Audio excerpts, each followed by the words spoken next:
The rain fell in steady sheets that October night, blanketing the quiet street in a silvery mist. The neighborhood was asleep, windows dark and chimneys still.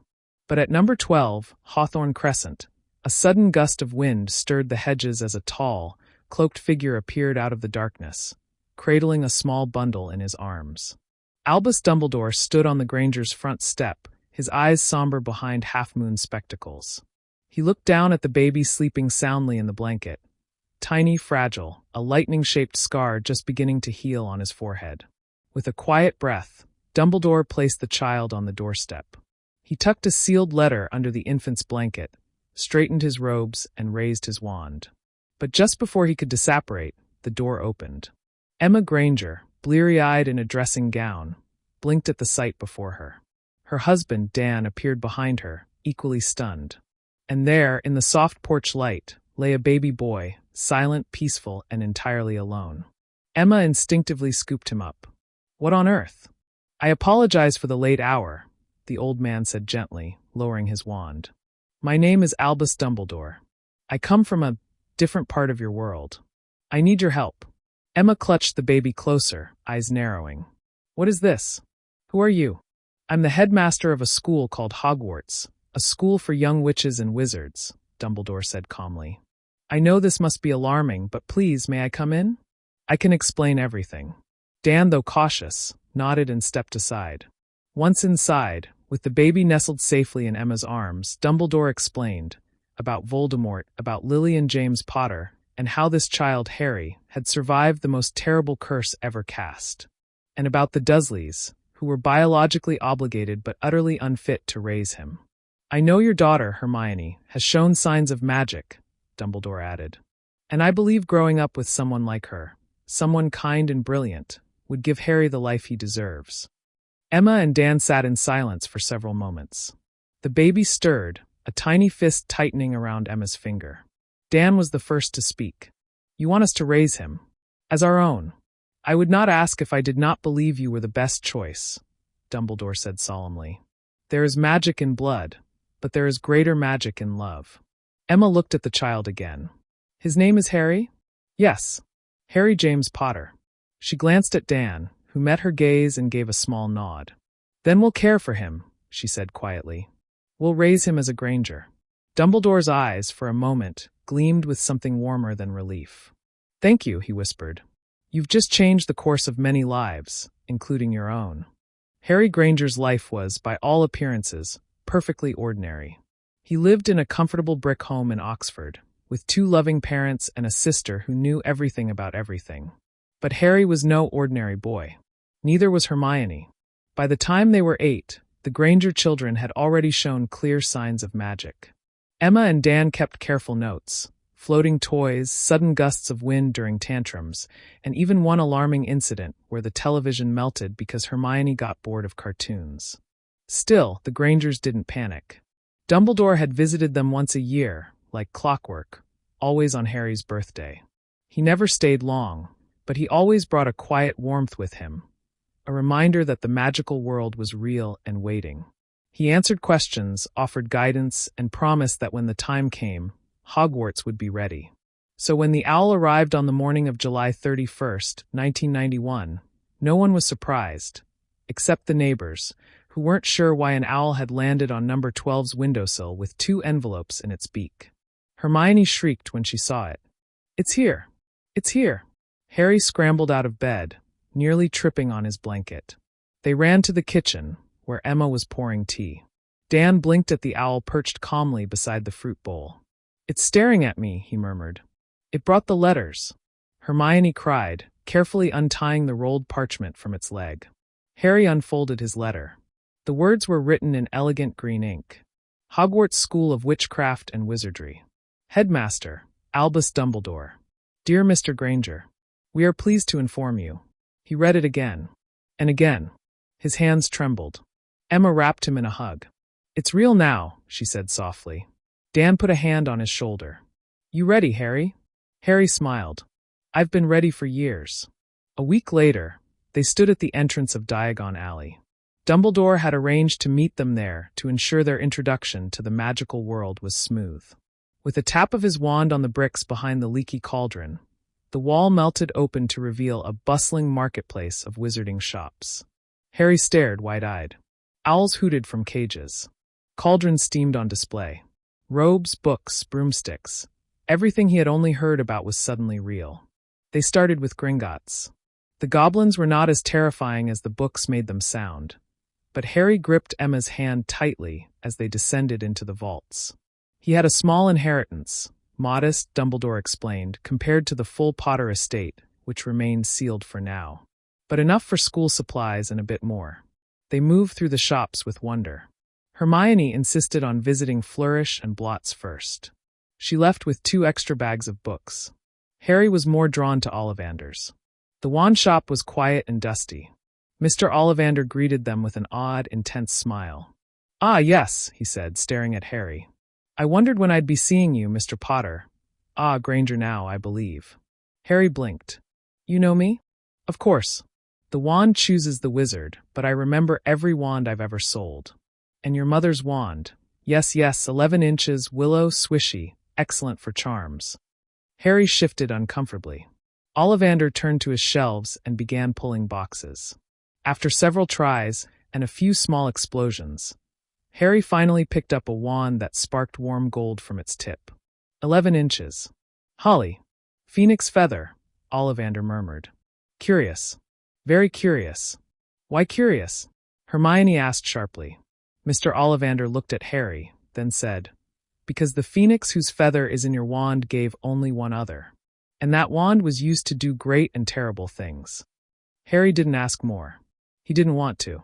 As they left the shop, Hermione slipped her hand into his. "It's just a wand. You decide what to do with it."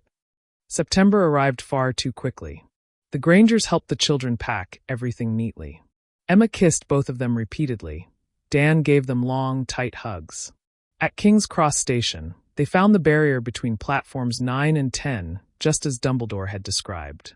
Hermione went first, gripping Harry's hand. They disappeared into the magical barrier in a flash. Platform 9 3/4 was alive with steam and the sound of chattering students. The Scarlet Hogwarts Express waited proudly, smoke billowing from its engine. "Come on!" Hermione tugged him forward. "We have to find a compartment." They found an empty one near the middle. As they settled in, the door slid open, and a red-haired boy poked his head in. "Mind if I sit here? Everywhere else is full." "Not at all," Hermione said. "I'm Hermione Granger, and this is my brother Harry." The boy sat down, blinking. "Harry Potter." Harry winced slightly.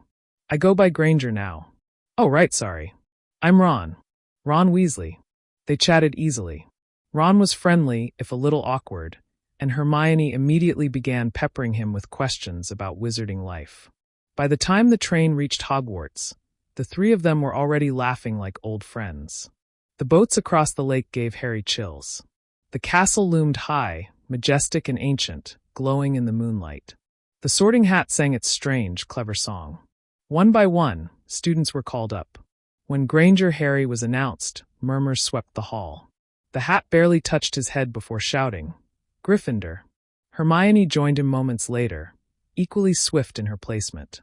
Ron followed soon after. As they sat at the table, eating and staring up at the enchanted ceiling, Harry felt something stir in his chest.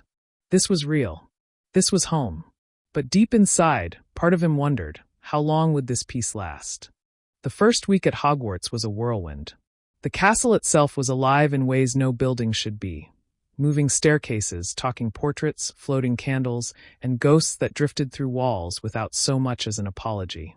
Harry and Hermione soaked it all in eagerly, each moment confirming everything they'd dreamed about for years. Ron stuck with them most of the time, becoming a sort of awkward third sibling. He was endlessly amused by the Grangers' half-and-half upbringing, Muggle-born and magical, logical and curious, polite but bold. "Wait," he said at breakfast one morning. "Your dad's a dentist, and you have a cat named Newton, and you knew what the Goblin Rebellions were before we got here?" Hermione smirked. "We read the textbooks." "Did you?" Ron blinked. "There were textbooks." Harry snorted into his pumpkin juice. Classes began, and they were nothing like Muggle school.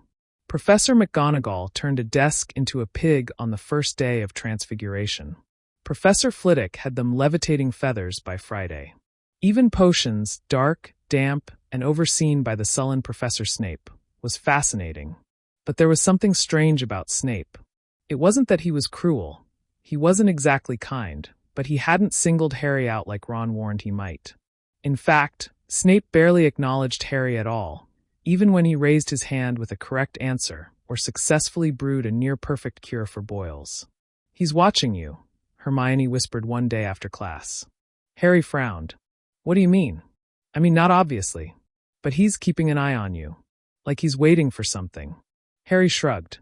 Maybe he just doesn't like Muggle-raised kids. But deep down, he felt the same. Snape's eyes sometimes lingered on his scar. Not in hatred. Not in recognition. Just calculation. One night in the common room, Harry, Hermione, and Ron were curled up by the fire doing homework when Neville Longbottom rushed in, panicked. "My remembrall," he gasped. Draco Malfoy took it. Malfoy had been a thorn in their side since the first day.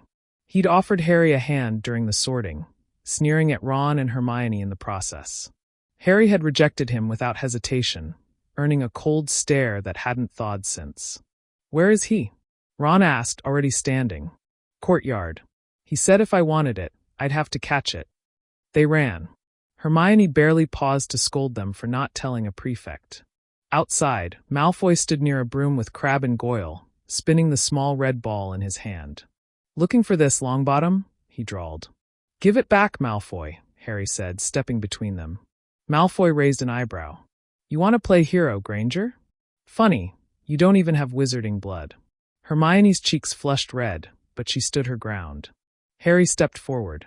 "I don't need wizarding blood to knock you off a broom." Malfoy grinned, mounted his own, and tossed the remembrall into the air. "Then catch it." Without thinking, Harry leapt onto Neville's broom. It shot into the air, and Harry soared. The rush was instant. The wind in his hair, the ground falling away, he felt alive, weightless, powerful. Ahead, the remembrall glittered in the moonlight, falling fast. He dived, streamlined, muscles tense. The world narrowed to that single red sphere. Inches from the ground, he snatched it out of the air with one hand, and pulled up just in time. He landed perfectly. The courtyard was silent. Malfoy's jaw hung open. Even Hermione was speechless. Then a voice snapped across the stone like a whip. "Mr. Granger." Professor McGonagall stood at the edge of the courtyard, robes billowing. Her eyes locked onto Harry. "Come with me. Now." Harry swallowed and followed her, head bowed. He wasn't sure what punishment was coming, but he doubted even his flying skills would save him. She led him not to her office, but to a classroom where a tall, wiry man stood beside a battered trunk of broomsticks. "This is Oliver Wood," she said briskly. "He's captain of the Gryffindor Quidditch team." Harry blinked. "Wait, I'm not in trouble." McGonagall allowed the faintest smile. "On the contrary, I believe we've found you a position. Wood, he's the youngest I've ever recommended, but you saw what I saw. Get him on a broom." Wood looked at Harry like he was a golden snitch. And just like that, Harry became the first-year seeker in over a century. That night, back in the common room, Hermione was beaming. "You were brilliant," she said, barely looking up from her homework. "Honestly, I thought you were going to crash into the wall, but you didn't even flinch." Ron clapped him on the back. "Seeker in first year? You're going to be famous." Harry grinned, but inside he felt something different. He wasn't just the boy who lived. He wasn't a shadow of someone else's legacy. He was Harry Granger, and he was going to make his own name. Still, something was nagging him. A thought he hadn't shared, even with Hermione. Snape. The way he looked at him after the flying incident. Like he was irritated that Harry didn't crash. Like he was hoping he would. And then there was the pain in his scar. Just a quick, stabbing flash behind his eyes. But it hadn't happened since he was a baby. Something was watching him. Waiting. And Harry knew. This was just the beginning. The weeks rolled by, and Hogwarts felt more like home with every passing day. Harry settled into a rhythm. Classes in the morning, studying with Hermione in the library, Quidditch practice under Oliver Wood's intense training schedule, and late-night chats by the Gryffindor fire with Ron and Neville. Even the ghosts had grown familiar, and Harry could now dodge Peeves the poltergeist with practiced ease. Still, he couldn't shake the feeling that something was off. His scar had twinged again, once during potions when Snape passed too close behind him, and once during a strange encounter in the third-floor corridor. He and Hermione had taken a wrong turn while looking for the astronomy tower, and they'd found a door with a heavy padlock and a strange humming noise from behind it. "That's the forbidden corridor," Hermione had whispered. "Dumbledore said it was off-limits. For a very good reason." Harry had nodded, but the pull toward that door, it wasn't curiosity. It was instinct. Something in his bones told him that behind that door was an answer to a question he didn't know he was asking. Halloween came, and with it the first real break from the everyday. The great hall was decorated with hundreds of floating pumpkins, giant bats fluttering near the ceiling, and a feast that defied logic. Platters of roasted meats, mountains of sweets, and cauldrons of bubbling pumpkin juice. "Best night of the year," Ron declared, mouthful of treacle tart. Harry was halfway through his second helping when Professor Quirrell burst into the hall, face pale and turban askew. "Troll," he stammered. "In the dungeons. Thought you ought to know." Then he fainted. Panic erupted. Dumbledore rose to his feet, his voice magically magnified. "Prefects, lead your houses back to the dormitories immediately." But Harry's eyes had already flicked across the room. Hermione wasn't there. "She said she was staying behind to finish her transfiguration essay," he said quickly to Ron. "In the bathroom." They didn't wait. Pushing through the crowds, they ran into the empty hallways. The castle was darker than usual, shadows long and strange in the flickering torchlight. They reached the girls' lavatory just in time to hear a crash. Hermione was backed into a corner, eyes wide with terror. In front of her, a 12-foot troll lumbered forward, dragging its spiked club. Harry didn't think, he acted. "Hey! Over here!" he shouted, grabbing a loose piece of pipe from the floor and chucking it at the creature. It turned bellowing. "Harry, what are you doing?" Hermione screamed. "Trying to be brave and stupid at the same time," he yelled back. Ron was fumbling for his wand. What's the spell?" "What's the Wingardium Leviosa?" Hermione shouted, pointing at the troll's club. The club rose into the air, hovered for a moment, then came crashing down, on the troll's own head. With a groan, the beast collapsed. The silence that followed was deafening. Then Professor McGonagall stormed in with Snape and Quirrell behind her. "What on earth?" she began, stopping short at the scene. Snape's eyes locked on Harry, then flicked to the troll, the pipe, and Hermione. Quirrell moaned softly. After a long, tense silence, McGonagall spoke. "Miss Granger, what were you doing here?" Hermione opened her mouth, hesitated, then said, I thought I could catch up on homework. I didn't know the troll would be here. And these boys, they came to warn me," she said firmly. "They saved me." McGonagall looked at them all for a long moment, then sighed. 5 points will be taken from Gryffindor for foolishness. But 10 points each for bravery. Well done. Back in the common room, the trio collapsed into armchairs. "You could have been killed," Hermione muttered, but her tone was grateful. "So could you," Harry replied. Ron grinned. "I think that counts as our first proper adventure." Hermione rolled her eyes, but she didn't argue. Harry leaned back, exhausted but proud. Whatever Hogwarts threw at them next, they'd face it together. But the next morning, something changed. He awoke early, thoughts still swirling from the troll incident, and decided to go for a walk. The corridors were quiet. He passed the trophy room, the kitchens, and eventually found himself on the 3rd floor again. The corridor was still off limits, still padlocked. Except now, the door was ajar. Harry stepped closer. The humming sound was louder this time, more like a growl. He peeked inside. 3 enormous heads turned toward him, each pair of eyes yellow and unblinking. A 3-headed dog. Massive. Drooling. Guarding something beneath a trapdoor. Harry didn't scream. He backed away slowly, heart pounding, until the door swung shut again. So that was what Dumbledore had meant to keep secret. And suddenly, the twinges in his scar made more sense. Whatever was under that trapdoor, it wasn't just dangerous. It was connected to him. Connected to the past. And maybe, just maybe, to the reason why he'd been left with the Grangers at all. Harry couldn't sleep. Not after seeing that thing. The three-headed dog wasn't just guarding something. It was practically grown to the trapdoor, its enormous paws splayed across the wooden frame like a lion protecting its den. And the noise it made, that deep, growling hum, still rang in Harry's ears long after he returned to bed. He didn't tell Hermione or Ron right away. Not because he didn't trust them, he did, but something in his gut told him to wait. To think. To be careful. Maybe it was all the Granger bedtime stories about detectives and unsolved mysteries. Or maybe it was just that for the first time, he felt like he had discovered something no one else had. By Monday, though, he couldn't keep it in. A three-headed dog? Hermione hissed as they sat huddled together in the library behind a stack of charms books. Harry, are you sure it wasn't some kind of illusion? I know what I saw. 3 heads. Massive. Growling. It was guarding something. There's a trapdoor under its paws. Ron leaned in. You think it's guarding treasure or something? Not treasure, Harry said. Something more important. More dangerous. Why else would they hide it in a forbidden corridor? Hermione's eyes narrowed as she flipped open a thick book titled Hogwarts, a History. I haven't read anything about creatures guarding rooms at Hogwarts. But if it's being guarded that carefully, it must be valuable. Harry nodded. And Dumbledore said the corridor was forbidden. Fatally forbidden. What kind of headmaster says that unless there's something serious going on? They exchanged glances. Then Hermione closed her book with a snap. We need to find out what it's guarding. Ron grinned. Now you're talking.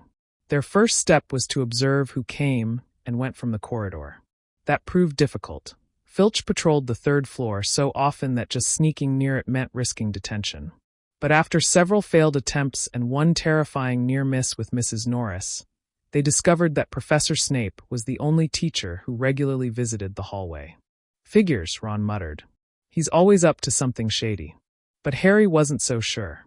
Snape didn't look like someone plotting a grand heist. He looked like someone checking security, someone worried. Then came the breakthrough.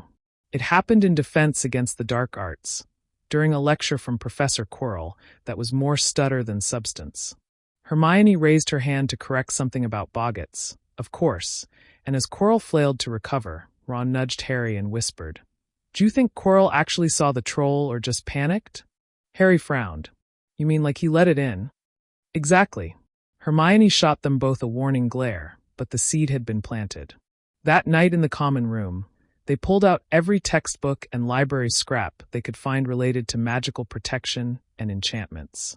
And then, halfway through an old tome called Great Wizarding Defenses of the Last Century, Hermione found it. The Philosopher's Stone, she whispered. Ron looked blank. The what? Harry leaned closer. It's real. Hermione's voice lowered even further. It says here that the Philosopher's Stone is an alchemical object that grants immortality and produces the elixir of life. It can also turn any metal into pure gold. Harry felt something cold settle in his chest. That's what the dog is guarding. Who'd keep something like that in a school? Ron asked, appalled. Hermione pursed her lips. Someone who thought it would be safe here. But if Snape, or anyone, is trying to steal it, Harry said slowly, they might already know how to get past the dog. Hermione's eyes widened. Snape's been limping. Maybe he tried and the dog bit him. Ron sat back. Then we've got to stop him. Or at least tell someone. But Harry shook his head. Not yet. We need proof. Days passed.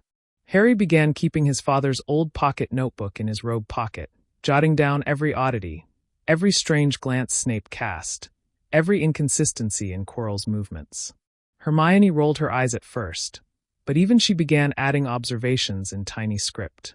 And then, one morning, everything escalated. It was just before Quidditch practice. Harry was on his way to the pitch with Ron when Professor Snape intercepted him. Mr. Granger, he said quietly. A word. Harry's stomach clenched, but he nodded. Yes, Professor? Snape glanced around the corridor. I trust your broomstick has been examined? Yes, Madam Hooch checked it last week. Have it checked again. Soon. Harry blinked. Is something wrong? Snape's dark eyes met his. Just a precaution. Accidents happen, especially to those who fly high. Then he turned and stalked away. What was that about? Ron asked. I don't know, Harry said slowly. But now I'm wondering if he's warning me or threatening me. Saturday arrived, and so did Harry's first Quidditch match. The stands were filled with excited students and fluttering house banners. Hermione and Ron sat near the front, eyes locked on Harry as he kicked off into the sky. He'd barely flown one lap before something felt wrong. The broom jerked, then jerked again. Oliver would shouted from below, "Harry, steady!" But Harry wasn't doing anything. His broom was fighting him. Up, down. It bucked like a wild animal. Harry clung to it, teeth gritted, heart pounding. In the stands, Hermione was already moving. Her eyes scanned the staff seats. Snape sat, eyes locked on Harry, lips moving silently. "Ron," she said urgently. "He's jinxing the broom." "What?" "Look at him, he's not blinking." "I read about this." She was already gone, pushing through the crowd. Harry's broom spun again. Then it dropped, falling 30 feet before it jerked to a halt. He saw the ground spiraling, saw the crowd screaming. Then the broom steadied.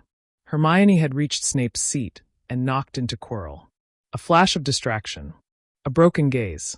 And suddenly, Harry was back in control. He climbed again, heart in his throat, and spotted the golden snitch darting near the stands. With one final burst of speed, he raced forward, arm outstretched, and caught it. The crowd exploded. That night, while the common room roared with celebration, Harry sat quietly with Ron and Hermione. "Snape wasn't the one cursing my broom," he said. Hermione nodded grimly. "It was Quirrell. I bumped him right before the curse broke. I just thought it was Snape." Harry leaned back, staring at the fire. "Then we've been watching the wrong man." And somewhere, behind a trapdoor and beneath a three-headed dog, the Philosopher's Stone waited, while danger crept closer with every passing day. The common room had finally quieted, though the cheers from the Gryffindor Quidditch victory still echoed faintly in Harry's ears. He sat near the dying fire, Hermione to his left, Ron dozing with his head back on the armchair opposite them. Harry stared at the flames, thoughts swirling like smoke. "It was Quirrell," he repeated for the 5th time that night. Hermione nodded. "We were wrong about Snape. But I don't think he's innocent either. He's guarding the stone, not trying to steal it." Harry furrowed his brow. "So is Quirrell trying to steal it while Snape's trying to stop him?" "It makes sense," Hermione said quietly. "Snape did try to warn you about the broom. He may be unpleasant, but he's not a fool." The fire crackled softly. Harry's mind returned to that moment during the match, the broom bucking like mad, his stomach in his throat, the way Quirrell's lips moved without sound, unnoticed until Hermione interrupted. It was no coincidence, and it meant someone was playing a long game. The next morning, Harry woke to a light snowfall drifting past the high tower windows. December had arrived, and with it, Hogwarts had transformed. Icicles framed every window. Enchanted snowflakes fell gently in the corridors without melting. Suits of armor wore red and green scarves and sang carols in deep, off-key tones. But Harry hardly noticed. The stone had taken over his thoughts entirely. "Do you think Dumbledore knows what's going on?" he asked Hermione as they made their way to the library. "Of course," she said. "He has to. He's the one who had it brought here. But then why isn't he stopping Quirrell?" Hermione didn't answer. They reached the library and spent most of the afternoon buried in books about magical protection. Hermione found one that mentioned enchantments placed on dangerous artifacts, layered defenses created by multiple teachers. Enchantments that required knowledge in herbology, transfiguration, charms, and potions. "It's like a puzzle," Harry said, flipping through a diagram. "Each spell guarding the next. And each one linked to a different professor," Hermione murmured. "Sprout, Flitwick, McGonagall, even Snape." Harry glanced down at the illustration. It showed a stone resting beneath a trapdoor, surrounded by runes and shimmering magical fields. Then he paused. "Look at this," he said, pointing at a page corner. "It says that a mirror enchanted by a skilled wizard can reveal a person's deepest desire, or protect something through illusion." Hermione frowned. "You don't think Dumbledore used something like that, do you? Who else could have placed the final enchantment?" She looked at him carefully. "You think he's planning for someone to try to take it?" "Maybe," Harry said slowly. "Or maybe he's hoping that only the right person will make it to the end." The next day brought an unexpected letter. Harry found it on his bed after breakfast, written in flowing handwriting he didn't recognize. "Mr. Granger, If you have time this afternoon, I would appreciate a word in my office. There are matters concerning your upbringing that should no longer remain secret. Respectfully, Professor Dumbledore. His heart thudded. Hermione, he called. She was already walking into the dormitory. What is it? She asked, catching the expression on his face. He handed her the note. She read it twice. He wants to talk about the Grangers? Harry nodded. Dumbledore's office was everything Harry imagined and more. Brass instruments puffing smoke, portraits of former headmasters snoring gently, and a great phoenix perched beside the desk, shedding a single golden feather as they entered. Ah, Harry, Dumbledore said warmly, motioning for him to sit. Please. I hope you don't mind me calling you by your first name. It feels more appropriate now. Harry took a seat. You said it was about my upbringing? Dumbledore leaned back, eyes behind his half-moon spectacles glittering. Yes. I believe the time has come for some truth. Harry tensed. I left you with the Grangers, Dumbledore began, because your parents' deaths created a magical vulnerability. The protections your mother left, when she sacrificed herself, anchored to the place you called home. Traditionally, that would have been your blood relatives. But your aunt and uncle, the Dursleys, were not suitable. Not in spirit nor in love. Harry didn't speak. I visited them, Dumbledore continued. They refused to take you. Coldly. I will not trouble you with the words they used. Harry's fists clenched. So I made a decision. A risky one, some might say. Dumbledore smiled faintly. I left you with Hermione's parents. Muggles, yes, but kind, capable, and, most importantly, willing to love you as their own. I altered the protective enchantments so that love, not blood, would anchor them. The Grangers were given full custody, with my deepest trust. Harry exhaled slowly. Why didn't you ever tell me? I wanted to let you grow into the truth. Not with burdens, but with peace. Dumbledore tilted his head. And yet, peace often finds its limits, especially in this castle. Is this about the Philosopher's Stone? Harry asked, voice quiet. Dumbledore's expression didn't change, but something in the air stilled. You are curious, he said, and perceptive. But know this, Harry, some knowledge comes with risk. You know someone's trying to steal it. I do. Is it Quirrell? A pause. I cannot say for certain, Dumbledore answered. But I am watching. And I suspect so are you. Harry looked down. Should I stop? Dumbledore smiled. On the contrary. I trust you to see clearly where others may not. That is your gift, Harry. Your mother's courage, your father's heart, and the wisdom of the family who raised you. As Harry stood to leave, Dumbledore added gently, there will come a time when you must decide what to do with what you know. When that time comes, trust your instincts and your friends. Outside the office, Harry rejoined Hermione and Ron, the evening sun casting long shadows across the corridor. What did he say? Hermione asked. Everything, Harry murmured. And somehow not enough. He looked toward the distant wing of the third floor. The shadows seemed darker now. Deeper. The stone was still there. And the storm was only beginning. Snow blanketed the castle grounds, turning Hogwarts into a winter wonderland. Icicles hung like crystal daggers from the arches, and the Black Lake shimmered under a layer of frost. With most students heading home for the holidays, the castle grew quieter, lonelier. But for Harry, Hermione, and Ron, it became a haven for plans and discoveries. Harry had decided to stay at Hogwarts over the break. Hermione, to no one's surprise, had chosen to stay as well, and Ron had managed to convince his mother, though not without a few dramatic howlers, to let him remain.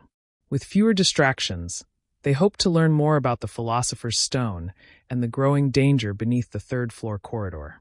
But the morning after the term ended, Harry found a surprise waiting for him at the foot of his bed. A package. No note. Just brown wrapping, tied neatly with string. He unwrapped it slowly. It was a cloak. Silvery, shimmery, and soft as water between his fingers. When he lifted it, the world beneath vanished. What the? Ron muttered, sitting up groggily. Harry grinned. You've got to see this. Moments later, in front of the dormitory mirror, Harry threw the cloak over himself and vanished entirely. Invisibility, Ron whispered. That's wicked. Harry turned, completely unseen. Hermione was speechless when they showed her. This must be worth a fortune. Who gave it to you? There wasn't a note, Harry said. Just the cloak. But later that evening, Harry found a scrap of parchment tucked deep in the cloak's folds. Your father left this in my care before he died. It is time it was returned to you. Use it well. No name. Just that simple, mysterious message. Harry clutched the parchment tightly. My dad's, he whispered. Christmas morning came with a feast in the Great Hall. Roast turkeys, enchanted snowball fights between suits of armor, and Fred and George charming snow to fall gently inside Ron's ears. But Harry's thoughts were elsewhere. That night, long after everyone had gone to bed, he pulled the cloak from his trunk. Coming, he whispered to Hermione and Ron. They nodded. The three of them slipped through the castle like ghosts, the cloak just barely large enough to cover them all. They moved through dark corridors and moonlit staircases, dodging Peeves and Filch with the thrill of near misses. But Harry wasn't wandering aimlessly. He had a destination. The restricted section. Madame Pants had forbidden them from entering, but Harry had seen books there, ancient, leather-bound tomes with protective wards and whispering pages. If anything held answers about the Philosopher's Stone, it would be there. Under cover of the cloak, they slipped inside. The air in the restricted section was thick with age. Dust rose in motes with every step. Harry pulled out a random book and opened it, only for it to scream, in a shrill, horrifying voice that echoed down the hall. Run! Hermione hissed. They bolted, stumbling through rows of shelves as the scream faded and lights flared in the distance. They barely made it out, hearts pounding, when a shadow rounded the corner behind them. It wasn't Filch. It was Professor Quirrell. He didn't see them under the cloak, but he stood there, breathing heavily, scanning the dark corridor like a predator sniffing the air. His lips moved, whispering, chanting. Harry felt something cold press into his bones, something wrong. Hermione clutched his arm as they silently backed away. Quirrell stopped suddenly, as if he sensed something. Then he turned and strode off, disappearing into the darkness. They didn't speak until they were safely back in the common room. What was he doing there? Ron whispered. He came straight to the restricted section. He was looking for something, Hermione said. Maybe a way past the enchantments. Harry's mind was spinning. We were right. It's him. But there's something else. When I was near him, I felt strange. Like something awful was watching me. Hermione looked troubled. There are magical signatures that can cause that. Dark magic. Really dark. Harry's thoughts turned again to the cloak. The note. His father. I think I'm supposed to use this to find something, he said quietly. To get answers no one else will give me. The next night, Harry returned to the cloak, alone this time. He didn't tell Hermione or Ron. He just knew he had to go. To see what else Hogwarts was hiding. This time, he didn't head for the library. He headed to the mirror. It was just a hunch. He'd seen it once weeks ago, half covered in an unused classroom, its ornate gold frame glowing faintly in the moonlight. He'd remembered it. Now he felt drawn to it. He found it again in silence, tucked away behind a curtain. And when he stood before it, his breath caught. There, reflected in the glass, was a scene that didn't exist in the real world. He saw himself, but not alone. His parents stood beside him. James Potter smiling, his hair untidy and glasses round. Lily, green-eyed and radiant, her hand resting gently on his shoulder. They didn't speak. But they didn't have to. Harry stepped closer, heart pounding. His reflection smiled. So did theirs. He stayed there for hours, just watching, until a voice behind him broke the silence. Strange, isn't it, how the happiest reflections show us what we most desire? Harry turned sharply. Dumbledore stood by the door, quiet, gentle. Harry flushed. I didn't mean to. No harm done, Dumbledore said, stepping into the moonlight. The Mirror of Erised is a dangerous thing. Men have wasted away before it, entranced by dreams they can never reach. Harry looked back at the mirror. They look real. Dumbledore nodded. They are real in your heart, but not in this world. The mirror reflects our deepest desire, and yours is clear. Harry looked down. I didn't even know them, he whispered. Not really. You know them more than you think, Dumbledore said kindly. You carry their legacy. In courage and in kindness. He paused. The mirror will be moved tomorrow. I would not have you spend too many nights lost in what cannot be. Harry nodded. Professor, he said suddenly. Who gave me the cloak? Dumbledore smiled. Let's just say, someone who believed your father's legacy should live on. And with that, he turned and left, his footsteps echoing through the corridor. Harry looked once more at the mirror, at the parents he'd never known, at the family he'd lost.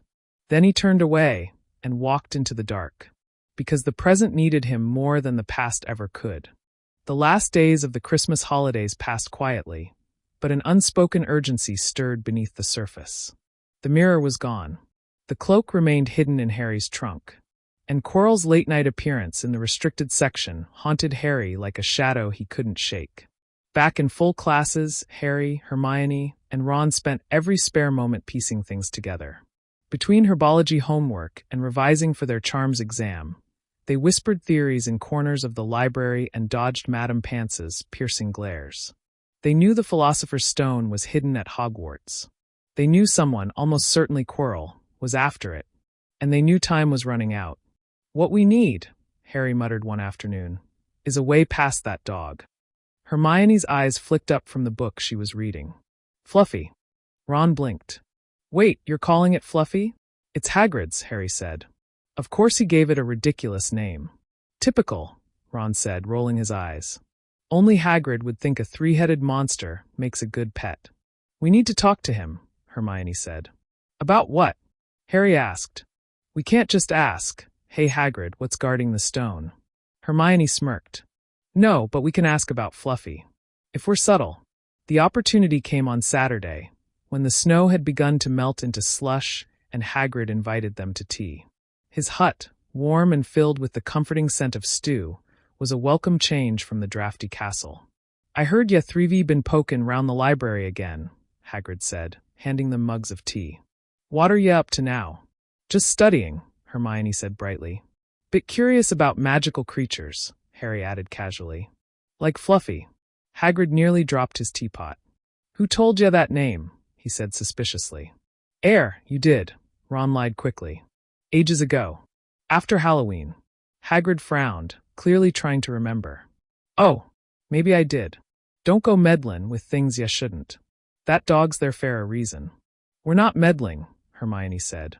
"We just thought it was fascinating. I mean, a three-headed dog. Rare breed," Hagrid said proudly. "Got him from a Greek chappie I met in the Leaky Cauldron. Perfect fair garden somethin'. Fluffy'll go right to sleep if you play him music." Hermione's eyes widened. Ron choked on his tea. Harry sat very still. "Music? Yeah. Bit o' harp or flute, and he's out like a light. But that's all I'm sayin'," Hagrid added, suddenly firm. "And don't ye be tryin' to get past him." "Wouldn't dream of it," Harry lied. Back in the common room, Hermione paced in front of the fire. "So it is music. That's how you get past him." Ron stretched out in an armchair. "Great. We'll just bring a gramophone with us, sneak down to the third floor, and pop in for a visit." Hermione ignored him. "It means someone who knows that trick could already be planning to go down there. If Quirrell finds out." "He already knows," Harry said grimly. "He was in the restricted section. He's looking for a way to get past the other enchantments." "We have to do something," Ron said. Hermione nodded. "We need to figure out the rest of the protections. And soon." Their chance came sooner than expected. During breakfast a few days later, Professor McGonagall handed out notices. "Flying lessons will resume next week for first years," she announced. "Please remember school brooms are not to be used without supervision." Harry barely registered the news, until he glanced toward the staff table and saw something odd. Snape was limping.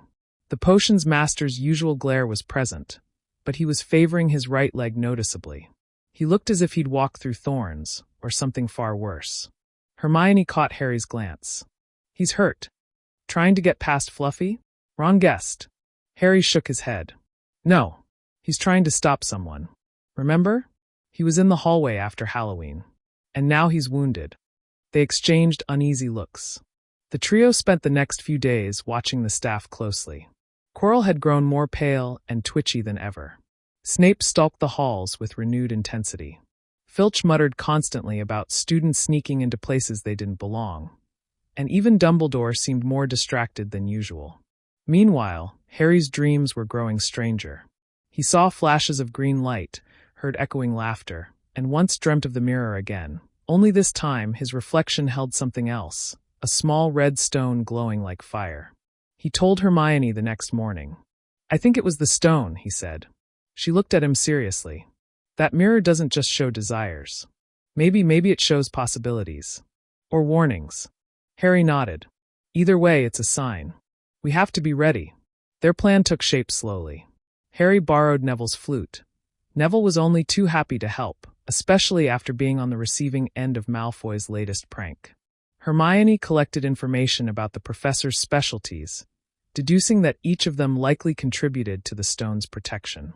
A plant-based trap from Professor Sprout. Some sort of logic or riddle from Flitwick or McGonagall. A potion challenge from Snape. And the mirror, Hermione said, her voice tinged with nerves. Dumbledore's enchantment. "We're first years," Ron muttered.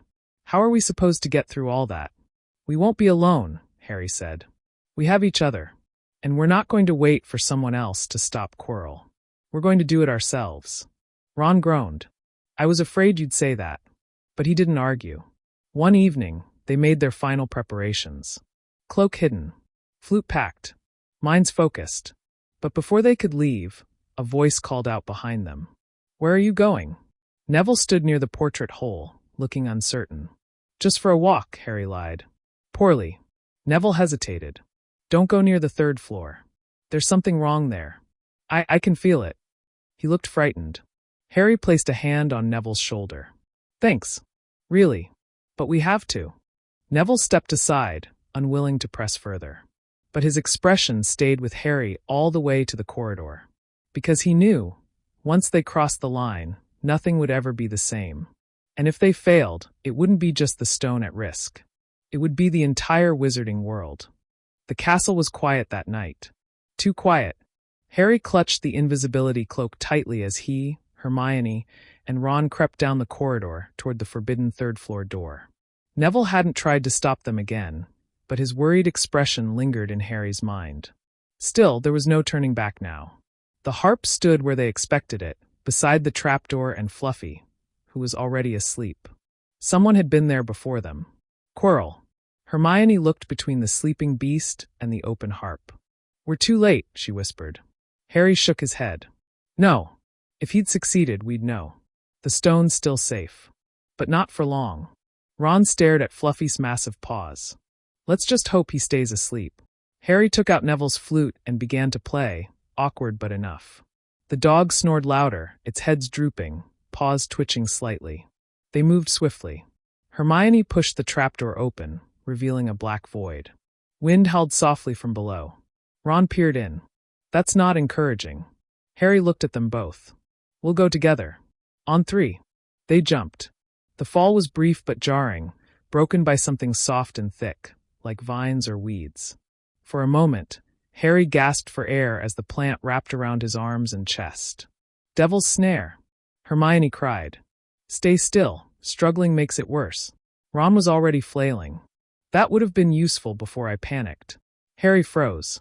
Sure enough, the tendrils loosened. "Light!" Hermione said, yanking her wand out. "Lumos solum." Blazing white light erupted from her wand, and the plant recoiled instantly, releasing them. They collapsed onto a stone floor, coughing but unharmed. "Well done, Hermione," Harry said. "Brilliant," Ron added, rubbing his ribs. She flushed slightly. "I remembered reading about it last week. Sprout must have grown it specifically for this." They stood up and pushed forward into the next chamber. This room glittered strangely. Hundreds of small, silver-winged keys flitted through the air above a locked door, and a pile of old broomsticks sat in the corner. "I think we know what this is," Harry muttered. "A flying key challenge," Hermione said. And judging by the scratches on the lock, someone already caught the right one.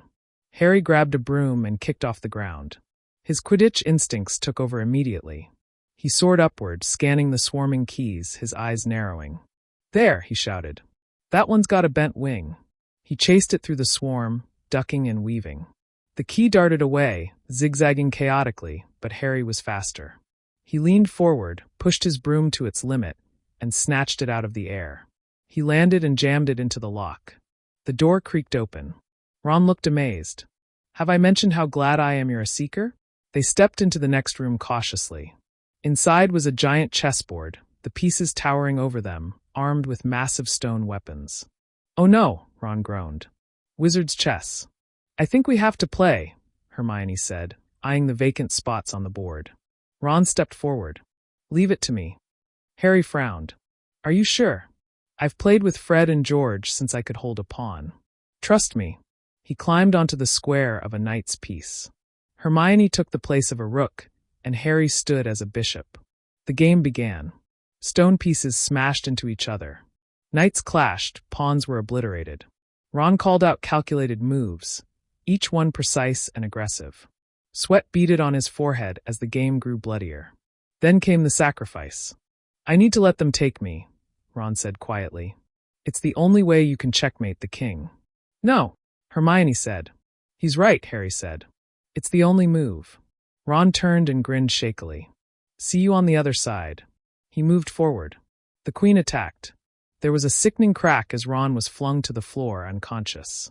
Hermione screamed. Harry caught her. "He's breathing," he said quickly. "He'll be okay. We have to finish this." Harry moved forward. The king bowed and toppled. Checkmate. The path cleared. They ran to the next room. This one lined with potion bottles and a parchment riddle lying on a pedestal. Hermione picked it up and read aloud, her brow furrowing. "It's a logic puzzle. Only one potion lets you go forward.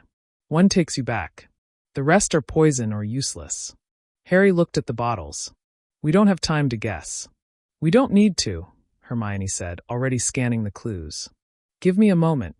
She worked quickly, lips moving silently, and then pointed. "This one." Harry took the small purple bottle and turned to her. "I'll go on. You go back and help Ron. Get help if you need to." She shook her head. "Harry, please, Hermione. You were the one who always protected me. Let me do this." She hesitated, then hugged him tightly. "Be careful," she whispered. Harry drank the potion. It burned like ice. Then he stepped through the black flames. He was alone now. The room was dark and silent, lit only by flickering torches. At the far end stood a mirror, the Mirror of Erised.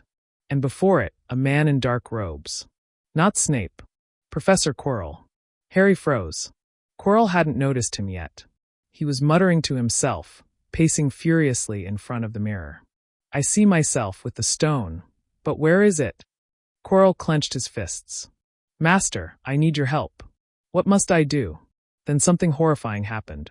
A voice, low, cold, and inhuman, came from behind Quirrell's turban. "Let me speak to him face to face." Quirrell trembled.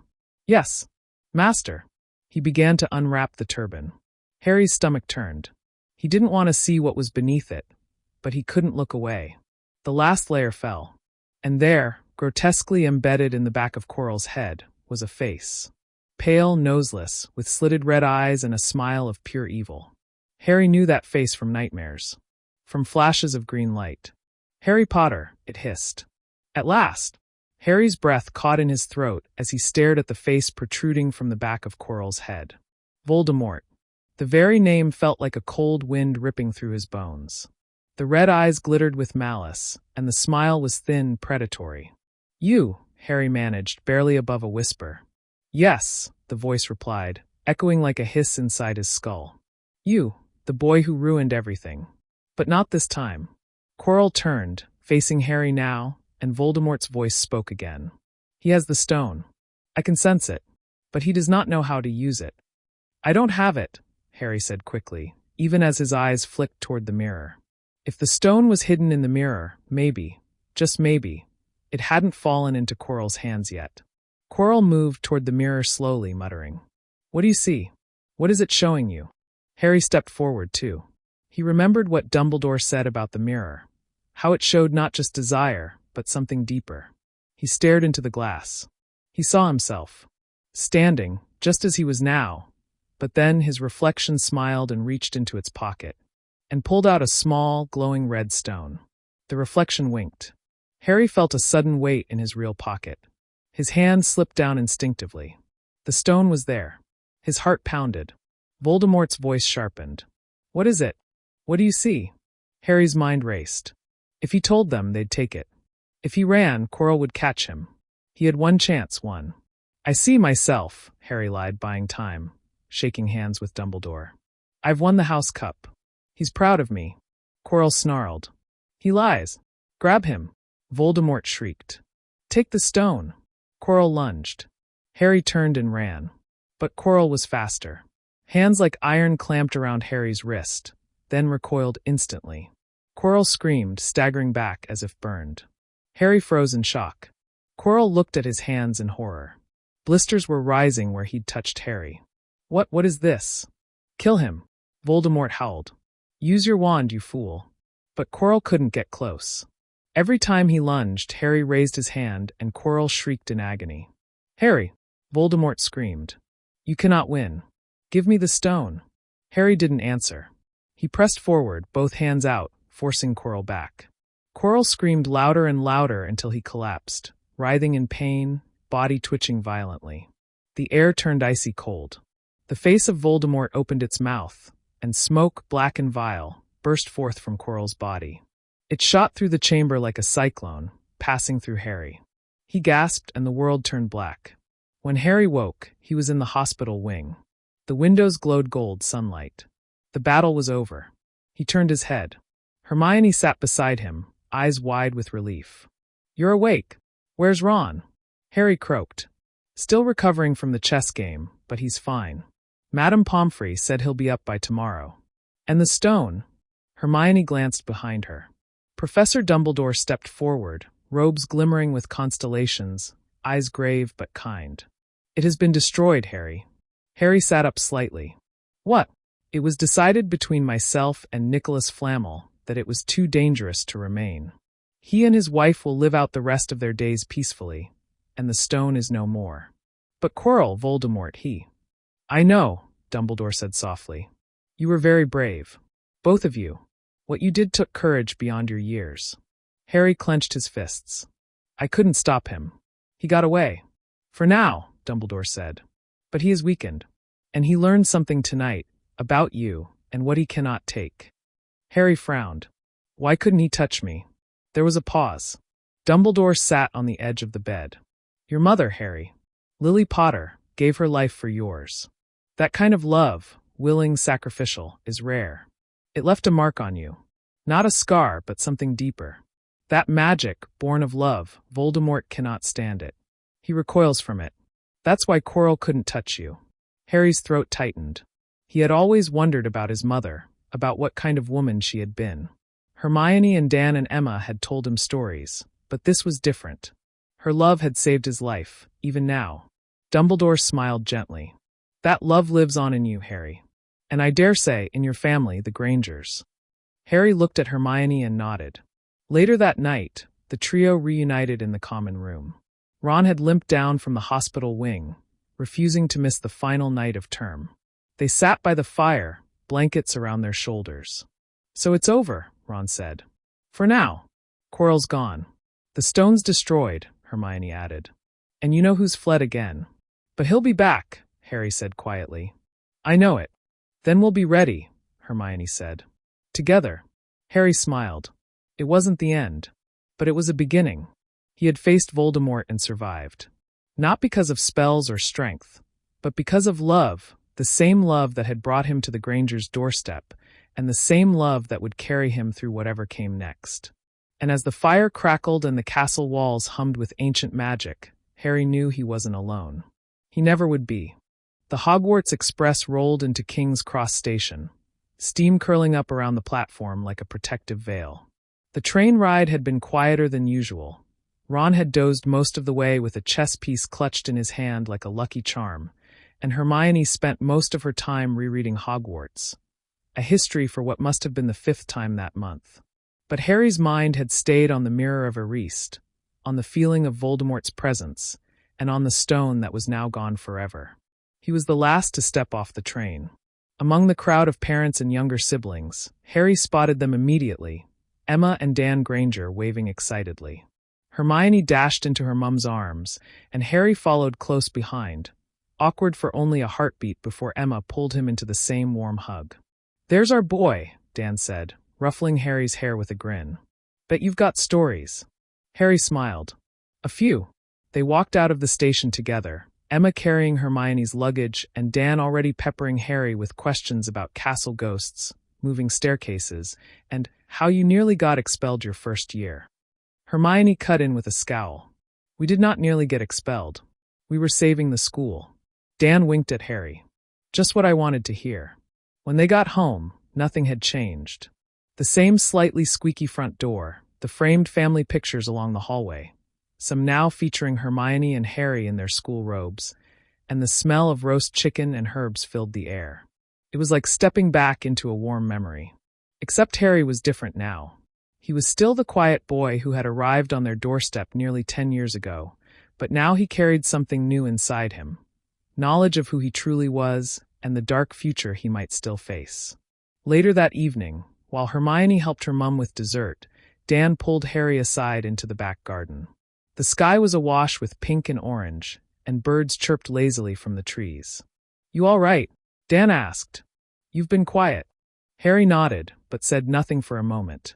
Then, he came back, Mr. Granger. Voldemort. Dan didn't flinch, but he did go still. "I figured as much," he said. "Hermione didn't give us details. Just that it was dangerous, and you stopped something terrible from happening." Harry looked down at the grass. "He tried to kill me again. He was part of a professor. Possessing him. I don't think it's over." "No, it probably isn't," Dan said quietly. "But Harry, you made it through. That counts for something. That's strength. I was only able to stop him because of my mum. Because she died for me." Dan put a hand on his shoulder. "And you'll always carry that love. But there's another kind now, too. What you have here, with us. We're not your real parents, Harry. But we are your family. And we'll stand by you. No matter what comes." Harry blinked, his throat tight. He didn't know what to say, so he just nodded. The summer passed with a strange rhythm. Hermione insisted they keep up their studies, creating an entire schedule of revision for spellwork, potions theory, and magical history. Harry didn't mind. Studying felt like a kind of armor. If Voldemort was going to come back, Harry needed to be ready. He received letters from Ron every other week, always full of mischief and hilariously misspelled words. One postcard was just a drawing of a dragon labeled, "Not real yet." Another told him the twins had enchanted Percy's prefect badge to yell, "I love rules," every time he walked through a door. Harry wrote back faithfully, telling Ron about Muggle things like toasters and movie nights, which Ron found endlessly fascinating. Hagrid sent a letter too, written in thick black ink and barely legible. "Proud of ya, Harry. Gave that git Quirrell a right scare, ya did. Come visit next term. Got something big planned, but don't tell Dumbledore." Harry kept that one under his pillow. But despite the peaceful days, the nightmares returned. Flashes of red eyes, green light, and the feeling of being chased down dark corridors haunted his sleep. Sometimes he woke up drenched in sweat, breathing hard.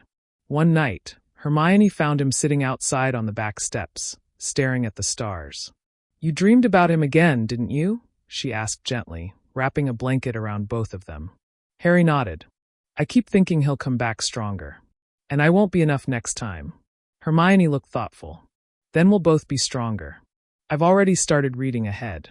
We can learn more. Together." Harry managed a small smile. "You sound like Professor McGonagall." "Good. She's brilliant." Harry leaned back against the doorframe, letting the stillness settle. For the first time in weeks, he didn't feel afraid. As the summer drew to a close, letters from Hogwarts began arriving. The supply list for second year, new textbooks, and a note about a new defense against the dark arts professor. "I hope this one doesn't have a second head," Hermione muttered as she scanned the parchment. Harry chuckled. "Or a secret evil agenda. Maybe we'll get a normal year this time." Harry looked at her. "Do you really believe that?" Hermione paused, then laughed. "Not even a little." They returned to Diagon Alley with the Grangers a week later. Flourish and Blots was filled with students scrambling to buy books. Harry eyed a set of defense books titled Counter Curses for the Cautious, and decided to buy them even though they weren't on the list. Better safe than sorry. While Emma and Dan browsed through magical medical texts, Harry and Hermione sat at Florian Fortescue's, sharing strawberry sundaes. "I miss this," Hermione said. "Even with all the danger. Hogwarts is amazing." Harry nodded. "It's home, in a way. But so is here." Hermione smiled. Maybe you don't have to choose. Harry looked out across the bustling street, the laughter of witches and wizards echoing through the alley. No, he didn't have to choose. He had a home. He had family. And he had friends willing to face darkness with him. That was enough for now. The Hogwarts Express chugged into motion as platform 9 3/4 faded behind them. Harry and Hermione sat across from Ron again, just like they had the year before, though everything felt different now. There was a growing awareness between the three of them, of what they had faced, of what they had become. As the countryside rolled past the windows, they talked about their summers. Ron recounted a family trip to Egypt that had gone awry thanks to a cursed tomb and his dad's overenthusiasm for Muggle artifacts. Harry told them about watching his first Muggle film with the Grangers, Raiders of the Lost Ark, which Dan insisted counted as historically adjacent. Hermione, to no one's surprise, had spent the summer revising and already knew half their upcoming textbooks by heart. It wasn't until they reached the outskirts of Hogwarts, the great castle looming under a canopy of twilight clouds, that Harry felt the old flutter of nerves again. He loved this place, but he also knew it held secrets, dangerous ones, and he didn't expect this year to be quiet. Their second year began smoothly enough. The Sorting Hat sang its new song, Professor McGonagall gave her crisp welcome speech, and Dumbledore's eyes twinkled as they swept over the hall.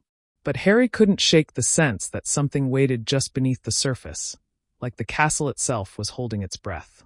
Classes resumed, and their new defense against the dark arts professor was introduced, a blonde-haired, beaming man named Gilderoy Lockhart, who seemed more interested in signing autographs than teaching spells. "Blimey, he's full of himself," Ron muttered after their first class, in which Lockhart recounted his supposed exploits against banshees and gave them a surprise quiz, all questions about himself. "I don't think he knows half of what he claims," Hermione whispered, scowling down at her perfect quiz score. But Lockhart's incompetence became the least of their concerns by mid-October. That's when the whispers began. Harry heard them first one evening as he walked the corridor outside the library. He had forgotten a textbook, Magical Theory, revised edition, and had gone back alone to fetch it. The hallway was dim and drafty, the portraits half asleep. And then from the walls came a sound low, slithering, barely audible but chilling. "Kill, kill, time to kill." Harry froze, his spine prickling. He looked around, wand drawn, but there was no one. "Who's there?" he called. Silence. Then another whisper, this time right beside his ear. "Rip Tear, so hungry." He turned and ran. Hermione and Ron listened intently as Harry described it later that night in the common room. The fire cast long shadows, and even the chattering of the younger years had gone quiet. "Are you sure it wasn't Peeves?" Ron asked. "He likes creeping people out." "No. This was different. It wasn't a joke. And it sounded like it came from inside the walls." Hermione's brow furrowed. "That sounds like no, it couldn't be." "What?" Harry pressed. "There are legends," she said slowly, "about something hidden deep inside Hogwarts. A secret. A monster. But I thought they were just myths. I read about them last year while researching magical architecture." "Of course you did," Ron muttered. But Hermione ignored him, suddenly serious. "I think we need to start looking. Quietly. Before something happens." They didn't have to wait long. 2 nights later, Hogwarts changed. It happened after a Halloween feast that made even Ron admit he couldn't eat another bite. As the trio made their way back toward Gryffindor Tower, they turned a corner and stopped dead. Mrs. Norris, Filch's cat, was hanging by her tail from a torch bracket. She was stiff as though frozen solid, her eyes wide with terror. On the wall behind her, written in something dark and sticky, were the words, "The Chamber of Secrets has been opened. Enemies of the heir, beware." Hermione gasped. "What the bloody hell?" Ron started, but voices were coming now. Students pouring in behind them. Someone screamed. A crowd gathered. Then Filch appeared, his eyes wild. "My cat!" he shouted, pushing through students. "You've killed her." "You," his finger jabbed at Harry. "I didn't do anything," Harry began. "Enough," barked Professor McGonagall, her face pale but composed. "Mr. Potter, Mr. Weasley, Miss Granger, come with me." They sat in her office minutes later, the air thick with tension. Dumbledore and Snape had joined them. Filch stood near the fireplace, wringing his hands, glancing back and forth between the students and the headmaster. "She's not dead," Dumbledore said calmly after examining Mrs. Norris. "Petrified, not killed. A powerful spell indeed, but reversible. We will need to harvest mandrake root to brew the restorative potion." Filch turned his glare on Harry. But it was him. He was there. Snape's eyes narrowed. Potter has a curious habit of being at the center of these events. Harry tensed. Hermione sat up straighter. "If I may, sir," she said. "We were only leaving the feast. We found her already like that." Dumbledore nodded. "I believe you. All three of you. But this incident raises troubling questions. The Chamber of Secrets, it is not just a myth." Harry's heart pounded. "You mean it's real?" Dumbledore looked older in that moment than Harry had ever seen. "Yes, Harry. And if it has indeed been opened again, we may be facing something very dark." That night, Harry lay awake in bed, staring at the canopy above him. The whispering, the writing, the fear in Mrs. Norris's eyes.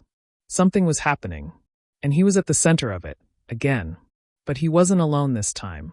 He had Hermione, Ron, and the Grangers behind him. He would not run. He would find the truth, whatever it cost. The morning after the attack on Mrs. Norris, a heavy silence fell over Hogwarts. Students whispered in the corridors, casting wary glances at one another, and rumors blossomed like wildfire. Someone said she was cursed by a ghost. Parvati told Hermione over breakfast. No, it was a dark spell. Forbidden stuff, said Seamus, lowering his voice dramatically. Maybe it was you-know-who, Neville murmured. Hermione set her spoon down. None of you know anything for certain. We need facts, not fear. Harry couldn't eat. The words on the wall had burned themselves into his memory. Enemies of the heir, beware. What did that even mean? Who was the heir?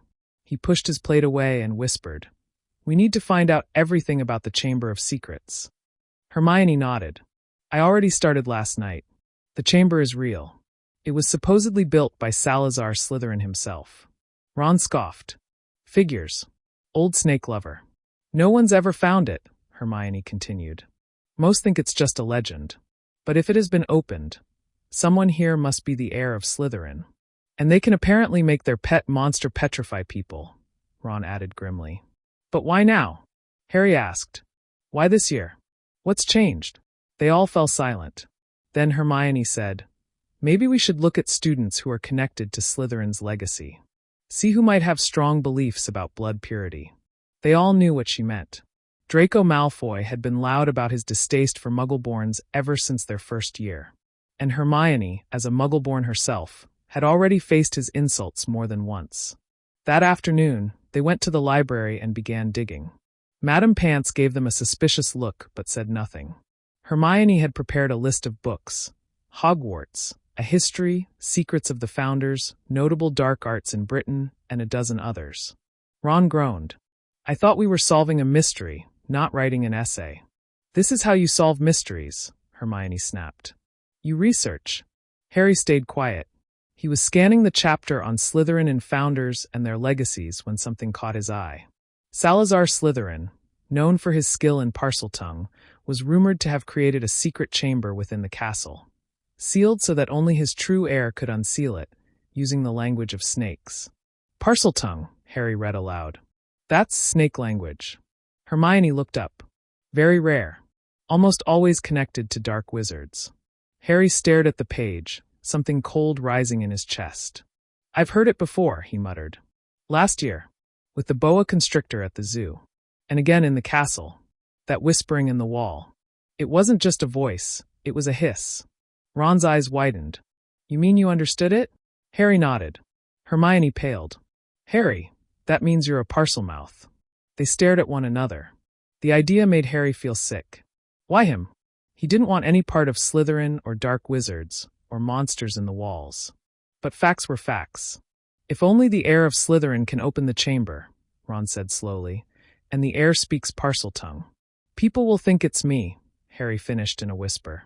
Hermione reached across the table and put her hand on his. We won't let them. By the end of the week, the fear had grown sharper. Filch returned to patrolling the halls with red-rimmed eyes and a twitch in his step. Professors doubled patrols. Lockhart used the event to further boost his image, telling students how he once banished a basilisk in Bangladesh, with nothing but a mirror and a banana. No one was impressed. And then came the second attack. Justin Finch-Fletchley was found stiff as stone near the library, along with nearly headless Nick, who looked more translucent than ever. The writing was on the wall again. Literally. The chamber has been opened. The enemy shall be purged. This time, Harry hadn't even been near the scene, but someone claimed they'd heard hissing just before it happened. A whisper spread through the school like poison. Harry Potter is the heir of Slytherin. Hermione did her best to shield Harry from the worst of it. She walked beside him between classes, glared down anyone who muttered too loudly, and spoke up in his defense more than once. Ron threatened to hex anyone who dared call Harry Dark Potter or Slytherin's spawn. But it still hurt. Even the younger students in Gryffindor gave Harry a wide berth. He saw the way they watched him, like he was carrying something dangerous under his skin. It made him think of the cupboard again. The loneliness. The fear of being unwanted. But this time, he had people who believed in him. He just had to prove it to the rest of the school. The three of them met again in the common room one evening, parchment and books spread across the table. "We need to find out who the heir really is," Hermione said, tapping her quill. "Before there's another attack." Ron grinned. "You know what we need? Polyjuice potion." Hermione blinked. "That's actually a brilliant idea." Harry frowned. "Polyjuice. It lets you take someone else's appearance," she explained. "If we can brew it, we could disguise ourselves as Slytherins, ask questions, snoop around." "But that potion takes months to brew," Ron groaned. Hermione's eyes gleamed. "Then we'd better start now." They leaned closer as Hermione opened most Pateni potions, and Harry felt something shift, like the tide turning. They didn't have all the answers yet, but they had purpose, and they were no longer just students. They were investigators, and they were ready for the darkness Hogwarts was hiding. Late one Friday evening, well after curfew, the Gryffindor common room sat in shadows, its hearth casting flickering golden light over the three determined figures huddled near a corner table. Between them lay a thick, ancient book, most Pateni potions, open to a page marked with a gruesome sketch of a bubbling, smoke-spewing cauldron and a warning etched in blood-red ink. "Are we sure about this?" Harry whispered, scanning the list of ingredients again. "This potion is complicated. And illegal," Ron added helpfully. Hermione didn't look up. "Yes, well, so is attacking students with a monster in the walls, but that hasn't stopped anyone, has it? If we want answers, this is how we get them." They had chosen their targets carefully. Draco Malfoy, Vincent Crabbe, and Gregory Goyle. If anyone in Slytherin House knew something about the heir of Slytherin, or was the heir, it would be one of them. And if they could walk among them, disguised, they might find the truth that had eluded everyone else. "We'll need somewhere private to brew this," Hermione said, tapping the page. "It takes a month, and the smell alone will get us caught." "What about Moaning Myrtle's bathroom?" Ron suggested, only half joking. "No one ever goes in there." Hermione blinked. "That's actually not a bad idea."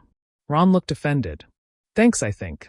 3 days later, under cover of darkness and cloaked beneath Harry's borrowed invisibility cloak, they slipped into the unused second-floor girls' bathroom. The place was damp and echoey, with cracked mirrors, chipped tiles, and faint sobbing echoing from one of the stalls. Moaning Myrtle's translucent form hovered just above the sink, watching them with teary curiosity. "Oh, it's you again," she sniffled when she saw Harry and Hermione. "Here to make fun of my toilet?" No," Harry said. "We just need some privacy." "Oh," Myrtle said, her face brightening slightly. "Well, at least someone wants to be near me." Hermione was already setting up the cauldron and unrolling a neatly folded diagram. "We'll need lacewing flies, fluxweed picked at the full moon, knotgrass, powdered bicorn horn, and shredded boomslang skin." "Right," Ron said, groaning. "Just your average cupboard essentials." Hermione handed them each a parchment checklist. "We'll need to be careful.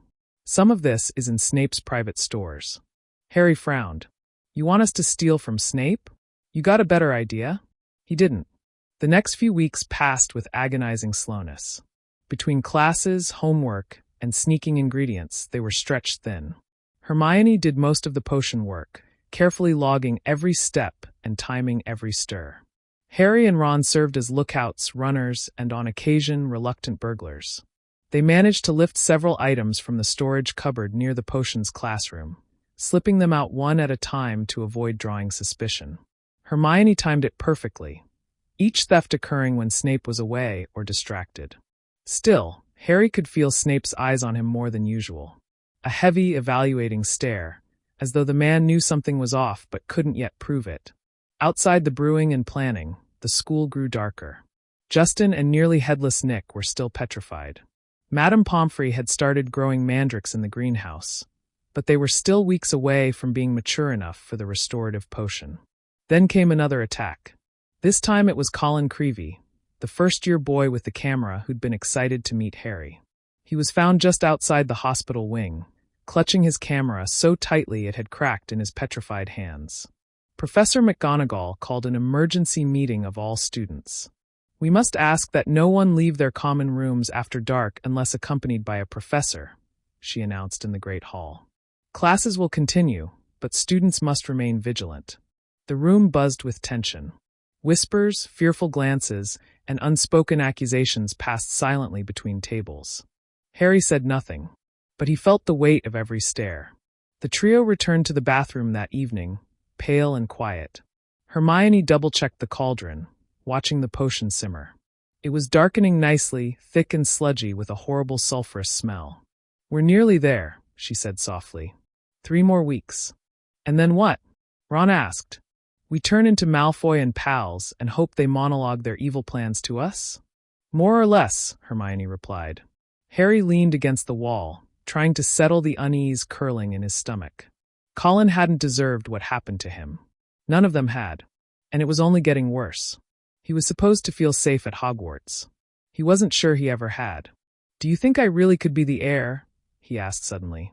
Hermione turned toward him, her eyes sharp. "No, not for a second. You speak Parseltongue. The chamber's been opened. It's not a big leap. You're not him, Harry," she said. "You're not some heir to a dark legacy. You're just you. And you're trying to stop it, not cause it."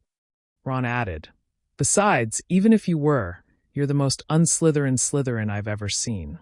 You wouldn't even let me cheat off your history of magic quiz." Harry smiled faintly.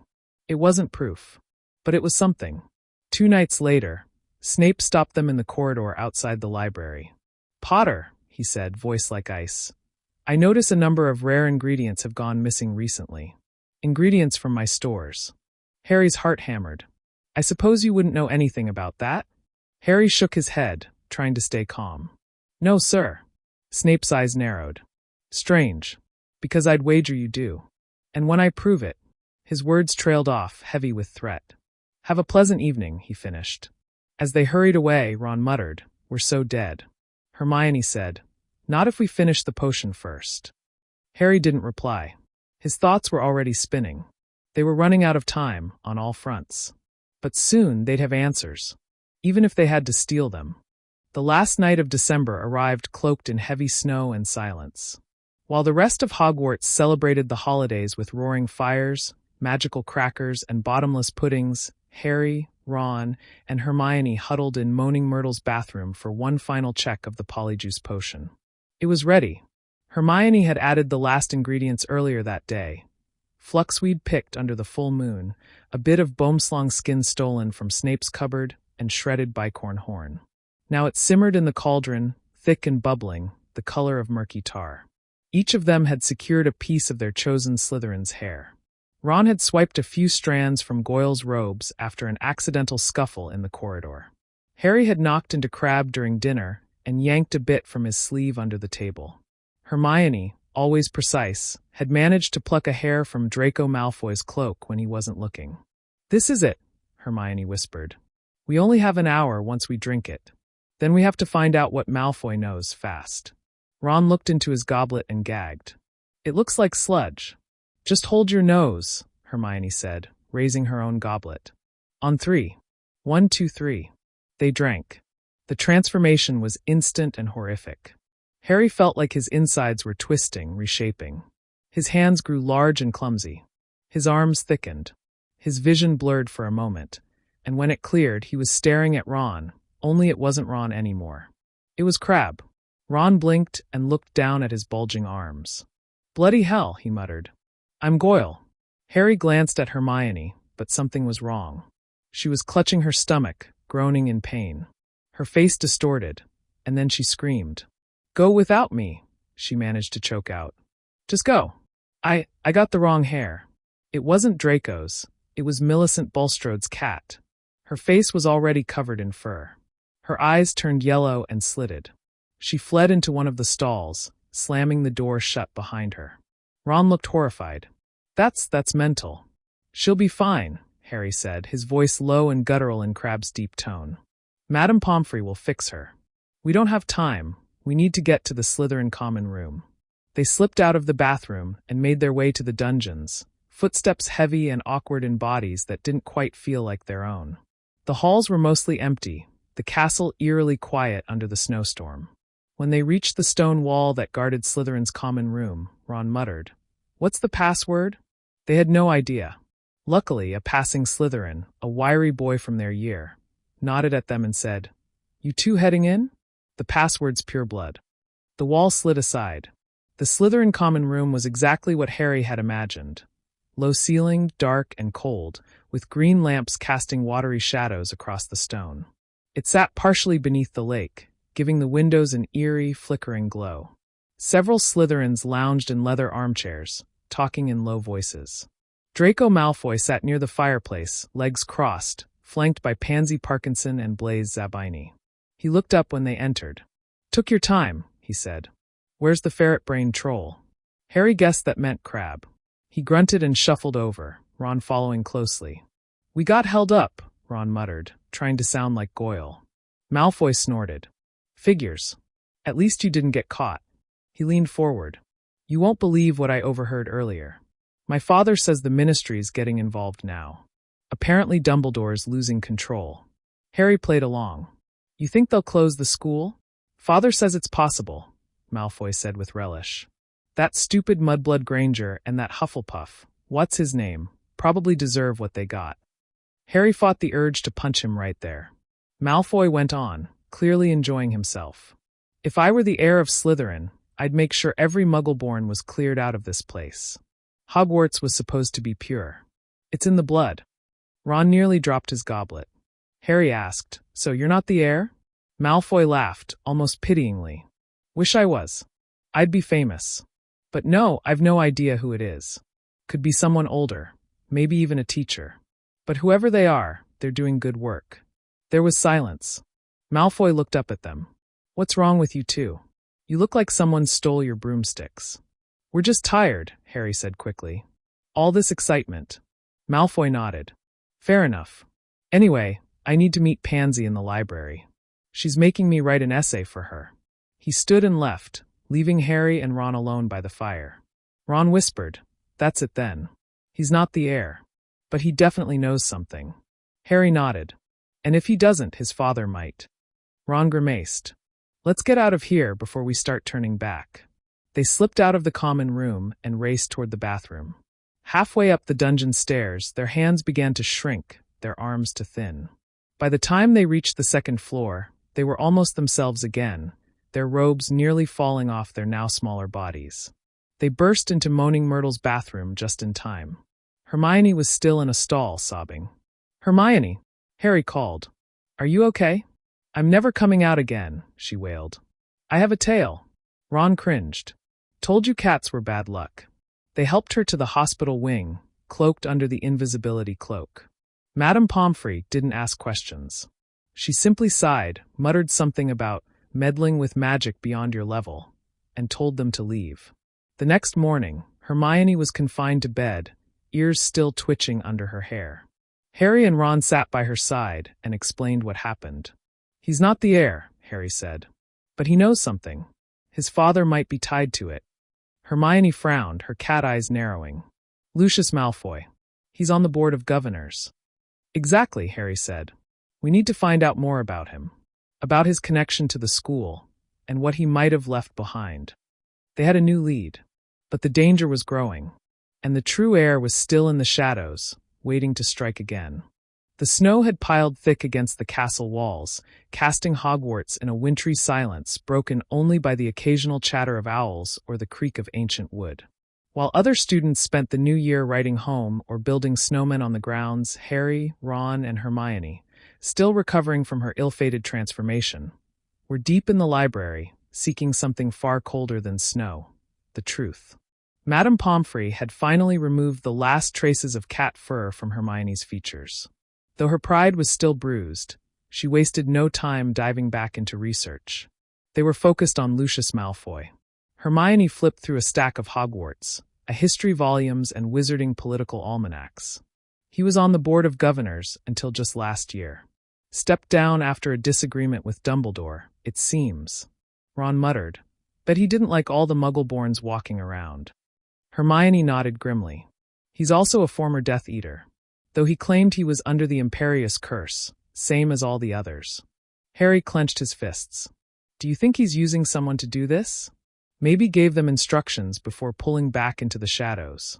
Could be, Hermione said. But there's no solid proof. Not yet. That night, after dinner, they passed through the entrance hall to find a crowd forming near the grand staircase. Filch stood in front of the wall, face red, arms flailing. Mrs. Norris, his cat, was hanging frozen and stiff, strung up by her tail from a torch bracket. The words on the wall beside her had been refreshed. The Chamber of Secrets has been opened. Enemies of the heir, beware.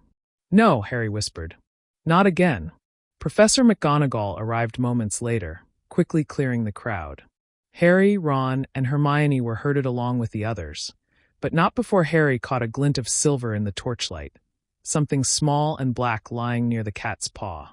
He stooped to pick it up when no one was looking. It was a diary. Back in the common room, the three of them huddled together on the couch, examining the book under the firelight. It was small, bound in black leather, and completely blank. No name, no markings, just a faint embossing of the initials, T.M. Riddle. Tom Riddle, Hermione said, voice tight. That name sounds familiar. Harry flipped through the pages again. There's nothing written. Not even a spell to reveal invisible ink worked. Ron leaned back. Maybe it's cursed. Malfoy could have left it to stir up trouble. Or someone else dropped it near the scene, Hermione suggested. Either way, this isn't an ordinary diary. Harry agreed. That night, he kept it beside his bed on the nightstand. 2 days later, something strange happened. Harry had been alone in the dormitory, everyone else out enjoying the crisp snow on the grounds. He sat on his bed, flipping through the blank diary again, wondering why he was so drawn to it. On impulse, he pulled out a quill and wrote, "My name is Harry Potter." The ink sank into the page and vanished. Then, slowly, words appeared in curling, elegant script. "Hello, Harry Potter. My name is Tom Riddle." Harry stared, stunned. He quickly scribbled, "Are you a ghost?" "No. I am a memory, preserved in this diary for someone to find. Someone like you." His heartbeat quickened. He glanced around, but the dorm was empty. "Do you know about the Chamber of Secrets?" He wrote. There was a pause. Then, "Yes. I can show you. Would you like to see the truth?" Harry hesitated, but curiosity overwhelmed him. "Yes." The words faded, and the diary glowed. Suddenly, Harry was no longer in Gryffindor Tower. He was standing in a dimly lit corridor, watching a younger Dumbledore, his beard shorter, hair less gray, talking sternly to a teenage boy with dark hair and a commanding presence. "Is it true, Tom?" Dumbledore asked. The boy looked back calmly. "No, sir. I've done nothing wrong." Then they were elsewhere, in a grand hall. Another student, pale and frightened, was being led away by staff. Tom Riddle stood near the back, watching with cold, analytical eyes. When the vision faded, Harry gasped and fell backward into his bed. The diary lay on the floor. He told Hermione and Ron everything the next morning. Hermione was immediately intrigued. "A preserved memory?" she asked. "That's advanced magic. And dangerous. Tom Riddle must have been a powerful wizard." Ron looked troubled. "Wait a second, Tom Riddle. Isn't that you know whose real name?" Hermione's eyes widened. "He changed it, didn't he? Made it into Lord Voldemort. Rearranged the letters." Harry stared at the diary, now resting on the common room table. "So I've been talking to Voldemort. A younger version of him. They all fell silent. Hermione finally said, "Harry, I don't think this diary just records memories. I think it might be influencing you. Be careful." Harry nodded slowly. But part of him couldn't ignore the pull. This diary had answers no teacher or ghost could give. And if it truly belonged to the person who opened the chamber 50 years ago, then it might be the only way to stop history from repeating itself. Still, he decided to keep the diary's power to himself for now. At least until he knew more. That night, a terrible scream echoed through the corridors. A Hufflepuff second-year girl had been found just outside the library, petrified. Professor McGonagall closed the school's corridors immediately. Dread blanketed Hogwarts like the snow outside. The attacks were growing more frequent. And Harry now held a piece of the past, in the form of a book that could write back. Harry tried to keep his mind on his classes, but it was impossible. The diary sat in his school bag like a weight, demanding his attention. Every night, after the dormitory lights dimmed and the snores of his roommates filled the air, Harry would draw the curtains of his four-poster bed and open it again, writing questions in the neatest script he could manage. Tom Riddle always answered. Harry learned that Riddle had been a student at Hogwarts 50 years ago, a prefect, and a brilliant one at that. The memory had shown him the expulsion of a boy Riddle claimed was responsible for opening the Chamber of Secrets, a boy who kept dangerous creatures and was known to speak to snakes. Hagrid, Riddle had written. He was the one. I tried to stop him. Harry couldn't believe it. Hagrid, the kind, clumsy gamekeeper who had introduced him to the magical world, couldn't be behind the attacks. But the vision, it felt so real. Still, something didn't sit right. Hagrid might be fond of unusual creatures, but he would never hurt a student. You don't trust me, do you? Riddle wrote one night, after Harry hesitated to reply. Harry stared at the words for a long moment. Then slowly he dipped his quill again. I don't know what to believe. The response came quickly. That is the beginning of wisdom. But the truth is still the truth, Harry. I only want to help. You can trust me. And strangely, Harry wanted to believe it. Tom seemed clever, calm, and understanding. He listened without judgment. Unlike the adults at Hogwarts, he offered direct answers. Answers Harry desperately needed. But Hermione had grown suspicious. She noticed the bags under Harry's eyes, the way he'd drift off in class, and the diary-shaped bulge always in his robes. I know you're still talking to it, she said one morning as they walked to Transfiguration. You're not even trying to hide it anymore. Harry didn't answer. Hermione grabbed his arm and pulled him behind a column. Listen to me. We've already seen what memory magic can do. It's unstable. You can't just let someone from the past crawl into your head. Riddle could be lying. I saw what he saw, Hermione. It was real, Harry whispered. He tried to stop the attacks. But he also pointed the finger at Hagrid, she shot back. The most loyal person we know. What if he's framing him? You're letting him into your mind, Harry. That's dangerous. Harry shook her off and walked away, pretending he didn't feel the sting of her words. That night, Harry wrote nothing. But the diary didn't stay quiet. When he opened it the next day to check his timetable, words were already waiting. She doesn't trust me. That's smart of her. She's clever. Just like you. Harry stared, his blood running cold. He hadn't written anything. He hadn't even touched the diary since yesterday. How do you know what she said? He whispered. No reply came this time. He slammed the diary shut and shoved it under his bed. The next week brought even darker developments. Another student was found petrified, Justin Finch-Fletchley, a Muggle-born Hufflepuff. Alongside him was nearly headless Nick, frozen in mid-motion, his ghostly form turned solid and gray. Rumors erupted. Whispers followed Harry wherever he went. Potter was there when it happened. They say he speaks Parseltongue. He's the heir of Slytherin. It didn't help that students had seen the duel with Draco Malfoy, where Harry had spoken to the snake that lunged toward Justin. Most didn't understand what Parseltongue was, but they understood it wasn't normal. Harry withdrew from everyone except Ron and Hermione. Even some Gryffindors avoided him now. It's not fair, Ron growled. You didn't ask to speak snake. And you definitely didn't petrify anyone. Hermione bit her lip. There has to be something we're missing. Something connecting the victims. They began spending hours in the library again, searching through books on magical creatures and Hogwarts founders. But nothing they read explained how a person could be turned to stone by a monster unseen. Until one evening, Hermione gasped. "Of course," she whispered. "Eyes." "What?" Harry asked. Hermione stood abruptly, clutching a thick, dusty volume. All the victims, they weren't killed. They were petrified. What if they didn't see the creature directly? What if they only saw its reflection, or through something else? Ron blinked. Like through a window? Or a ghost, Harry added, thinking of Nick. Hermione nodded. Exactly. She took the book and dashed out of the library without explanation. Ron frowned. Where's she off to? I don't know, Harry murmured. But I hope she's careful. The next day, Hermione didn't show up to Charms. Nor to lunch. When they asked Professor Flitwick, he said she had been found unconscious near the library, petrified, holding a small mirror. Harry felt the floor vanish beneath him. She figured it out, Ron said in a hollow voice. She figured out what's doing this. And now she was gone. Back in Gryffindor Tower, Harry sat alone in the common room with the diary in his lap. He hadn't written in it in days, but tonight he opened it again. The pages were blank. He wrote, "You lied." No response. He wrote again, "You knew what was happening. You're helping it." Still nothing. Fury boiled inside him. With a shout, he threw the diary across the room.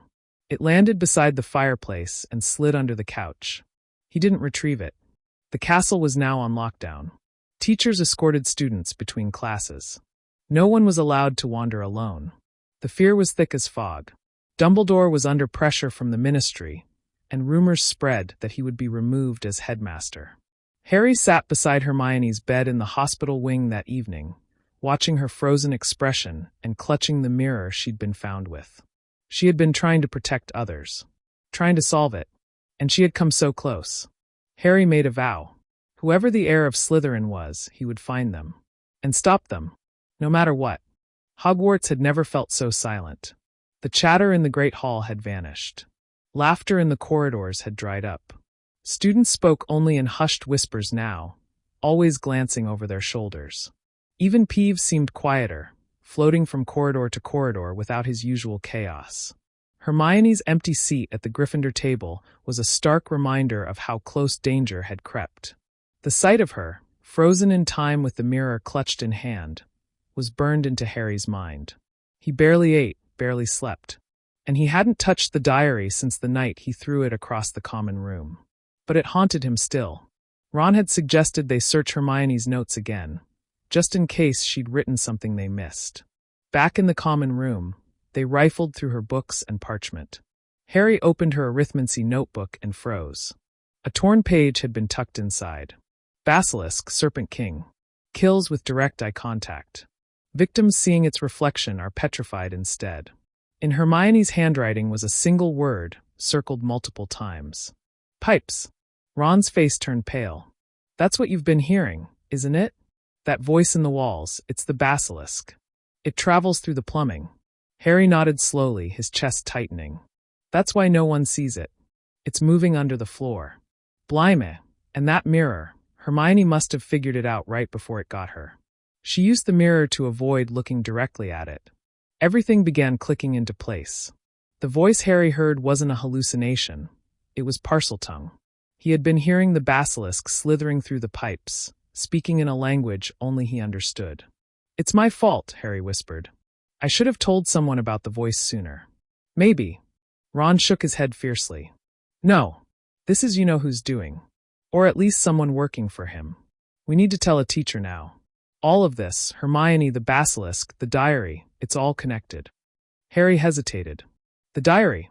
I think Tom Riddle isn't just a memory. I think he's still here. Feeding off the school. Feeding off me. They returned to the dormitory and retrieved the diary from where Harry had thrown it.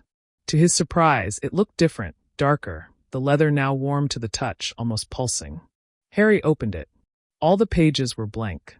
But a strange dizziness overtook him as he stared into them. Harry? Ron asked, worried.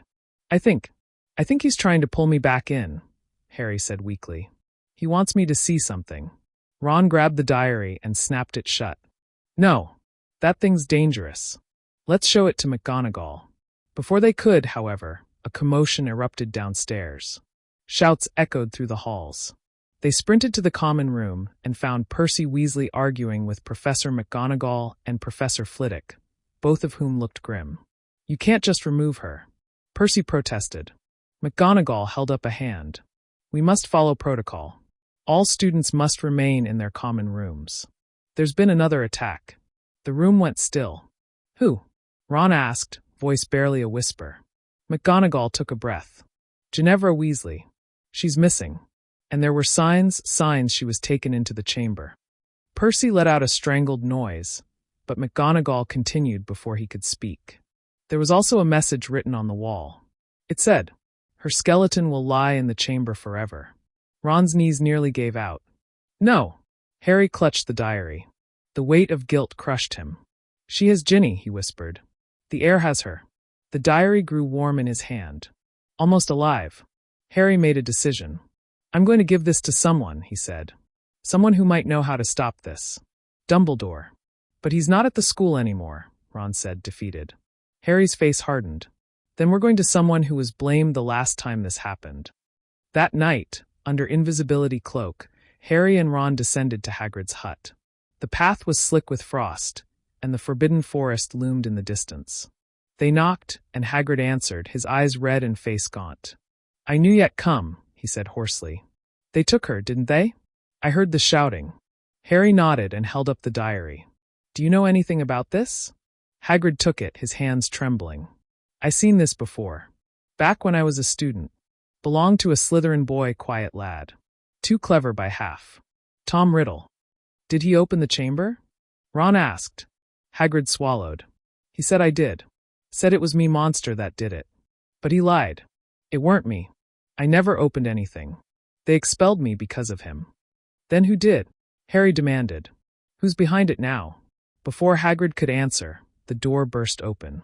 It was Lucius Malfoy, flanked by several members of the Board of Governors and Cornelius Fudge, the Minister for Magic. "Hagrid," Fudge said gravely, "you are to be taken to Azkaban pending further investigation." "What?" Ron shouted. "That's ridiculous. And as for you too," Malfoy sneered, "back to your dormitories. Immediately." But before leaving, Hagrid leaned in close to Harry and whispered, "If anyone wants to find out the truth, follow the spiders." Follow the spiders. They returned to the castle fuming, but Harry's mind was spinning with Hagrid's words. Spiders? Why spiders? It hit him the next morning when he saw a trail of them. Small, panicked, marching single file toward a crack in the wall near the edge of the forbidden forest. And he knew what they had to do. They had to follow the spiders. And soon. Because if they didn't, Ginny Weasley would die. The moment the sun dipped behind the towers of Hogwarts, Harry and Ron slipped out of the castle under the cover of the invisibility cloak, careful to avoid Filch and the patrols. They crossed the darkened grounds, the cold biting through their robes, and followed the line of spiders that scuttled purposefully toward the edge of the forbidden forest. They didn't speak much. Every step weighed heavier with the thought of Ginny, somewhere in the castle, or beneath it, alone in the Chamber of Secrets.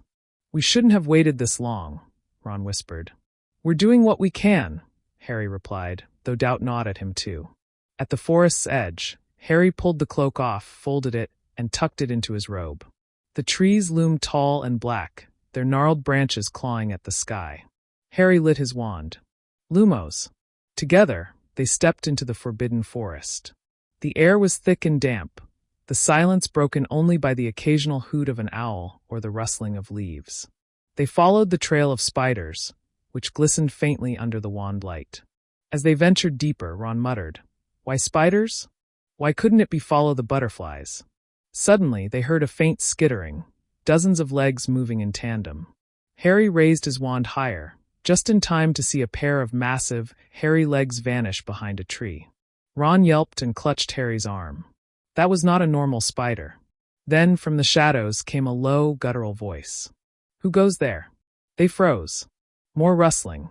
A great shape emerged from the darkness, revealing a monstrous spider the size of a car, its eyes glittering in the light. Ron backed up. That's an acromantula." The spider tilted its body forward, and Harry felt his heart thudding. "We're friends of Hagrid," he said quickly. He said to follow the spiders. The acromantula regarded them a moment longer before lowering its legs. Hagrid sent you? Yes, Harry said. We need help. The spider turned and began crawling deeper into the forest. Come. Aragog will see you. Harry and Ron followed, branches whipping at their faces. Soon they reached a vast hollow where hundreds of spiders circled, looming on trees and hanging from threads of silk. At the center sat the largest spider Harry had ever seen, an ancient creature with cloudy eyes and immense, twitching legs. This is Aragog, said their guide. Harry stepped forward nervously. Hagrid said you might help us. He's been taken to Azkaban. They say the monster that attacked students 50 years ago is back. Hagrid told us to ask you about it.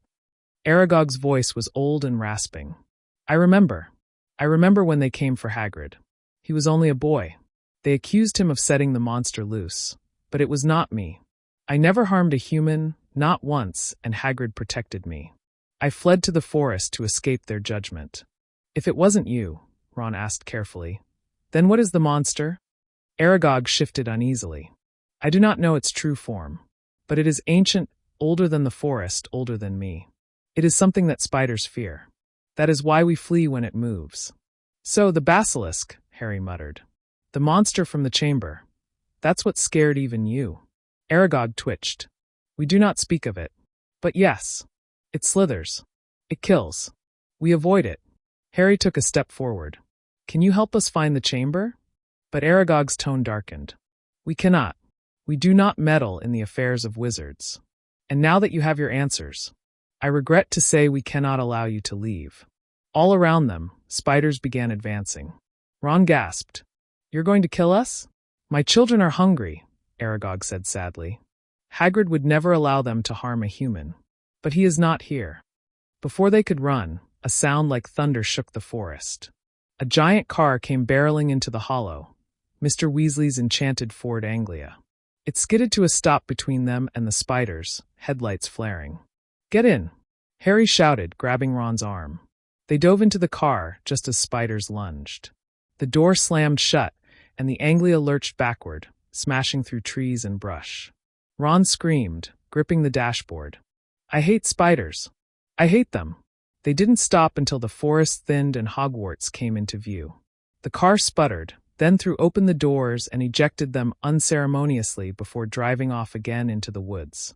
Ron lay on the ground, panting. We are never doing that again. Harry stood, brushing dirt from his robes.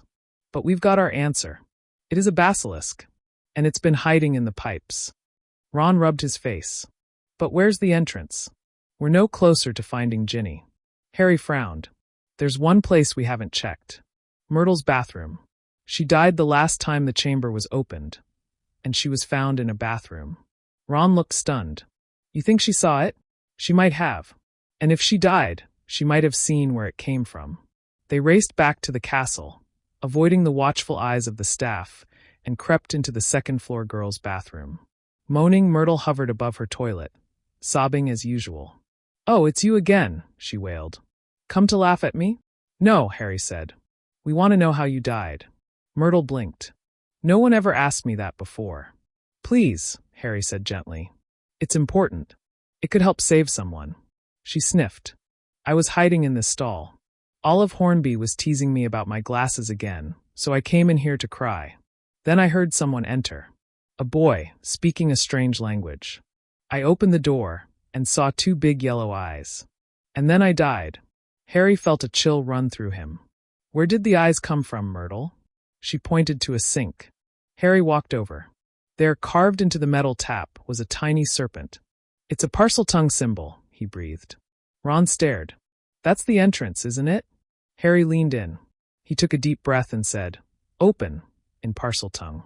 With a grinding of stone and screeching metal, the sink sank into the floor, revealing a large, dark tunnel. They stared into the gaping hole. Only one way down, Harry said grimly. Ron nodded, face pale. Let's go save my sister. And they jumped. The slide was long, steep, and cold. Harry and Ron tumbled down through winding stone, unable to stop themselves until the chute ended with a thud. They landed in a damp stone chamber, barely lit by the glow of Harry's wand. The air was rank, filled with the smell of decay and ancient rot. Water dripped somewhere in the distance. Ugh, Ron groaned, standing and brushing slime off his robes. If we survive this, I'm never using a sink again. Harry raised his wand and stepped forward. The tunnel ahead was wide and lined with damp stone. Dead rats and shed snake skins littered the path, each larger than the last. They walked slowly, breath held. Finally, they reached an enormous door engraved with entwined serpents. Their eyes gleamed green in the wand light. Harry stepped forward and hissed, "Open." The serpents slid apart with a hiss of stone, and the door rumbled open. The chamber was vast. Pillars carved with serpents rose to the ceiling, casting long shadows. The walls were wet and green with moss. And at the far end stood a colossal statue, Salazar Slytherin, his beard flowing into the stone like water, his eyes empty and cold. And at the foot of the statue lay Ginny Weasley. "Ginny!" Ron bolted toward her, but Harry threw an arm in front of him. "Wait!" A figure stepped out from the shadows, tall, slim, and translucent. "Tom Riddle." He smiled coldly. "So you came after all." Harry stepped between Riddle and Ginny. "What did you do to her?" "She's still alive," Riddle said softly, almost admiringly. "For now. She's been feeding me her soul for months. Through the diary. Pouring her secrets, her fears, her memories into me, and I've grown stronger." Ron growled. How could you do this?" Riddle tilted his head. "Because I am Lord Voldemort." Harry's heart stopped. "No. Voldemort, he's just a name." "Tom Marvolo Riddle," Riddle said slowly, writing the name in the air with his wand. Then he waved his hand, rearranging the letters. "I am Lord Voldemort. That was the name I gave myself. I wanted a name that wizards would fear." "You're the heir of Slytherin," Harry whispered. Riddle smiled. "I am." He turned to the statue and hissed in Parseltongue. "Speak to me, Slytherin, greatest of the Hogwarts four." Stone cracked. The mouth of the statue yawned open, and from it slithered a serpent so massive it seemed endless. A basilisk, its emerald scales gleaming, its yellow eyes shut but twitching. Ron backed away, pale as death. "Bloody hell! Don't look in its eyes!" Harry shouted. The basilisk coiled and hissed, sensing its prey. Riddle stood calmly beside it, watching with amusement. "I'll make this quick, Potter," Riddle said coldly. "And then Ginny's body will bear the blame. No one will ever know." As the basilisk struck, Harry dove behind a pillar, heart pounding. He shouted, "Ron, get Ginny out of here. Now!" But Ron hesitated, unsure of where to look. The serpent smashed into a pillar, missing Harry by inches. "I need a weapon," Harry muttered, glancing around wildly. Anything. Then he heard a familiar fluttering. Fawkes, Dumbledore's phoenix, soared through the opening above, letting out a piercing cry. In his talons, he carried something long and gleaming, a sword. He dropped it at Harry's feet. Riddle snarled, "That bird won't save you." Fawkes let out another cry and dove at the basilisk, blinding it with his beak. The serpent hissed in pain, thrashing violently. Harry grabbed the sword, Godric Gryffindor's, its hilt set with rubies, and lunged just as the basilisk turned toward him. Blind now, it struck wildly. Its fang sliced across Harry's arm. Blazing pain erupted, and Harry cried out, plunging the sword deep into the roof of its mouth. The basilisk let out a final screech and collapsed, lifeless. Harry slumped to the ground, gasping, blood dripping from the wound in his arm. The venom burned through his veins. Riddle stepped forward, still unbothered. "You're finished, Potter. With or without the serpent, I've won." But Fawkes landed beside Harry and began to cry. Harry stared as the phoenix's tears touched his wound, and the pain began to fade. The bite sealed. The venom was gone. Riddle's eyes narrowed. Phoenix tears. Harry stumbled toward Ginny and the diary, now lying open beside her. "If she's been writing into this," he said slowly, "then maybe I can stop you with it." "No!" Riddle lunged forward. But Harry acted first. He took the basilisk fang from the corpse and stabbed it into the diary. Ink spurted like blood. Riddle screamed, flickering, collapsing in on himself as the diary writhed. Then he was gone. Completely gone. Ginny stirred. "Harry," she whispered weakly. "It's okay," he said, kneeling beside her. "It's over." Ron ran forward, tears in his eyes. "Ginny." She sat up groggily, confused and pale but alive. Together, they made their way out, Fawkes guiding them with his glow. The Phoenix carried them up through the tunnel, and soon they emerged in Moaning Myrtle's bathroom, shaken but safe. McGonagall, the Weasleys, and even Dumbledore, recently reinstated, were waiting in the hospital wing. Ginny ran into her mother's arms. Ron and Harry were bombarded with questions, but Harry said only one thing. "We found the chamber. It's sealed now, and Tom Riddle's memory is gone." Dumbledore looked at him with deep pride. "Well done, Harry. And thank you, Fawkes." The Phoenix trilled softly. Later, as the Grangers visited Hermione, who was just waking from her petrification, Harry sat beside her and smiled. "You were right about the Basilisk," he told her. "You helped save everyone." Hermione blinked. "You saved Ginny?" Harry nodded. "We all did." The danger had passed. But Harry knew this wasn't over. He had seen what Tom Riddle was capable of, even as a memory, and Voldemort was still out there. Somewhere. But for now, they were safe. They were together. And Harry, raised with love, knew he wouldn't face the future alone. The summer of 1993 passed with far less drama than the last. After the events in the Chamber of Secrets, the wizarding world hailed Harry, Ron, and Hermione as heroes. The Daily Prophet ran an entire special edition praising their courage, though Harry barely read it. He was just glad Ginny had recovered, Hermione was back to normal, and Hogwarts had returned to its usual rhythm. Chaotic, but not deadly. Harry returned to the Grangers' home in Oxford for the summer. Emma and Dan welcomed him warmly, treating him like a second child. Even though the Grangers weren't magical, they understood Harry better than most. He spent the days helping around their dental clinic, reading wizarding books, and practicing spells with Hermione in the evenings. But the peace didn't last. One warm July evening, as the Grangers enjoyed dinner in the garden, an owl arrived with a thick envelope marked urgent. Harry opened it to find a letter from Arthur Weasley. "Harry, I don't want to alarm you, but you and the Grangers should know. Sirius Black has escaped from Azkaban. The Ministry believes he's after you. We've strengthened security at Hogwarts, and the Muggle Prime Minister has been informed. Please be careful and stay indoors at night. All the best. Arthur Weasley." Harry's fork dropped. "Who's Sirius Black?" Hermione asked, eyes narrowing with worry. Harry read the letter aloud, and Dan Granger immediately stood. "We're calling the police." "No," Harry said quickly. "It wouldn't help. If he's a wizard, the police can't stop him." Emma folded her hands tightly. "Why would he be after you?" Harry had no idea. That night, he stayed up rereading the letter, heart racing. Sirius Black, who had supposedly been a close follower of Voldemort, had broken out of the wizarding world's most secure prison. And somehow, the Ministry thought Harry was his target. He didn't sleep much that summer.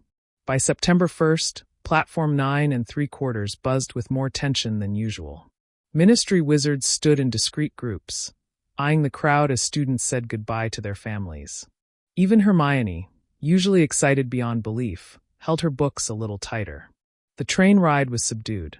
Harry, Hermione, and Ron, who joined them with Ginny and Percy, found an empty compartment.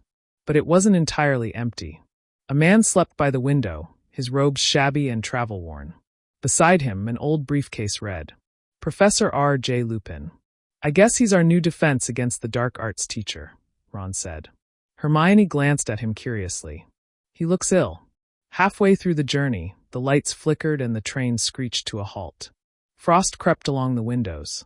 Then the air grew cold, so cold Harry's breath clouded before him. The door creaked open. A figure in tattered black robes floated in. Its face was hidden beneath a hood. Rotting hands reached out from its sleeves. Harry's blood turned to ice. A high-pitched scream echoed in his ears, not real but piercing and familiar. A woman's scream. He collapsed. When he came to, the train was moving again. Professor Lupin knelt beside him, offering chocolate. "You'll feel better after eating this," he said softly. Harry took it with shaking hands. What was that thing?" "A Dementor," Lupin said grimly. "A guard from Azkaban. They're searching the train for Sirius Black." Hermione looked furious. "They shouldn't be anywhere near students." "They shouldn't," Lupin agreed. "But fear makes people do foolish things." Harry sat in silence, gripping the chocolate. The screaming still echoed in his ears. Back at Hogwarts, The sight of Dementors patrolling the gates filled Harry with dread. Even Hagrid, now teaching care of magical creatures, muttered darkly about it. Their third year began with a curious mix of excitement and unease. Lupin, despite his ragged appearance, proved to be the best defense against the dark arts teacher they'd had. He taught them practical spells, how to fight boggarts, handle redcaps, and repel hinkypunks. Even Ron admitted, he's actually brilliant. But the Dementors were another story.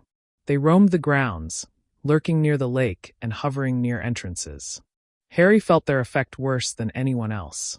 After fainting again during a Quidditch match, he confided in Lupin. "They make me hear her," Harry said quietly in his office. "A woman screaming. I think it's my mum." Lupin's face turned pale. "That would make sense." "Why?" Harry asked. Lupin hesitated. "Because the worst memories surface when Dementors are near. They drain happiness, warmth, and light. And your past, Harry, losing your parents the way you did, it makes you especially vulnerable." He looked at Harry for a long time. "I knew your parents. James and Lily were friends of mine. Good people. Brave." Harry's eyes widened. "You knew them?" Lupin smiled faintly. "We were in the same year at Hogwarts." For a moment, Harry forgot the darkness. Lupin became someone more than just a teacher. He was a connection to his real parents, something Harry had rarely felt before. But the peace didn't last. One night, the fat lady's portrait was found slashed, the entrance to Gryffindor Tower wide open. She refused to let someone in, Dumbledore told the assembled students gravely. He grew angry. He attacked the painting. "Who is it?" someone asked. "The fat lady insists it was Sirius Black." Harry sat frozen. The man who betrayed his parents, who led them to their deaths, was not only free. He was inside the castle. And suddenly, the letter from Arthur, the Dementors, and the chilling screams in Harry's head all made sense. Sirius Black wasn't just after a student. He was after Harry Potter. Security at Hogwarts grew tighter. The Dementors increased their patrols, and professors walked students to classes in pairs. The festive spirit of the school dimmed under the cloud of Sirius Black's escape, and Harry found himself more restless than ever. Despite his best efforts, the idea of Black wandering Hogwarts halls, possibly watching from the shadows, kept him up at night. Hermione worried constantly. "You shouldn't go anywhere alone," she told Harry daily, "not even with Ron. What if he's hiding under an invisibility cloak, or using magic we don't know?" Ron added, "Or what if he's a werewolf? He did escape Azkaban." Harry didn't laugh. The way Black had gotten past the Dementors, creatures said to be inescapable, haunted him. To make matters worse, his next Quidditch match approached. Though Harry was still shaken from fainting during the last game, he was determined to fly again. Oliver Wood, obsessed with finally winning the cup, encouraged him ruthlessly. But before the match, something unexpected arrived. Fred and George Weasley pulled Harry and Ron aside one evening and handed them a blank piece of parchment. "This," Fred whispered, "is the Marauder's map." "It's enchanted," George explained. "Shows everyone in Hogwarts. We used it to sneak around for years. Thought you could use it more now." They tapped it with their wands. "I solemnly swear that I am up to no good."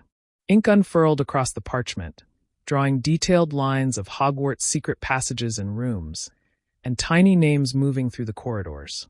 Harry stared. "This is brilliant. And now you can see if Black gets anywhere near you," Fred said with a wink. That night, as Harry studied the map in bed, he noticed a name moving near the shrieking shack, Sirius Black. His heart jumped. The man was out there, just beyond the gates. He clenched his fists. "I need to know why he's after me." The Quidditch match against Ravenclaw arrived. Determined not to fall again, Harry focused every nerve into flying. He spotted the snitch early and dove, heart-pounding. Cho Chang, the Ravenclaw seeker, chased after him. Wind tore at his robes as the golden ball flitted toward the stands. Then he saw them, Dementors near the field. Harry swerved, rising sharply. But they kept coming. He gritted his teeth, raised his wand, and shouted, "Expecto Patronum!" A silver mist burst from his wand, casting the Dementors back. They fled just as he grabbed the snitch and pulled up to roaring applause. Back on the ground, Lupin pulled Harry aside. "You cast a Patronus," Lupin said, eyebrows raised. "A strong one." Harry panted, still pale. I had to. They were on the pitch. They weren't, Lupin said quietly. Those were students, Malfoy and his cronies, dressed in cloaks. Trying to scare you. Harry stared at him, stunned. You still managed a real Patronus, Lupin said, a touch of pride in his voice. Few third years can do that. I'll teach you to control it better if you'd like. Harry nodded. Yes. Please. The following weeks passed with private lessons in the defense classroom. Lupin taught him to focus, to conjure the happiest memory he could, flying, being with the Grangers, or hearing Hermione laugh. You're getting stronger, Lupin told him after one session. Your father would be proud. The words landed heavily. Harry hesitated. Professor, you knew my dad, didn't you? Lupin looked out the window. I did. James, Sirius, and we were close. There's so much you deserve to know. Harry frowned. Then tell me, why did Black betray them? Why is he trying to kill me? Lupin looked as if he might say something, but he didn't. I'll tell you soon, he said quietly. But I want to be sure. Before Harry could press further, Hermione burst into the room. You need to see this, she said breathlessly, dragging him to the Gryffindor common room. The notice board displayed a new bulletin. Buckbeak, the hippogriff, sentenced to execution. Hagrid's heartbroken, Hermione said. Malfoy's complaint worked. They've scheduled it during exams. Ron looked furious. It wasn't even Buckbeak's fault. Together, the trio began working on an appeal. Hermione spent nights buried in the library, crafting arguments and reviewing magical law, while Harry and Ron gathered student testimonies. But time was running out. Meanwhile, Harry's obsession with the Marauders map grew. One evening, as he studied it alone, he noticed something strange. A name appeared that shouldn't have been possible. Peter Pettigrew. But Peter Pettigrew was dead, murdered by Sirius Black. The name moved swiftly through the dungeons. Harry leapt to his feet. This has to be wrong. But the map didn't lie. He brought it to Lupin the next day. Lupin went pale. Where did you get this? He whispered. Fred and George gave it to me. Lupin folded it up, hand shaking. Harry, this changes everything. You knew Pettigrew, Harry said. Didn't you? I thought he was dead, Lupin murmured. But if he's alive, then Sirius might be. He stopped himself. Go to class, Harry, he said urgently. I'll explain everything. Soon. Harry left, heart racing. Something massive was being kept from him. Something about his parents, about Sirius Black, and about the truth behind their deaths. He couldn't wait any longer. That night, under the invisibility cloak, he followed the map. When he saw Pettigrew's name moving again, right next to Ron's in Gryffindor Tower, he froze. Then the name vanished. The truth was close. Too close to ignore. And Harry was about to find out that the story he'd believed his entire life wasn't just incomplete. It was wrong. Harry didn't sleep that night. He sat in the common room, the Marauder's map clutched tightly in his hand, watching for the name that had shaken everything he thought he knew. Peter Pettigrew. But no matter how long he stared at the parchment, the name didn't reappear. The next morning, he cornered Hermione in the corridor between classes. I saw it again, he whispered urgently. Peter Pettigrew. On the map. In Gryffindor Tower. With Ron. Hermione's brow furrowed. But that's not possible. Pettigrew's dead. Sirius killed him. Everyone says so. I know, Harry said, exasperated. But what if they're wrong? What if Sirius didn't kill him? Lupin saw the map too, and he looked terrified. Hermione bit her lip. Then we have to find out the truth. They planned to confront Lupin after class, but the school buzzed with even more disturbing news. Sirius Black had been seen again, inside the castle. The fat lady's portrait had been repaired, but security had doubled. Dumbledore addressed the students with calm authority, but even he looked more grave than usual. Harry was no longer scared. He was angry. Someone had lied. Maybe several people. And if Sirius Black wasn't the villain everyone believed, then Harry needed to know now. That evening, he, Ron, and Hermione visited Hagrid's hut before Buckbeak's appeal. The half-giant was distraught, his eyes puffy and red. Piles of defense notes and protest letters covered the table. They're going to execute him, Hagrid said, sniffling. Doesn't matter what I say. Lucius Malfoy's behind it, I know he is. Hermione gave him a tight hug. We'll keep fighting. As they left the hut, walking quietly back to the castle, Ron suddenly froze. "What's wrong?" Harry asked. "My rat Scabbers, he's gone again." They turned to see Crookshanks darting after something through the tall grass. Ron gave chase, and Hermione followed, yelling for her cat to stop. But what they found in the shadows wasn't Scabbers or Crookshanks. It was Sirius Black. He leapt out from behind a tree, wand raised. His hair was matted, his robes filthy, but his eyes, wild and sunken, burned with a desperate intensity. "Get away from them!" Harry shouted, stepping between Black and his friends. Sirius's eyes locked on Harry's. "I don't want to hurt you," he rasped. "But I have to finish what I started." Before he could react, a massive, snarling beast burst from the woods, Lupin. But not the Lupin they knew. A werewolf. The full moon had risen. Lupin howled, for sprouting from his skin as his body contorted, bones cracking. The transformation was horrifying. Hermione screamed. Ron grabbed her hand. Crookshanks darted between them, hissing, while Sirius transformed into a massive black dog and lunged at the werewolf. "Run!" Harry shouted. They fled through the trees as the two beasts fought, claws and teeth flashing in the moonlight. They made it back to the castle gates, breathless, just as Sirius, now human again, limped after them, bleeding and panting. "Please," he said, dropping to his knees. "You have to listen. I didn't betray them. I didn't betray James and Lily." Harry stood over him, wand pointed. "Then who did?" Sirius looked up, eyes wet. "Peter. Peter Pettigrew. He was the secret keeper." "Not me." Ron shook his head. "No, that's impossible. Peter's dead." "He's not," Sirius said hoarsely. "He's been living in your dormitory for years. As a rat." Ron blinked. "Scabbers." Hermione gasped. "No, that's why he was always missing. That's why Crookshanks kept chasing him." "Check the map," Sirius said. "It doesn't lie." Harry stared at the man who had haunted his nightmares, who was supposed to have betrayed his parents. But there was something in his voice, something broken and earnest. He turned to Ron. "Where's Scabbers now?" Ron pulled him from his pocket. "He came back during dinner." "I didn't think." "Hold him," Sirius said, standing shakily. "And don't let go." They rushed back to the shrieking shack, Sirius leading them through the tunnel beneath the Whomping Willow. There, Lupin joined them, pale and exhausted, human once more. "You told them?" he asked Sirius quietly. "I had to," Sirius said. "They deserve the truth." Lupin turned to Harry. "It's true. Peter was the real traitor. We used a charm to hide your parents. Everyone thought I was the secret keeper, but we switched it to Peter to fool Voldemort." Sirius added, "And when your parents died, Peter faked his death. He cut off his finger, transformed into a rat and ran." "But how can we prove it?" Hermione asked. Sirius looked at Scabbers, still wriggling in Ron's hand.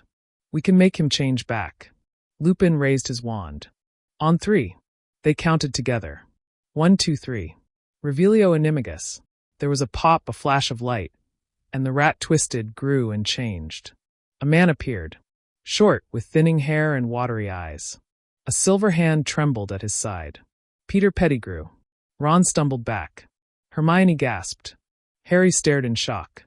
I didn't mean to." Pettigrew stammered. "He made me.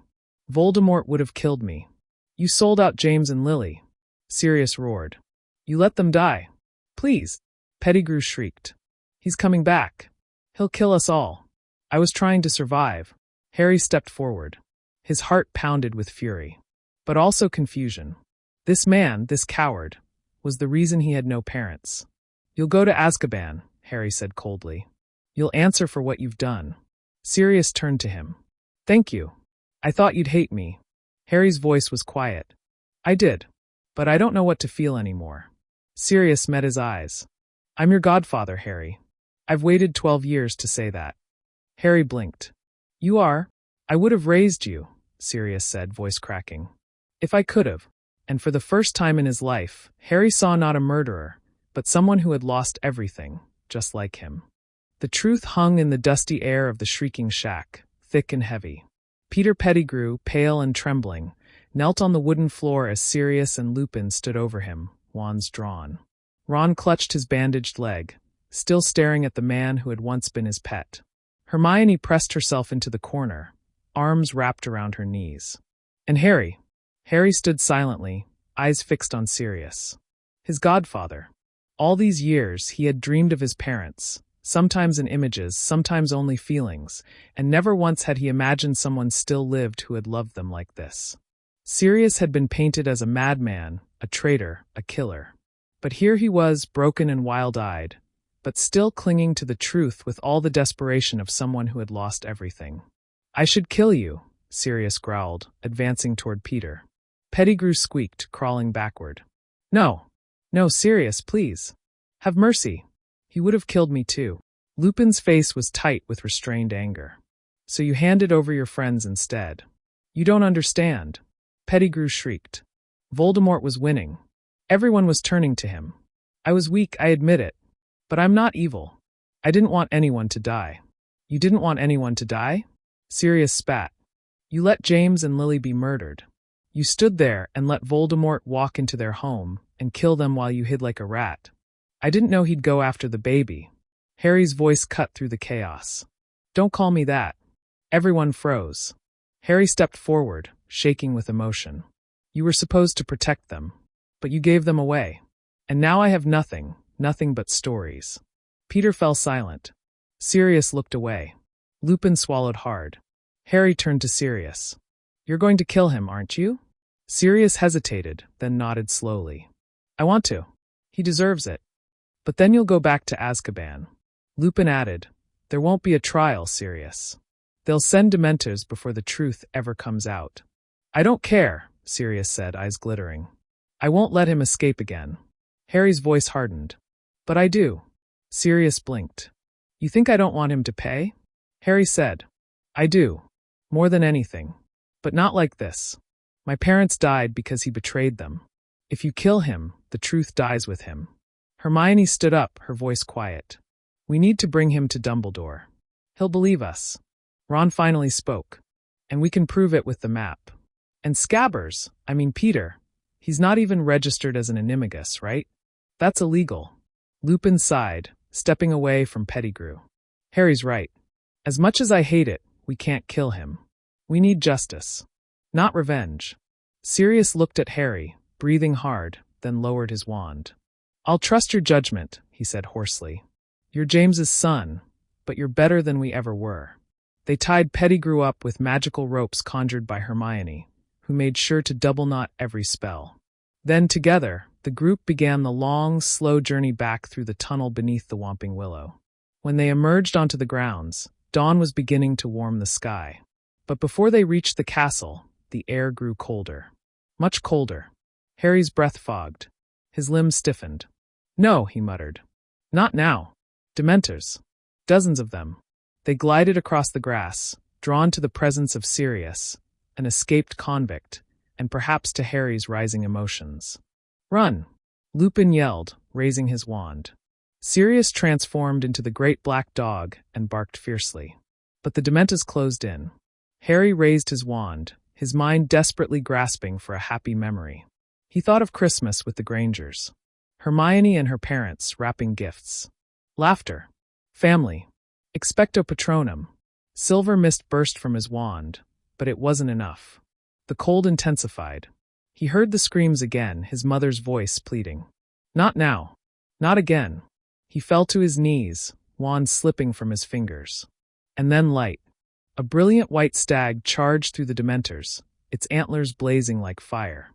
It scattered the creatures with sheer radiance, sending them fleeing into the early morning mist. Harry collapsed, blinking in confusion. The stag turned toward him, stood still for a moment, and then vanished into nothing. "Harry!" He looked up to see Dumbledore striding toward them, his robes flapping in the breeze. Behind him came Professors McGonagall and Snape looking particularly furious. Dumbledore examined the bound Pettigrew, the pale Sirius, and the battered students. "Explain," he said quietly. Harry did. Everything. The map. The secret keeper switch. Pettigrew. Crookshanks. The spell. The transformation. The confrontation in the shrieking shack. When he finished, Dumbledore looked at Sirius and nodded. "I believe you." Snape, outraged, shouted. "He's a murderer. He escaped Azkaban. He endangered the students." "No," Dumbledore said calmly. I think we have something far more serious here, a miscarriage of justice. He turned to Pettigrew. You, Mr. Pettigrew, will be held in the dungeons. The ministry will be summoned. If what Harry says is true, then a great many things will have to change. Sirius looked at Harry with something like awe. You saved me, he whispered. Harry shrugged, trying to hide the storm of emotions still swirling inside him. You saved me first. Later that day, after rest and a visit to the hospital wing, Harry sat in Dumbledore's office as the headmaster poured 2 cups of tea. There's talk, Dumbledore said, of your godfather taking custody. Harry looked up sharply. I'd live with him? Possibly, Dumbledore said. Though I understand the Grangers have raised you as their own. This decision is yours, Harry. Either way, you'll be safe and loved. Harry sipped the tea in silence. A godfather who had waited for him. A family who had always loved him. A future that suddenly felt open and uncertain. I don't know yet, he said softly. That's perfectly all right, Dumbledore said with a smile. You have time. But time, as Harry would soon discover, was about to run out far faster than anyone expected. The morning after the truth about Peter Pettigrew came to light, the corridors of Hogwarts buzzed with barely contained chaos. Rumors spread like wildfire. Sirius Black had been found, captured, and proven innocent. A Death Eater had been hiding in the castle, disguised as a rat. Professors were tight-lipped, students were wild with theories, and no one could quite settle down long enough to focus on exams. In the hospital wing, Harry sat upright in bed while Madame Pomfrey fussed over him with a potion that smelled like boiled cabbage. Across the room, Ron lay in another bed, his leg elevated and wrapped in thick bandages. Hermione sat between them, flipping through a book but barely reading. I still can't believe it, Ron muttered. Scabbers. He was just him. In my pocket, eating my homework. Hermione looked up. We always thought something was odd about him. Crookshanks must have known the truth. Harry was quiet. His thoughts were with Sirius. They hadn't spoken again since that moment in Dumbledore's office, but the image of Sirius kneeling, exhausted, with hope finally shining in his eyes, it wouldn't leave him. Just then, Professor McGonagall entered, her lips set in a stern line. Potter Granger, Weasley, the minister is here. He wishes to speak with you. Hermione blanched. The Minister for Magic? Yes, McGonagall said. And he is not pleased. 10 minutes later, they stood in Dumbledore's office again, facing Cornelius Fudge. The minister was red-faced and sweating slightly despite the cool June breeze from the open window. Next to him stood an expressionless Auror and a very smug-looking Lucius Malfoy. You expect me to believe, Fudge said slowly, that this man, this child's pet rat, is actually a Death Eater who faked his own death and framed an innocent man? He confessed, Harry said. You can ask Dumbledore. Fudge cut him off. Dumbledore's account, while noted, is not the only one that matters. Dumbledore, seated behind his desk, raised a single brow. Are you suggesting I've misrepresented the facts? Lucius Malfoy interjected smoothly. Surely, Headmaster, you must acknowledge that this fairy tale raises concerns. A convicted murderer escapes prison, is found on school grounds, and your solution is to believe him over ministry records. Sirius, who stood with his wrists still bound beside the desk, scoffed. Of course he wants me gone. Pettigrew is the only proof Voldemort still has followers. People like him. Lucius's pale eyes flashed with cold rage. Careful what you imply, Black. Harry stepped forward, not caring how much power the men in front of him wielded. He's innocent. I saw the transformation myself. We all did. Ron had the rat for years. Ask him. Ron nodded quickly. It's true. He even has a missing toe, exactly the one the ministry thought Peter lost when he died. Fudge looked flustered. This is highly irregular. We'll need an official inquiry. Testimony. Memory extraction. Documentation. Until then, Sirius Black must remain in custody. Harry's heart dropped. But you have the truth. Lucius sneered. Truth, Mr. Potter, is not so easily verified in the wizarding world. Enough, Dumbledore said, his voice soft but unmistakably sharp. Minister Fudge, I believe we can expedite this process with a pensive and veritaserum. You will, of course, want this resolved before the prophet spins it into something far more sensational. Fudge looked as if he had swallowed a lemon whole. Fine. We will proceed with due process. But until then, Black remains under watch. Hermione whispered, "They'll try to bury this." Harry knew she was right. The Ministry didn't want to admit a mistake, especially one that had kept an innocent man in Azkaban for 12 years. And Lucius Malfoy. He was trying to erase all traces of Voldemort's legacy. If Peter testified, that story would fall apart. "I want to speak to Sirius," Harry said suddenly. Fudge huffed, but Dumbledore nodded. "You may have a moment." Down in a private room below the castle, Sirius sat against the wall, still thin and pale but a little cleaner. He looked up as Harry entered. "You came," Sirius said, smiling faintly. Harry sat across from him. "They're going to fight it. Malfoy's twisting everything. But Dumbledore's on our side." "I've seen worse," Sirius said. "I spent 12 years in a cell. I can wait a little longer if it means the truth comes out." "I want to live with you," Harry said suddenly.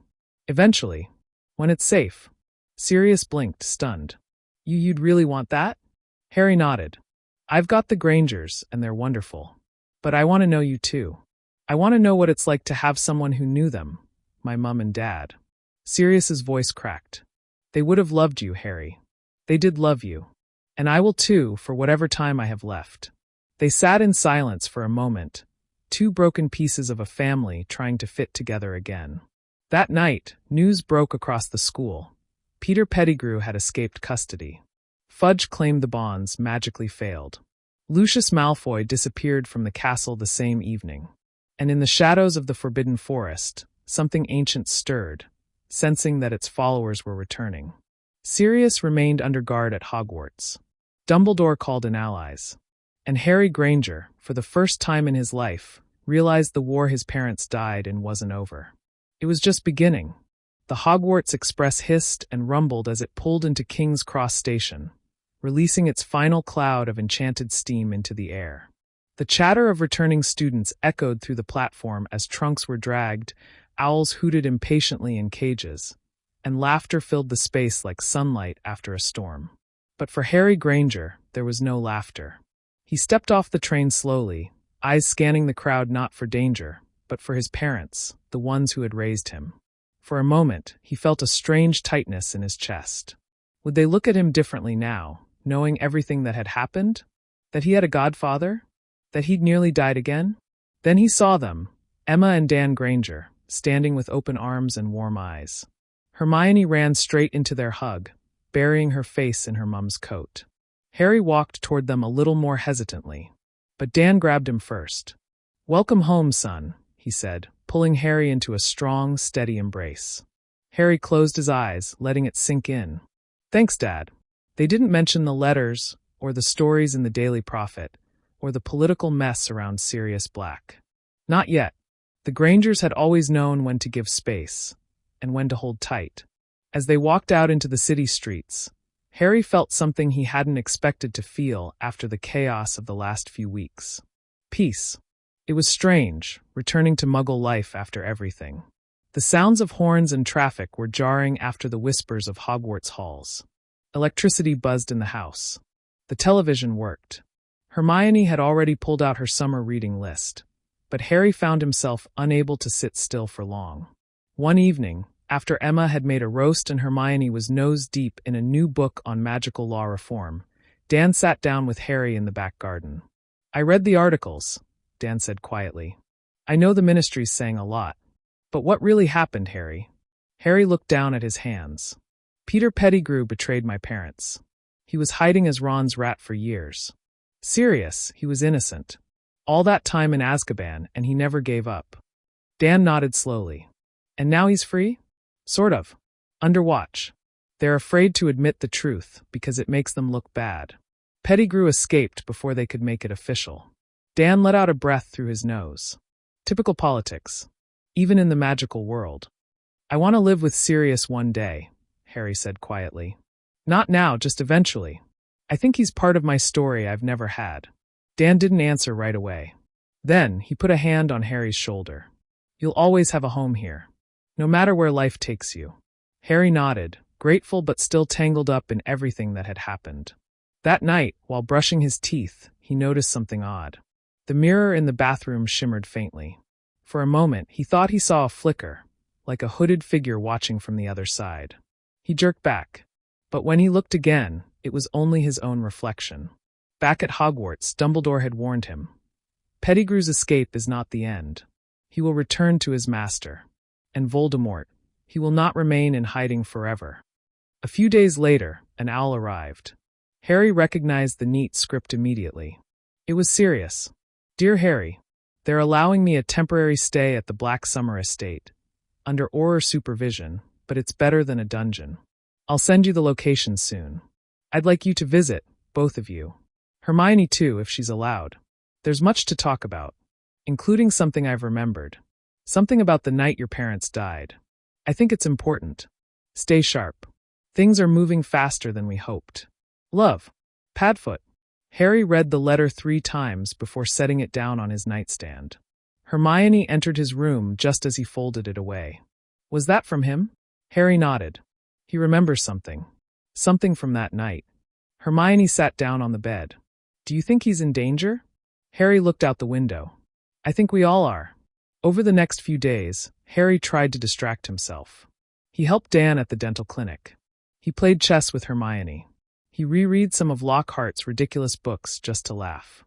But it didn't erase the cold feeling in his chest, the same one he'd felt that night the Dementors attacked. One afternoon, as the sun poured in through the kitchen, Emma entered with a puzzled look on her face. Harry, there's a man at the front door. Tall. Wears a monocle. Says he's from the ministry. Harry's stomach dropped.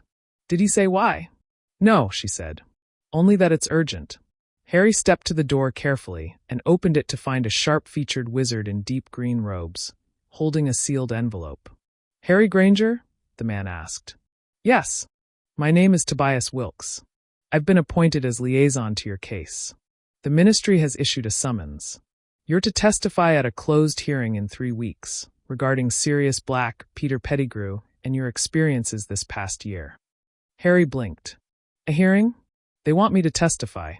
You're central to the entire situation, Wilkes said.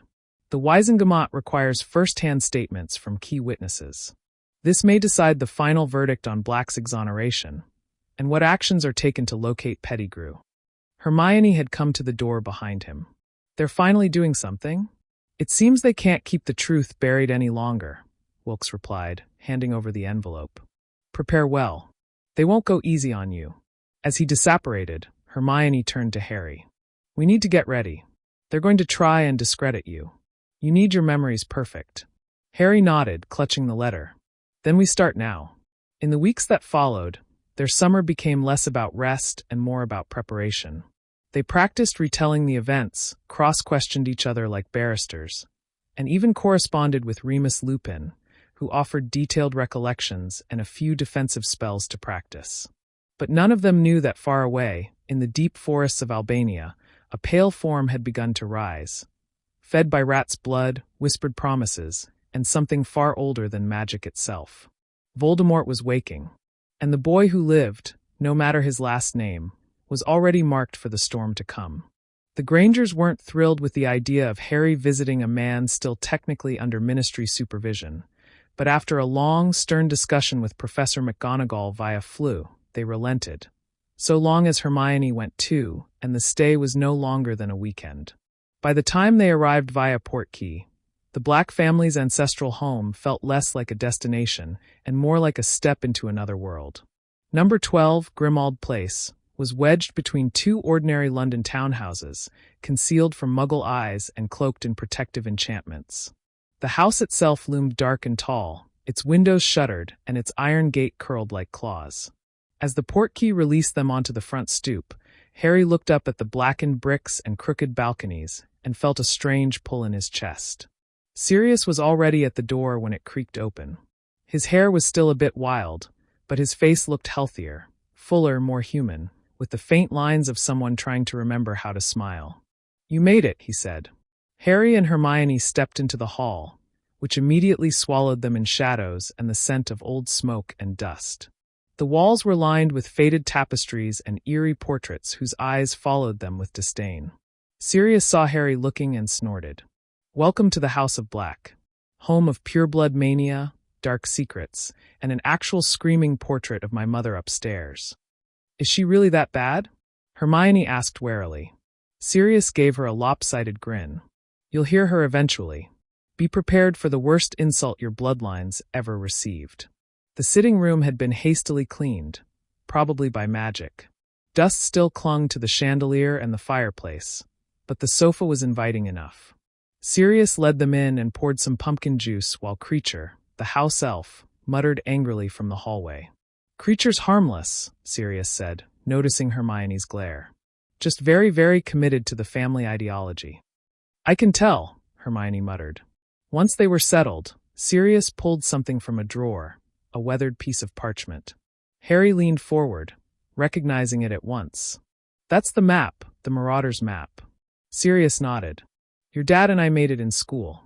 But that's not why I called you here. This, he pointed to a specific hallway on the map. This is where I saw Peter on the night James and Lily died. Harry stared at it. You remember now? Not everything.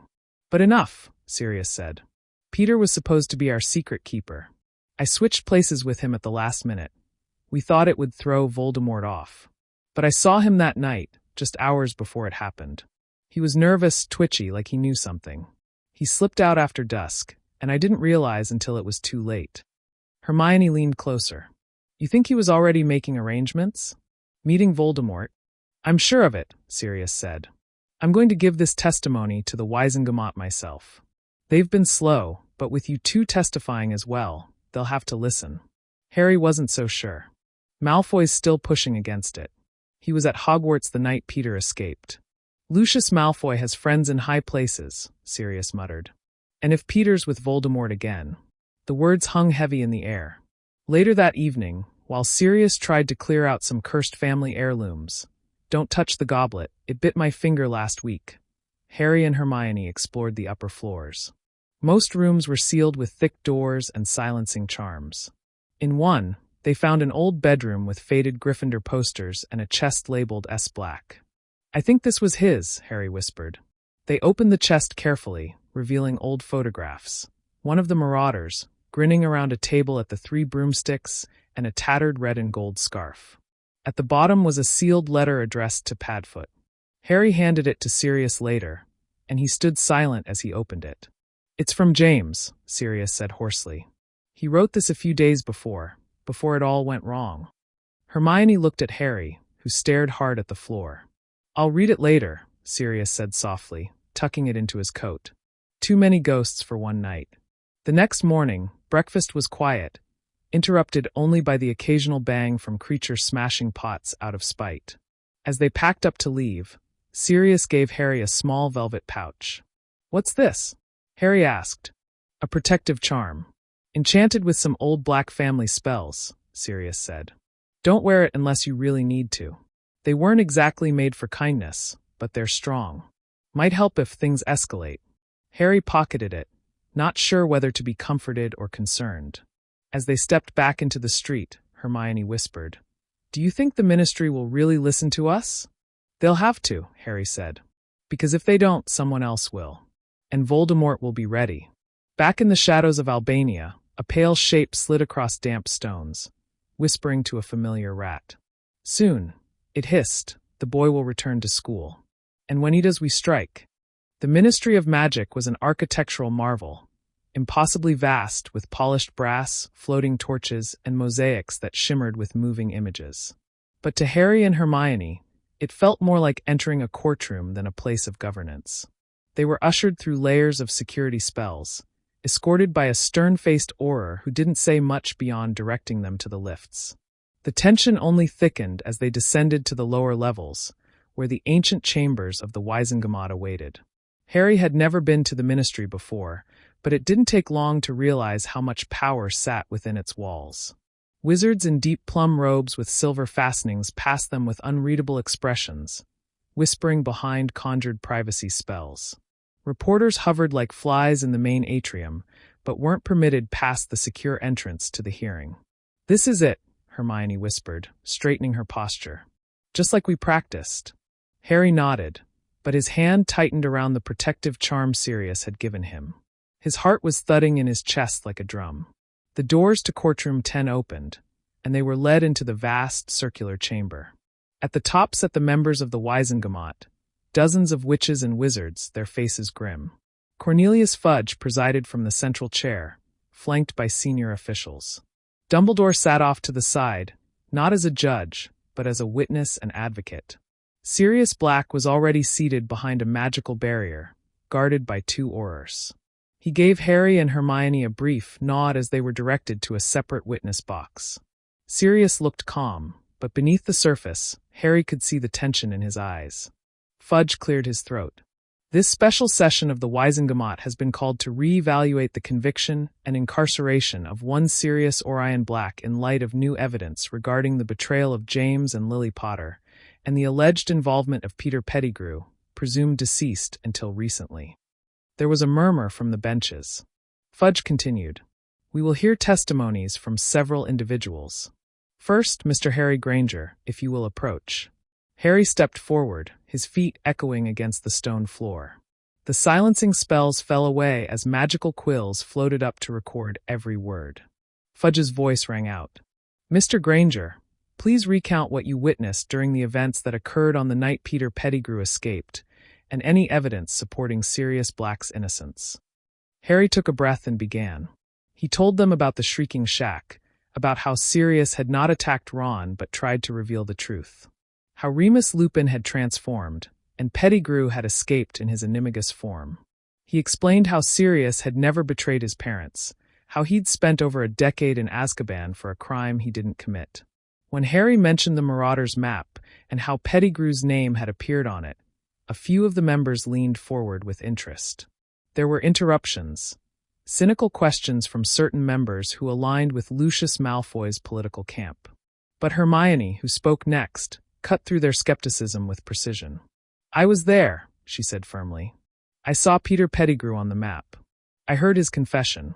Sirius Black is innocent." The room was quiet for a moment after she finished. Then Sirius stood. The barrier around him lowered just enough to allow him to speak clearly. "I have nothing to hide," he said, voice sharp. "I was young and reckless, but I never betrayed James and Lily. I would have died before handing them over. And Peter, he's still out there. He's with Voldemort." Gasps rippled through the room at the name. Fudge tried to maintain control. "Let us not indulge in fear-mongering." "Fear-mongering?" Sirius barked. "You don't want to believe it because it means you failed. You let him return once already. You're going to let it happen again." Before the argument could escalate, Dumbledore rose from his seat. The chamber hushed instantly. "There is truth here that some do not wish to see," he said. "But truth cannot be denied forever. Peter Pettigrew lives. He escaped because we hesitated. If we hesitate again, we invite the darkness back into our world." The room was silent as the Wisengamot retired to deliberate. Harry sat beside Hermione in the waiting gallery, hands clenched. Sirius stood behind them, pacing slowly. After nearly an hour, the chamber doors reopened. The chief warlock stepped forward, scroll in hand. In light of new and credible testimony, and in the absence of a living Peter Pettigrew to dispute the facts presented, the Wisengamot hereby rules that Sirius Orion Black is to be cleared of all charges, effective immediately. There was a beat of stunned silence, then a flurry of sound. Reporters outside the chamber must have caught wind, because they surged toward the courtroom, quills flying. Sirius exhaled, blinking as though he couldn't quite believe it. "You're free," Harry whispered. Sirius laughed, not bitter, not wild, but freely. "After 12 years. I think I forgot what that felt like." But the joy was short-lived. As they exited into the main atrium, a ministry owl swooped down with a sealed notice. Dumbledore read it first and frowned deeply. "What is it?" Hermione asked. "A report from Albania," Dumbledore said slowly. "A wizarding village destroyed. Every magical signature gone. But traces of something dark, very dark, remain." Harry looked up at him. "Was it him?" Dumbledore met his eyes. "I fear it was only the beginning." The buzz surrounding Sirius Black's exoneration spread like wildfire through both the wizarding and Muggle-born communities. The prophet ran headlines in all caps. "Black innocent, ministry admits failure," while Skeeter's columns subtly tried to redirect blame to Dumbledore's excessive faith in unstable youth. But for Harry, it didn't matter what the papers said. Sirius was free. Still, the joy was short-lived. The news from Albania had rattled even the most skeptical members of the Wisengamot. Villages wiped out. Magical signatures burned out of existence. Survivors spoke of shadows that moved with minds of their own. And worst of all, no one could deny the evidence. Voldemort was returning. Back at Hogwarts, the atmosphere had shifted. The arrival of October usually brought a celebratory buzz. Cool winds, Quidditch matches, and Halloween feasts. But now, tension buzzed just beneath the surface. More Aurors than ever were patrolling the halls, and Dumbledore had reinforced the castle's protective enchantments with alarming urgency. Harry and Hermione returned to a school that felt more like a fortress. The fat lady insisted on double password security. Even the portraits whispered anxiously at night. They weren't the only ones who noticed. "Do you think they know?" Ron asked one morning, glancing around the great hall as students murmured nervously over breakfast. "They know something," Hermione said. "But the ministry's being cautious with the truth." "Too cautious. Why not just say it?" Ron muttered. "Because panic makes people stupid," Harry replied. Hermione nudged him under the table. "Sirius wrote again, by the way. He's staying with Lupin in Hogsmeade for now. Said he wants to be close if anything happens." Harry smiled faintly. "I'm glad. I want him nearby." That day, Defense Against the Dark Arts had a different energy.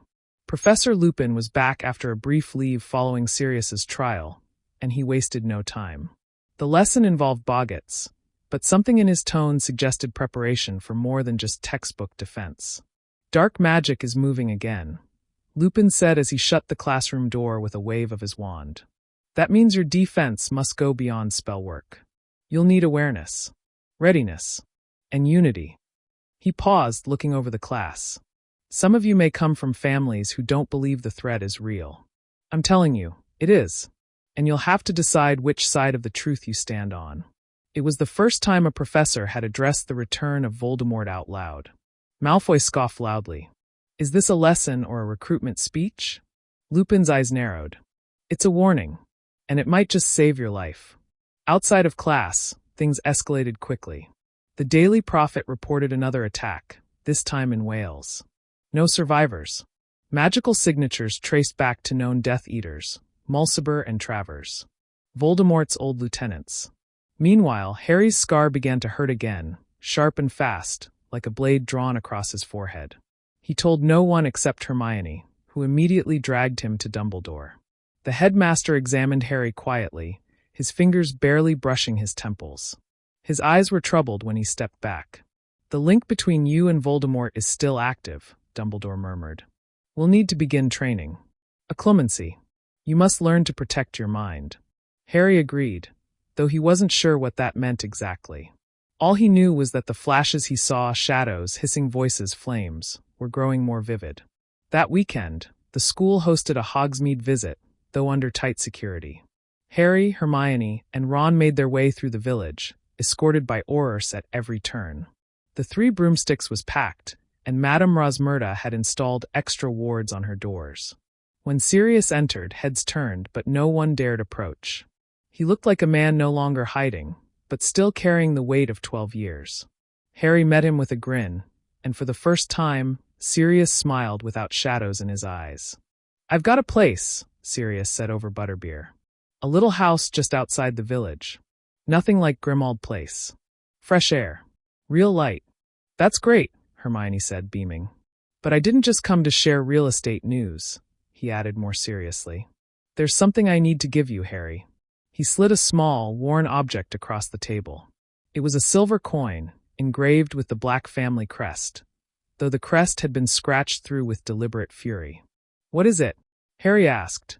"A locator token," Sirius said. "If you're ever in trouble, squeeze it hard." "I'll know. I'll come." Harry gripped it in his hand, feeling the cool weight of it. "Thank you." Their peaceful moment didn't last. As they exited the pub later, a scream pierced the air. A second later, spells erupted across the street. Aurors clashed with masked figures emerging from alleys. One of the attackers sent a building front shattering with a single curse. Harry caught a glimpse of cold gray eyes under a hood, Mulciber. Back to the castle. one Auror yelled, shielding a group of third years. But Harry stayed. He didn't think, he just moved. He fired a stunning spell at one of the Death Eaters, just as they aimed at a group of students. The curse hit squarely, sending the masked wizard flying. Hermione was beside him, wand flashing with a shield charm. Then Mulciber turned toward Harry. Their eyes locked. But before Mulciber could curse him, a blast of red light struck him square in the chest. Sirius stood behind Harry, wand raised, eyes burning. "Don't touch him." Within minutes, the Death Eaters had retreated into the shadows, disapparating with sharp cracks. The Aurors scrambled to secure the area, but the damage had been done. And this time, there were witnesses. Dozens of students had seen the dark robes, the masks, the spells that could only belong to Death Eaters. And they'd seen Harry standing in the thick of it. The Prophet's headline the next morning made it official. Death Eaters return, boy who lived takes a stand. The shockwave of the Hogsmeade attack reverberated through Hogwarts like a thunderclap. Security tripled overnight. No student was allowed beyond the castle walls without 2 Aurors and a professor. Curfews were strict, patrols constant, and even Peeves seemed subdued. Yet the air buzzed with something more than fear, something sharper, harder. For the first time since the Triwizard Tournament, the entire student body could no longer pretend the darkness was just a rumor. They had seen the masks, heard the spells, felt the dread. They knew Voldemort was back. Classes resumed under the oppressive weight of reality. In defense against the dark arts, Professor Lupin no longer pulled punches. Duels were more intense, with mock curses that left students breathless and bruised. "In a real fight, you don't get a do-over," he told them. "Learn that now. It might save your life." At first, the students grumbled. But after Hogsmeade, few complained. Even Ron had started practicing his shield charms without Hermione nagging him. Harry was changed too. He walked through the castle with sharper focus. He spoke less, watched more. And when his scar throbbed at night with flashes of fire and serpents, he didn't cry out. He just gritted his teeth and wrote it down in a charmed notebook Dumbledore had given him, storing details for their weekly acclimacy sessions. Hermione worried. She could see him drifting toward something heavier, colder. He still smiled, still teased, but it no longer reached his eyes. "You don't have to carry it all, you know," she said softly one night in the library. Harry looked at her over the top of magical mind barriers and their uses. "I know," he said, but his voice was too even. In truth, Harry had already made a choice. He didn't want to wait anymore, not for another attack, not for the Ministry to move. He knew Voldemort was preparing for war, so he would prepare too. He told Hermione and Ron one evening in the Room of Requirement, its walls shifting to resemble a miniature training hall. "I want to start something," Harry said. "Not a club. A group. For real defense. Not just books. Practical spells. Duels. Even dark countermagic." Ron raised an eyebrow. "You mean like another Dumbledore's army?" "Not another," Hermione said, catching on. "The Dumbledore's army." Harry nodded. "But this time for everyone. No secrets. No umbrage. No hiding." They spread the word slowly, cautiously, through quiet conversations in corridors, notes hidden in books, coded messages slipped between trusted students. Word got around quickly. Soon, the Room of Requirement filled on a Saturday evening with nearly 30 students from all houses. Neville, Luna, Ginny, the Patil twins. Even Zacharias Smith showed up, albeit with a skeptical scowl. Harry stepped forward, standing at the center of the room, lit by floating orbs of wand light. "You all know why we're here," he began. "What happened in Hogsmeade wasn't an accident. Voldemort is back.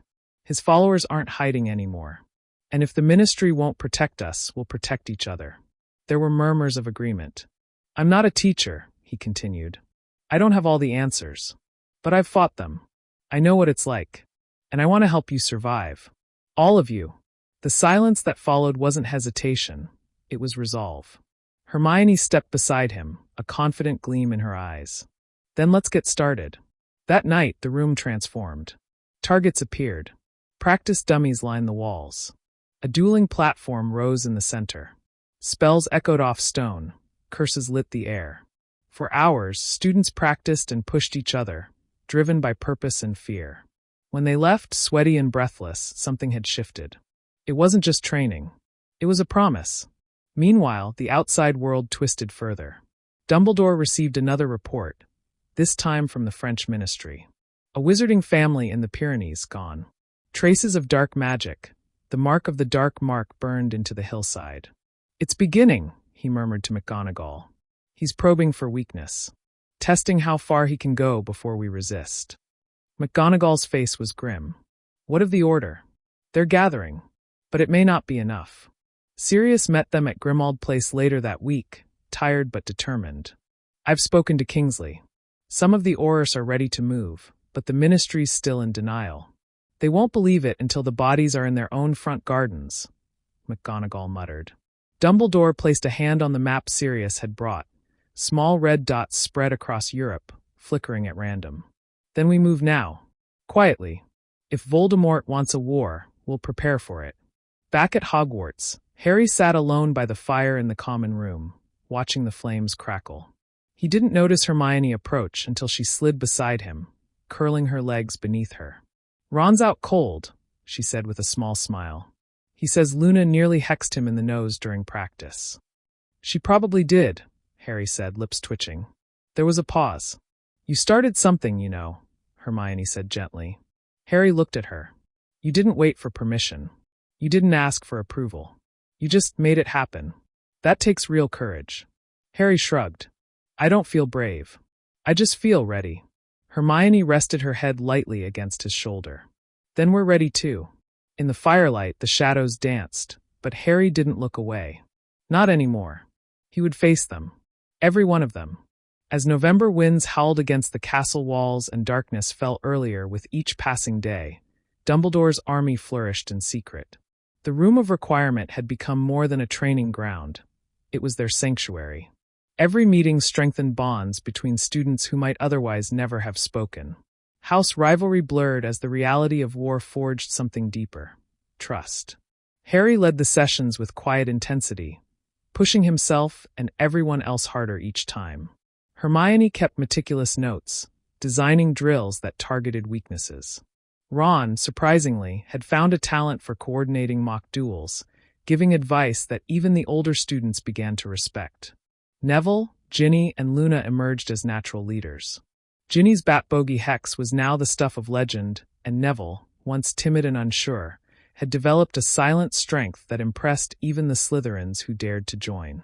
Luna remained unpredictable but brilliant. Her experimental spell combinations were unorthodox and strangely effective. But while the students trained above, something stirred below. The Forbidden Forest had been quiet since the Hogsmeade attack, but Fong's howls echoed more frequently now, and Hagrid spoke in hushed tones of creatures fleeing deeper into the wilds. Something was driving them. Something they feared. In the castle, the shadows felt heavier. Even the portraits noticed. "The air stinks of secrets," one muttered to Dumbledore as he passed. And then, just before the last Friday of the month, it happened. It was Seamus who first noticed. He'd been trying to retrieve a Quidditch playbook he'd dropped into the broom closet near the third-floor west wing when the floor trembled beneath his feet. Not just a vibration, but a pulse. Rhythmic. Alive. By the time Filch arrived to investigate, the floor had cracked, a thin, jagged line spreading across the stone like a vein.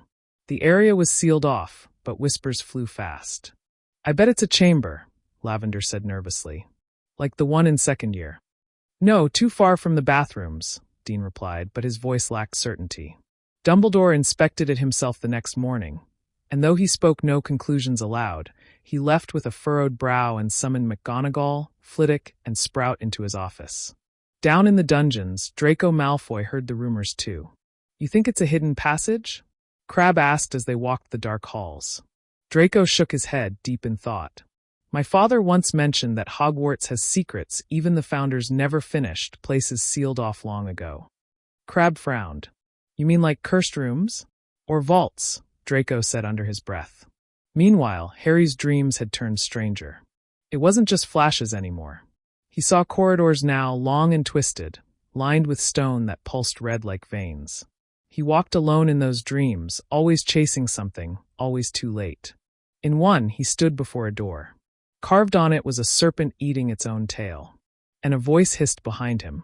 He will rise where the blood remembers. He woke gasping, drenched in sweat, and this time he didn't hide it.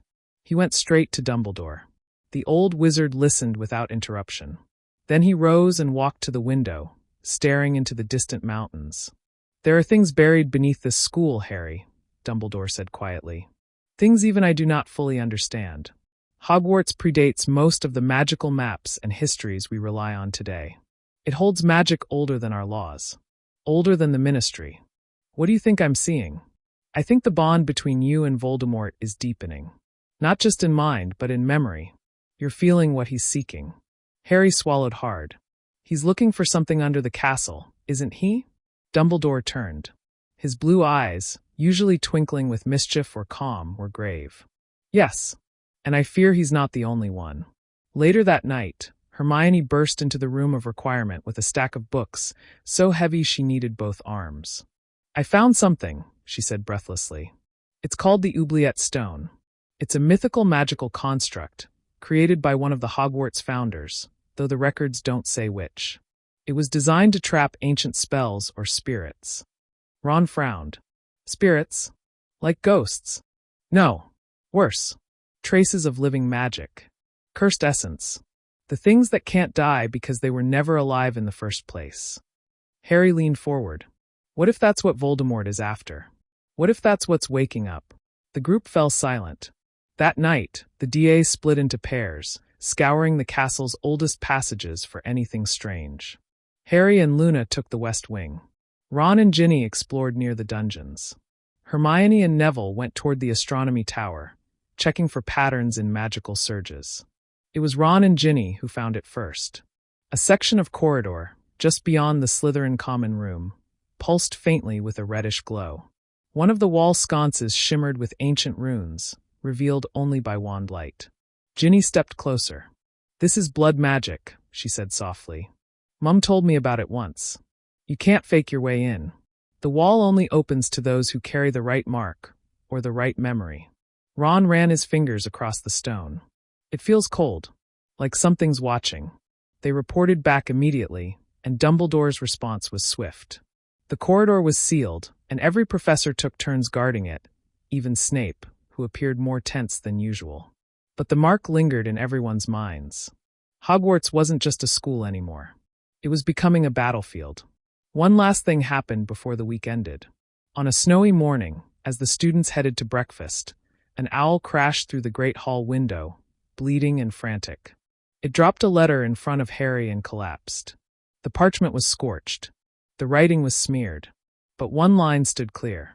He knows about the stone, and someone inside Hogwarts is helping him. The great hall was frozen in a stunned hush, the broken window letting in a gust of icy wind that rippled through the banners and extinguished several candles. Harry stared at the parchment before him. Its single sentence burned into his mind. He knows about the stone, and someone inside Hogwarts is helping him. The owl lay motionless, blood soaking into the stone floor. Dumbledore approached in an instant, his cloak sweeping around him like shadowed wings. He knelt beside the owl, muttering a spell under his breath. A soft glow radiated from his wand tip and faded almost immediately. "It's too late," he said gravely. "This owl was under a powerful tracking hex. Whoever sent this didn't want it intercepted." He looked up, his blue eyes sharp and unreadable. "Everyone, return to your common rooms. Prefects, lead your houses. Staff, secure the entrances."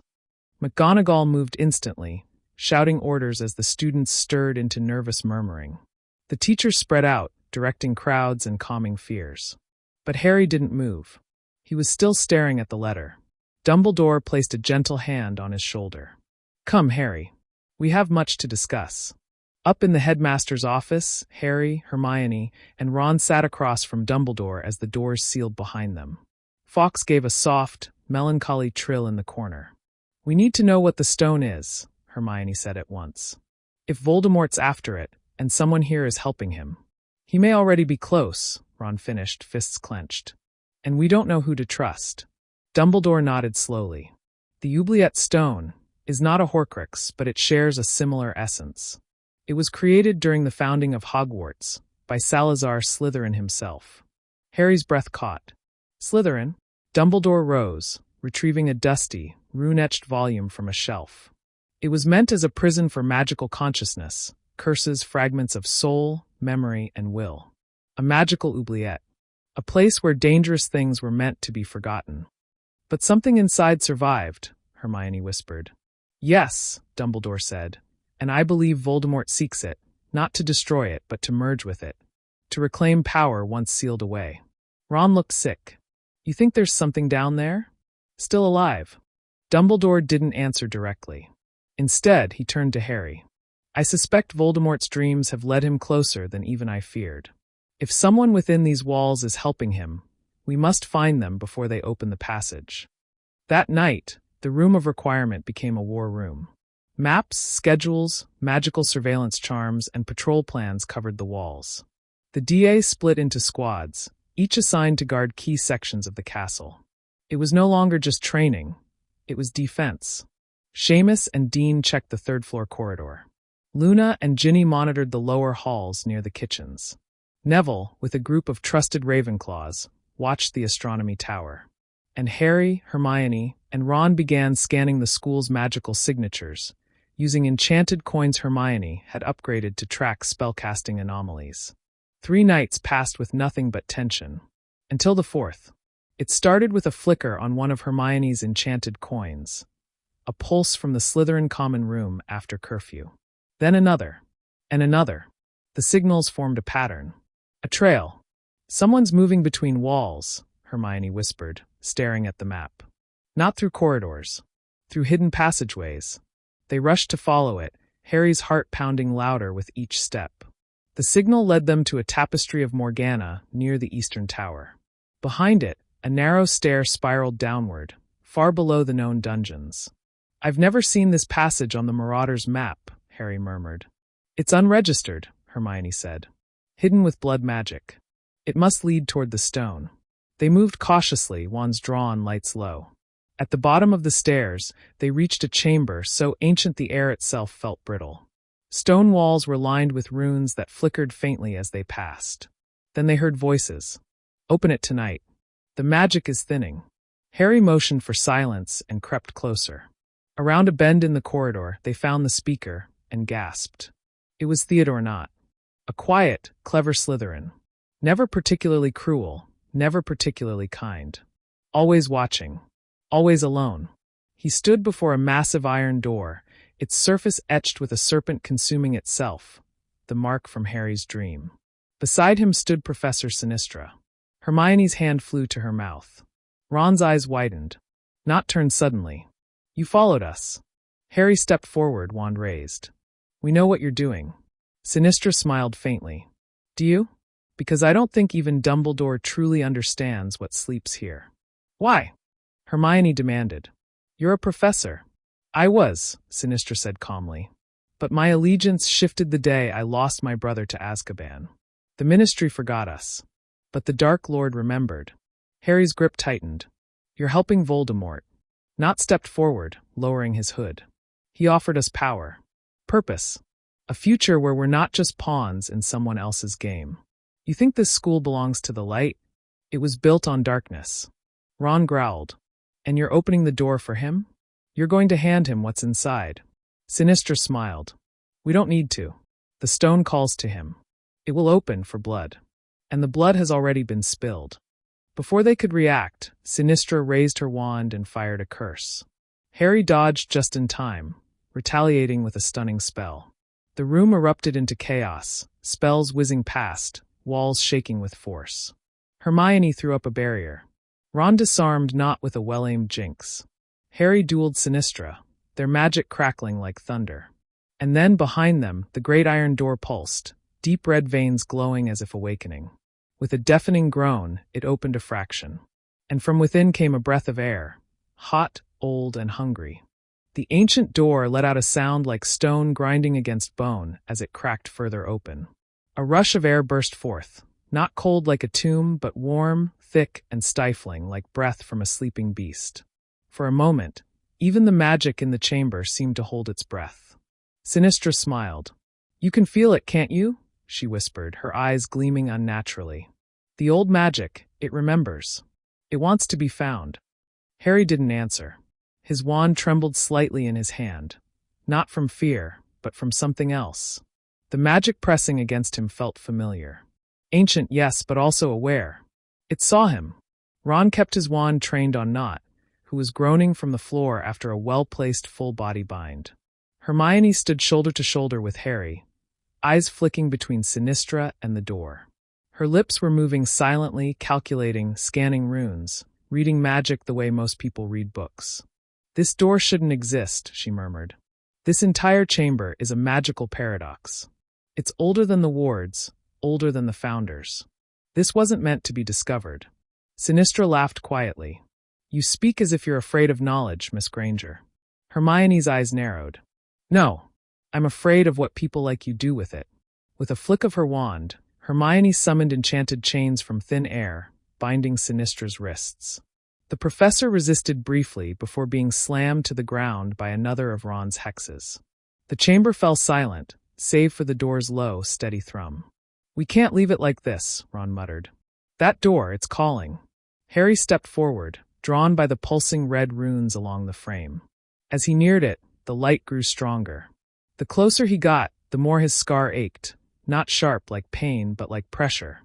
The air around the door seemed to react to him, as if testing him. He reached out.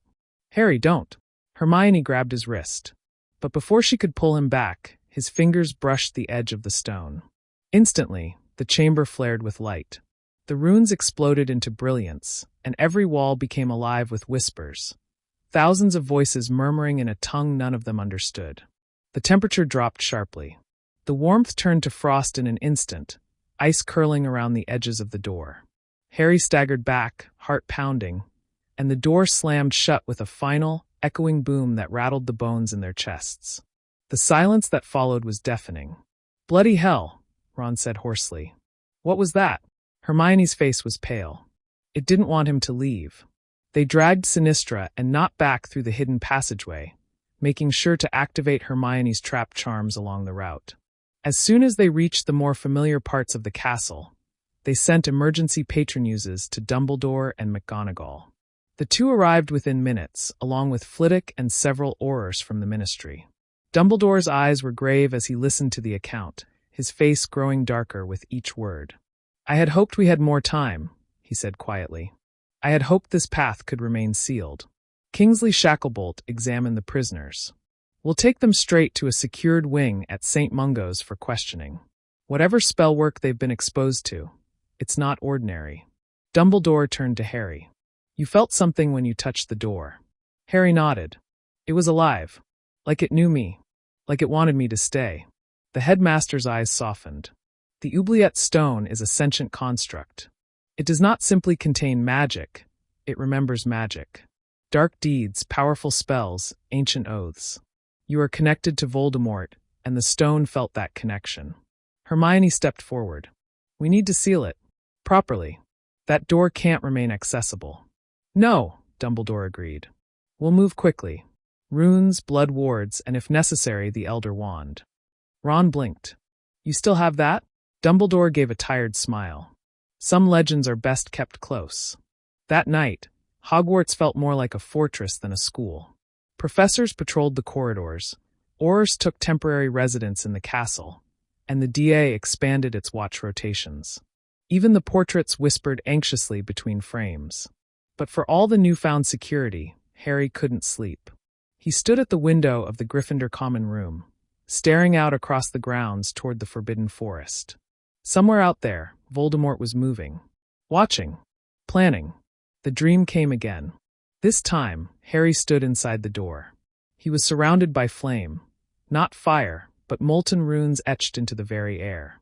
Shadows moved around him, and in the distance something enormous breathed, slowly and deeply. A voice echoed, not Voldemort's but older, deeper, laced with venom and sorrow. Two souls tied by one fate. One must fall so the other may rise. Harry turned, but saw only his own reflection. Then he awoke, gasping. Hermione was sitting nearby with a book open across her lap. "Another dream?" Harry nodded. "I think it's connected to the stone." "It is," she said softly. but I've been reading the oldest records I could find. The oubliette stone doesn't just contain magic, it reflects it. It tests you. You said it reacted to you. Yeah, then you're already part of it, whether we like it or not. The fire crackled in the hearth. For a long moment, neither of them spoke. Then Hermione looked up, her voice quiet. Harry, if Voldemort opens that door completely, what happens if the stone chooses him? Harry stared into the flames. Then I think it won't just remember magic. It'll become him. Days passed, but the tension within Hogwarts only grew.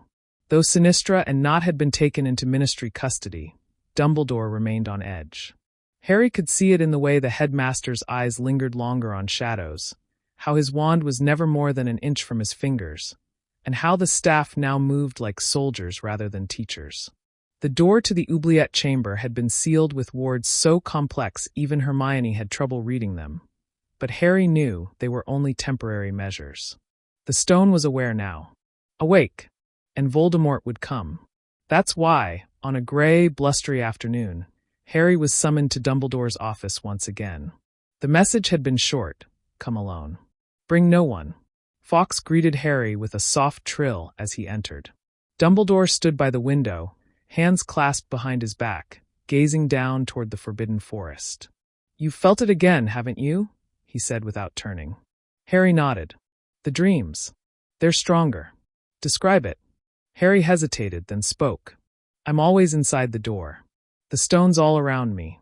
It's like I'm floating in a room made of memory. I see flashes, people I don't know, spells I don't recognize. Sometimes I hear a voice. Ancient. Angry. And afraid.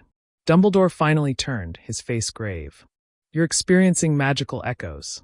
The stone is showing you its past, or rather, the fragments of past magic trapped within it. And you're a conduit, Harry. Your connection to Voldemort makes you uniquely attuned. So you brought me here to tell me I'm some kind of magical radio? Harry said bitterly. Dumbledore gave a faint smile. No, Harry. I brought you here because we need to find out what's really inside that stone. And I believe there's someone who can help. He turned toward the hearth and threw in a pinch of flue powder. The burrow. A second later, the fire whooshed to green and out stepped Bill Weasley, robes dusty, a dragon hide satchel slung over his shoulder. Harry, he greeted warmly. Been a while. Harry's surprise gave way to cautious curiosity. You're back from Egypt? Just returned. Dumbledore asked me to dig up anything I could about soul-bound magical objects. Turns out the oubliette stone isn't just rare, it's one of a kind. Dumbledore gestured toward a nearby table, where a series of ancient scrolls had been laid out.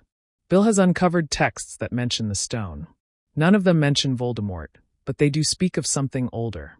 Bill tapped one scroll, careful not to damage the cracking parchment.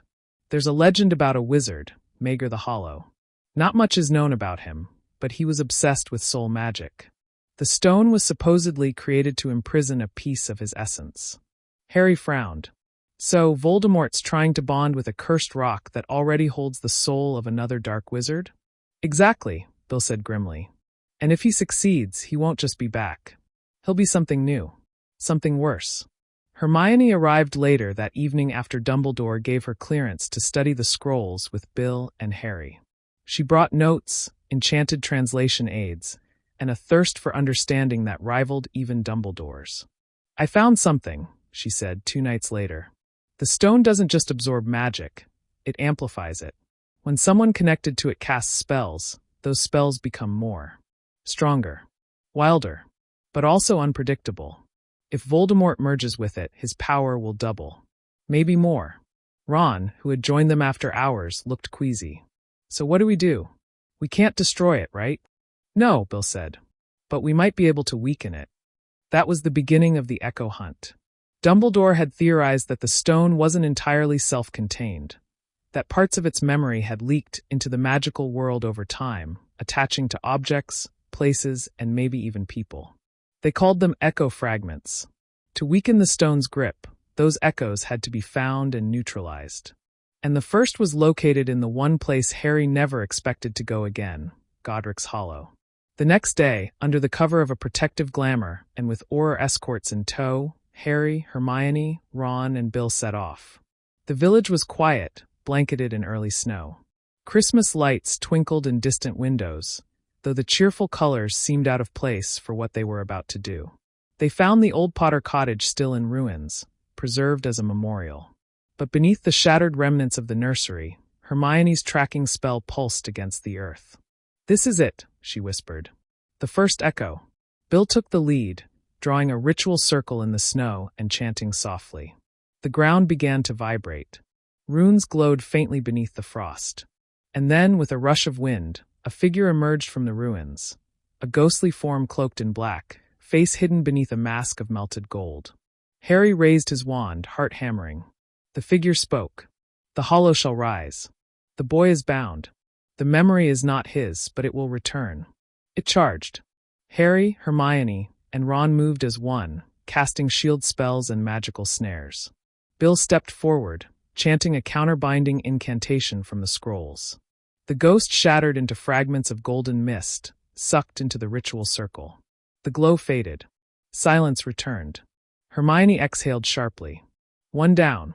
But Harry didn't feel relief. He felt colder. He knelt in the snow and looked back at the ruins. The memory had been too vivid, too sharp. And for a moment, just a moment, he had remembered standing in that nursery, a wand in his hand, a shadow on the wall behind him. But he had been a baby, hadn't he?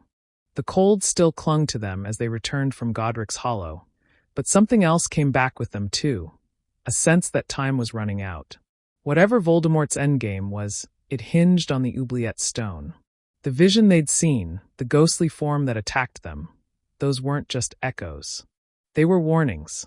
"We've got our next location," Hermione said the next morning, her voice sharp with purpose as she laid a map across the Gryffindor common room table. Bill cross-referenced the scrolls with known sites of ancient magical activity. "There's a place in the Forbidden Forest, deep in, farther than Hagrid's ever taken us." Ron stared at the map. "And we're just going to wander in there? You realize how that sounds." "Not wander," Harry said. "We track it like we did the last one. The magic leaves traces." He was right. The first echo had left a residue of sorts, a magical fingerprint that Hermione's spells were now attuned to. And the forest, as it turned out, pulsed with ancient life. Not just magical beasts, but old, slumbering forces. Things even the centaurs refused to speak of. That night, under cover of darkness and glamours, the trio, along with Bill and Tonks, who had insisted on joining, entered the forest. The deeper they went, the more the trees closed in around them. Light seemed to retreat. Even the moon offered little comfort. "It's close," Hermione whispered, her wand humming faintly. "There's a disruption in the magical flow. Almost like a heartbeat." As they followed the pulse, they reached a glade where no snow touched the ground. Everything was unnaturally still. At its center stood a tree unlike any they had seen before. Twisted bark, charcoal black leaves, and in its roots, buried halfway into the earth, an orb of pale, pulsing light.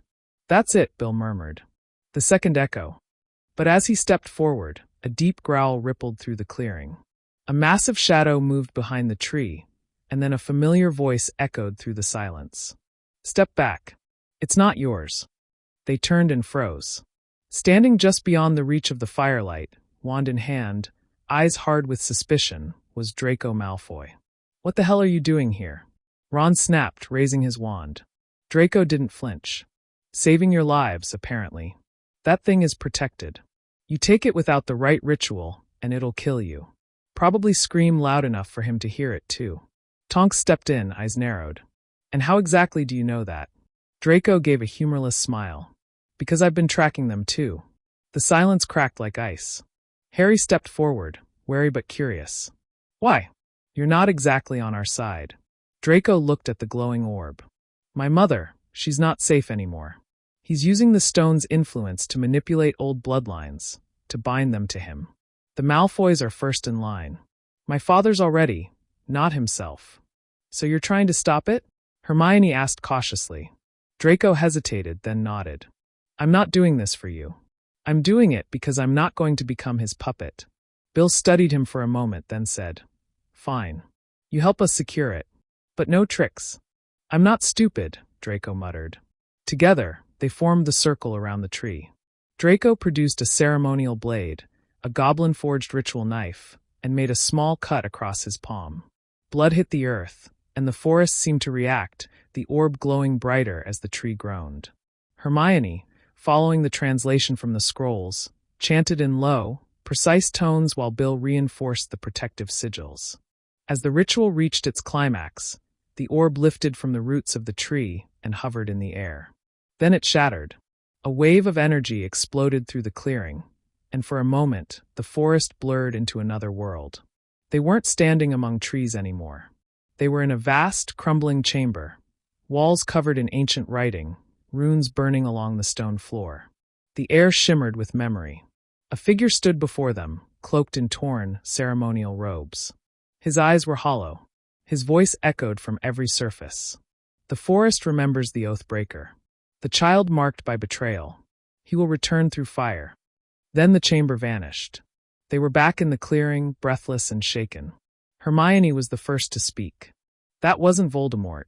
No, Harry said. But it was a warning. The echoes, they're telling us something. Draco looked pale. What if the stone doesn't want to be used? What if it's trying to stop him in its own way? Harry shook his head. Or maybe it's trying to choose between us. Before they could say more, Tonks raised a hand. We're not alone. From the shadows, centaurs emerged, tall, solemn, and armed. Their leader, Megorian, stepped forward. You tread on ground that predates your kind, he said to Harry, voice like thunder. The stone is not just a relic. It is a remnant, a trial. It remembers the war that came before all others. Harry stepped forward. Then help us. We're trying to stop a war. Megorian studied him for a long time. You seek the echoes. You must find the third before the moon bleeds red. If you do not, the stone will awaken fully. And when it does, the choice will be made. What choice? Ron asked, but the centaurs were already fading into the trees. Draco turned to leave. If I find another echo, I'll let you know. Just don't die before then. And then he was gone. As the forest swallowed the last of the centaurs, Harry turned to the others. We need to find the third echo. Fast. Hermione pulled out the scroll again, fingers racing over the text. If I'm right, the next one isn't in Britain. Bill frowned. Where then? Her eyes widened. France. In the catacombs beneath Paris. They arrived in France under magical cloaks and fake names. Fleur Delacour, who had been informed by Bill, met them discreetly at a wizarding inn in the outskirts of Paris. Though still graceful and striking, Fleur carried herself with the weariness of someone who had seen too much for her age. "They catacombs are not just haunted by spirits," she told them softly over enchanted tea. "They are older than memory, older than Hogwarts. Some parts are, even forbidden to speak of. But this is where your echo leads." Hermione nodded, unfolding a detailed parchment of ancient subterranean maps, some copied from Bosbaten's restricted section. All signs point to this chamber, deep below the Montparnasse district. The same runes etched into the Godric's hollow echo appear again here. See? Fleur's expression darkened. That symbol is Mager's mark. Harry stiffened. That name again. The cursed wizard whose fragments were embedded into the oubliette stone. The one who'd supposedly tried to trap his soul in magical artifacts long before Horcruxes had ever been spoken of. The next morning, with Fleur guiding them, Harry, Hermione, Ron, and Bill descended into the oldest levels of the catacombs. Magical wards were layered thick around their path, some protective, others repellent, and several designed to confuse or trap the mind. "I hope everyone practiced their clemency," Bill muttered as they passed through a corridor where whispers flitted around them like fog. These walls feed off thought. Eventually, they came upon a vast chamber untouched by modern exploration. Bones lined the walls, not as piles but as part of the very architecture. Rib cages fused into pillars, femurs into arches. In the center stood a circular pool, black and perfectly still. "The echo is here," Hermione said, holding up her wand as its tip began to glow deep violet. Harry stepped closer, staring into the water. For a split second, his reflection shifted. It wasn't him looking back, but a boy with crimson eyes and a cruel smirk. He gasped and staggered back. Bill grabbed his arm. "You saw it too?" "I saw him. Voldemort. But younger." "Tom Riddle," Harry whispered. "He's been here before." "Not surprising," Fleur said quietly. These catacombs were used by many dark seekers. Voldemort must have been drawn to the echo's power even then. Ron looked around nervously. So how do we get it out? Without dying, preferably. Hermione bit her lip, then slowly knelt by the pool, tracing a set of runes carved into the stone. These are mirrored versions of the same incantation used in the oubliette containment. I think this echo isn't just hidden, it's bound. We'll need to reverse the binding. Carefully. Or it'll bind to us, Bill finished grimly. They began the ritual. Bill chanted the reversal while Hermione translated the evolving sigils that swirled across the water's surface. Harry and Ron stood guard, wands raised, tension taut. The water began to ripple. Suddenly, the chamber darkened, not from lack of light, but from something else. A shadow deeper than dark slithered out from the pool, rising in the shape of a cloaked figure. No face, no voice, just a suffocating presence. This was no memory. This was a fragment of Maegor himself. Blood has woken me. The words weren't spoken aloud. They thudded inside their skulls. Keep the circle intact, Hermione cried, voice trembling. The shadow lunged, not physically but emotionally. It struck at Harry's fears, Ron's doubts, Hermione's regrets. They staggered under the weight of invisible pressure. But Fleur held fast. She stepped forward, voice ringing clear in a language older than French. Her Vila magic, powerful and pure, shimmered in defiance. The shadow recoiled, weakening.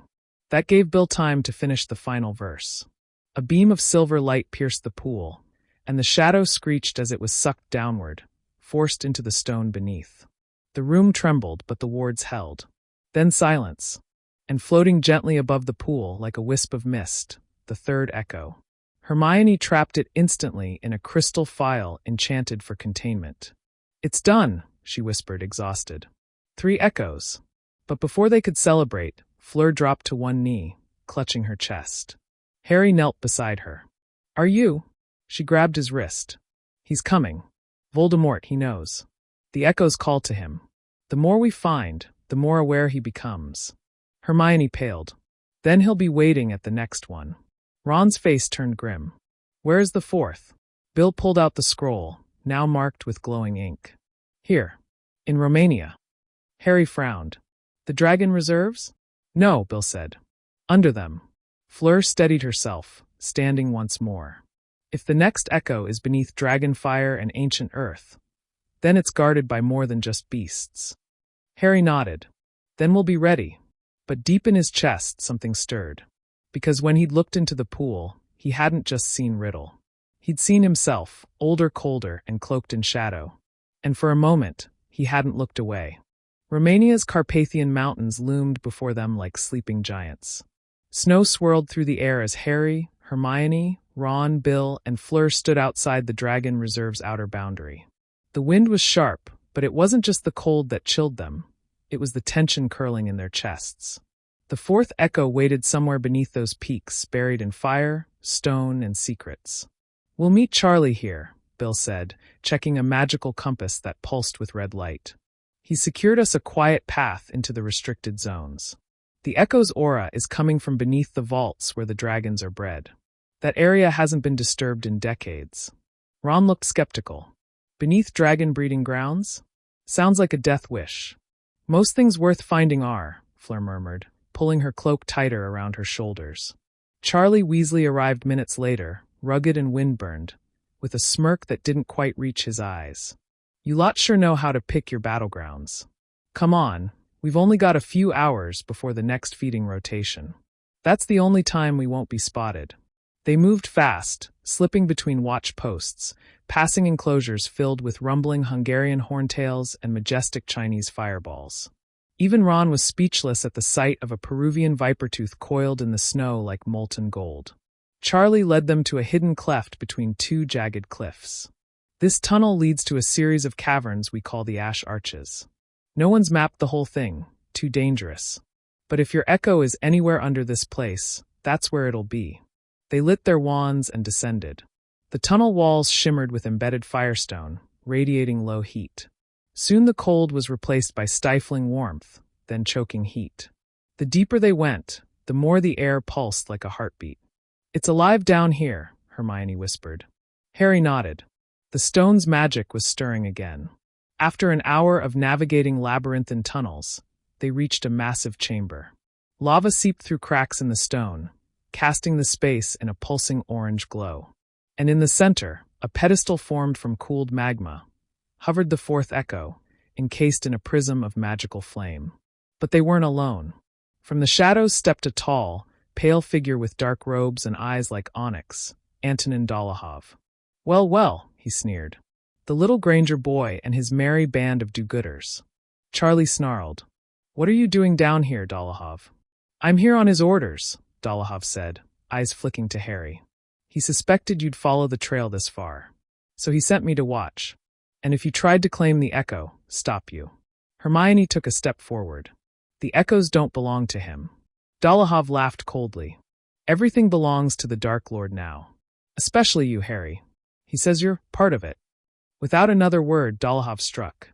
The cavern exploded into chaos. Fire spells lit up the air, deflected by hastily conjured shields. Charlie and Bill dueled him together, while Ron and Fleur tried to reinforce the protection around the prism. Harry darted forward, wand raised. "Accio Echo!"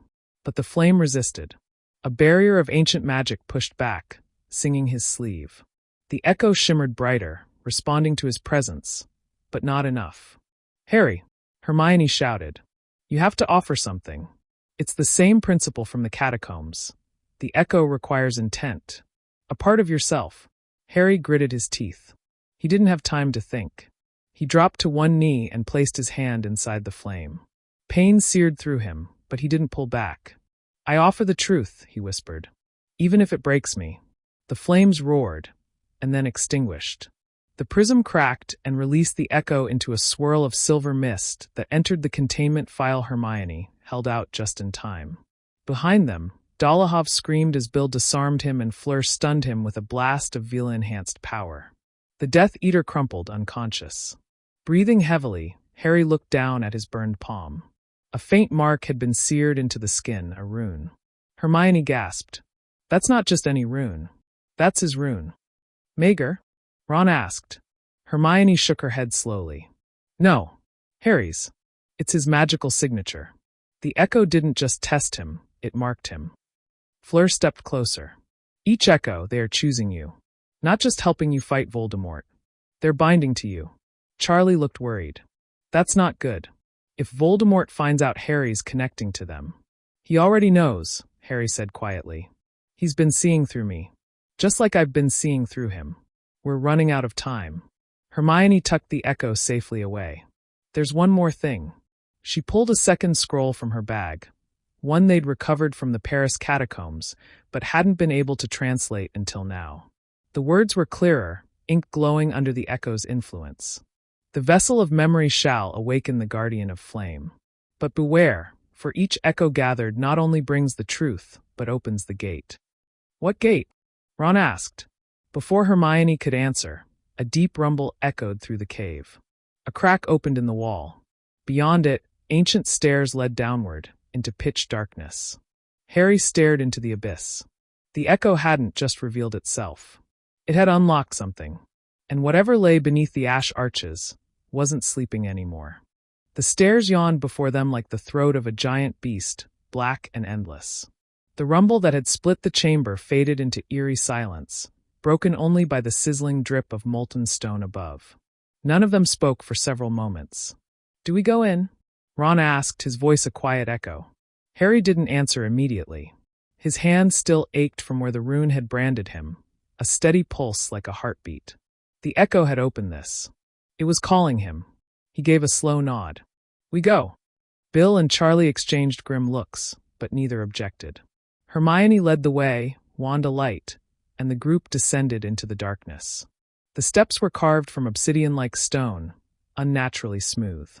As they moved deeper, the air grew hotter, thicker, as if it hadn't been touched by the surface world in centuries. Strange symbols pulsed faintly along the walls, the same ones Hermione had uncovered in the Grangers' hidden books. Runes of binding, of fire, of memory. "This place isn't just a vault," she murmured. "It's a seal. A container for something that had to be kept locked away." "Great," Ron muttered, "because sealed ancient chambers always work out well."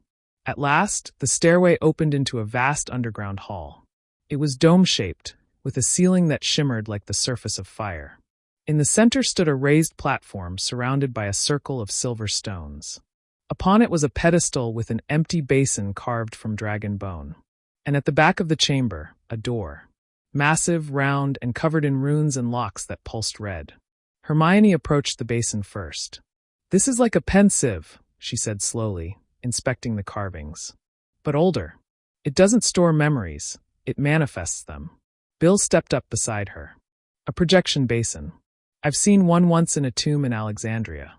They don't just show memories. They recreate them. With all 5 senses." Harry moved toward it instinctively. The rune on his palm flared, and a silver wisp of mist coiled from his hand into the basin. The moment it touched the surface, the chamber dimmed. Then reality shifted. They were no longer in the vault, but standing in an ancient library, tall as the Hogwarts astronomy tower. A man in dark crimson robes stood at its center, writing feverishly in a tome bound in phoenix hide. He was pale, sharp-featured, and his eyes glowed faintly gold. "Mager," Hermione breathed. The projection didn't notice them, until he turned, staring directly at Harry. His mouth moved, though the voice echoed only in Harry's mind. "You who wear the mark. You are the final echo." The scene vanished. The vault reappeared, the basin going still. Everyone was quiet. Even Ron looked shaken.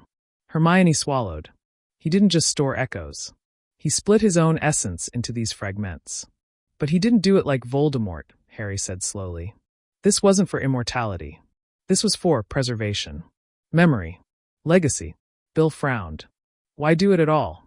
Why scatter himself like that? Hermione's eyes drifted to the sealed door. To guard that, I think. She approached the door, running her fingers along the glowing locks. Her wand hovered over one. These aren't meant to keep someone out. They're meant to keep something in. Charlie looked grim. So what happens if we open it? Hermione turned back to them, her expression unreadable. We find out what Mager was trying to protect, or hide. But I think we'll need all 5 echoes to open it safely. Ron blinked. Wait, there are 5. Hermione nodded. I suspected. The stone was forged from 5 fragments. We've found 4. The last one might be the key to everything. But where is it? Harry asked. Hermione hesitated, then pulled out a page from the Paris scroll, where she had circled a single phrase. The final echo lies with the first memory lost. Harry's chest tightened. Godric's Hollow. Hermione nodded slowly. Yes, where it all began. Before the stone. Before the scar. The last echo might be inside you, Harry. But why would Mager's echo be tied to me? Harry whispered. No one answered. Then the vault trembled slightly, soft at first, then with rising intensity. Dust fell from the ceiling. From the sealed door, red runes flared to life.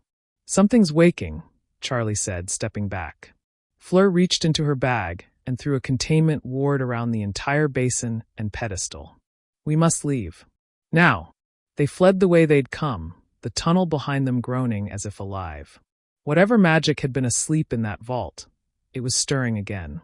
And Harry could feel it, in his palm, in his chest, in his mind.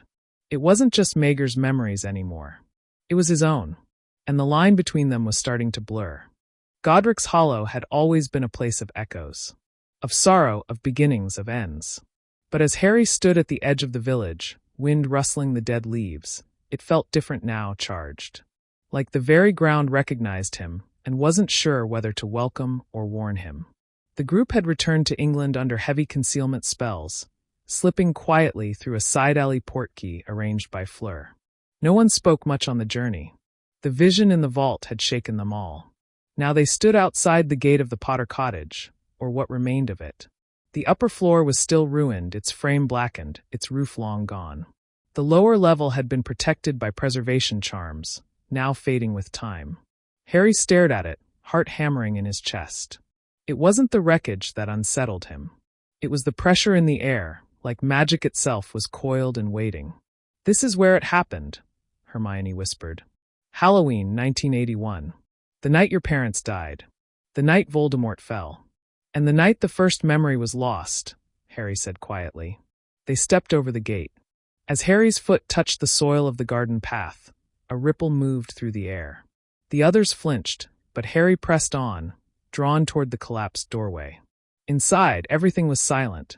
Time hadn't touched the house much beyond the visible damage. A broken cradle in one corner. A shattered photo frame on the wall. Hermione slowly waved her wand, scanning for magical traces. "There's a concentration of magic here," she murmured. "Not like the echoes. This is something else, older, tangled with your own magical core. It's not just memory. It's residue." Harry moved forward, and as he crossed what remained of the nursery's threshold, he gasped. The world shifted. He was no longer standing in ruin, but in a fully restored nursery bathed in candlelight. A woman with red hair was humming by a crib, Lily Potter. Harry couldn't move, couldn't breathe. She was alive, so vividly alive. "Shoo, darling," she cooed to the baby, who giggled and reached up. Lily turned, and her eyes met Harry's. Not baby Harry's. His. And like Mager's vision, her mouth moved. "Not in the past. Now.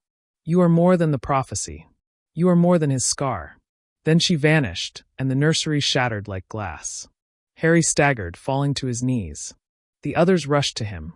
"What did you see?" Ron asked, helping him up. "My mum," Harry breathed. "She saw me. She knew me." Hermione's wand trembled in her hand. "Harry, something's happening. The fifth echo, it's not separate. It's inside you. It was sealed here when you survived. Maybe by your mum. Maybe by Mager. Or both." Bill approached the center of the room, his expression grave. "There's a magical core beneath the house. A stone. No, not a stone, the stone. The oubliette stone." Hermione nodded. "I think it was broken during the attack. Shattered. A piece of it fused with you, Harry. That's why you're connected to the echoes. You are one of them." The room began to tremble. Dust fell from the ceiling as the floor lit up with red lines. Runes pulsing in concentric circles, activated by Harry's presence. "Everyone out!" Charlie shouted, but it was too late. The magic surged, bright, violent, and ancient. And then everything went still. When the light faded, they were no longer in the house. They were somewhere deeper. Somewhere beneath. A cavernous chamber lay before them. Its walls were lined with mirrors, each reflecting not their present selves, but younger versions. Child Harry, child Hermione. A 6-year-old Ron. Even Bill and Fleur's children, staring back with wide eyes. Hermione looked around, stunned. "This isn't real. This is a memory plane. We're inside the fifth echo." From the far end of the chamber, a tall figure emerged. Not Voldemort. Not Mager. A man with emerald eyes. Messy black hair. Wire-rimmed glasses. James Potter. Harry froze. The man smiled. "I hoped this day would come. If you're hearing this, then you found the echoes. The stone did what it was supposed to do." Harry stepped forward, voice hoarse. "You're not really him." "No," the vision said gently. "But I'm what he wanted you to know. The truth." Behind James, the mirrors flashed scenes, brief, flickering. Harry's birth. A ritual performed in a hidden chamber. Mager's scrolls laid out. Lily whispering incantations over a glowing crystal. The stone wasn't just a weapon, James said. It was a promise. A tether. "Lily and I bound a part of you to something ancient, to give you a chance. To make sure that when the time came, you could undo what Voldemort became." The images faded. "You are the final echo, Harry," James said. "The key. And the lock. You'll need the others to finish what we started." Tears brimmed in Harry's eyes. "I don't know how." James stepped forward and touched his forehead. "You will." Then he vanished. And in his place, a sixth file of swirling silver mist hovered, denser, darker, unlike the others. Hermione caught it in silence. Ron let out a shaky breath. "So we've got them all now?" "No," Hermione whispered. "We've got Harry. That's what we've had all along." The world shimmered, and they were back in the house. Quiet again. Broken again. But the truth was whole now. The fifth echo was never missing.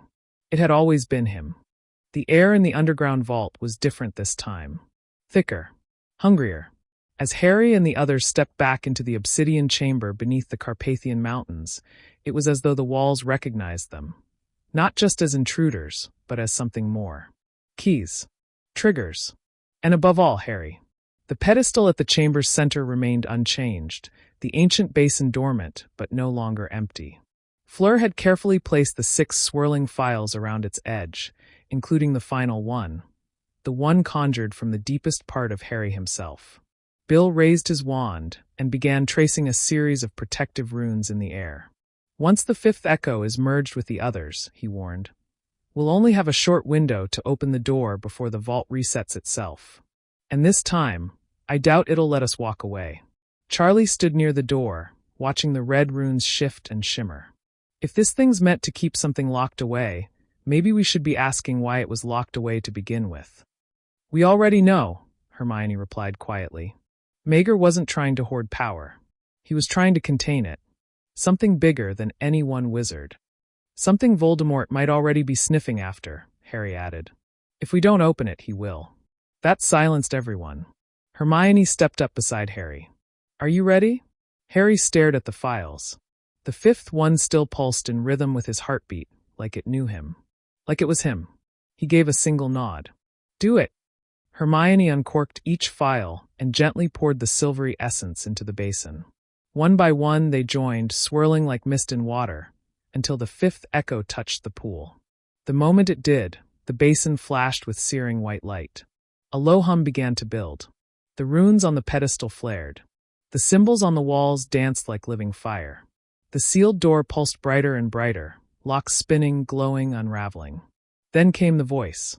Not out loud, but into each of their minds. "You carry the last breath of Mager. The seal is broken." The door cracked open with a sound like thunder. For a moment, none of them moved. Harry stepped forward first.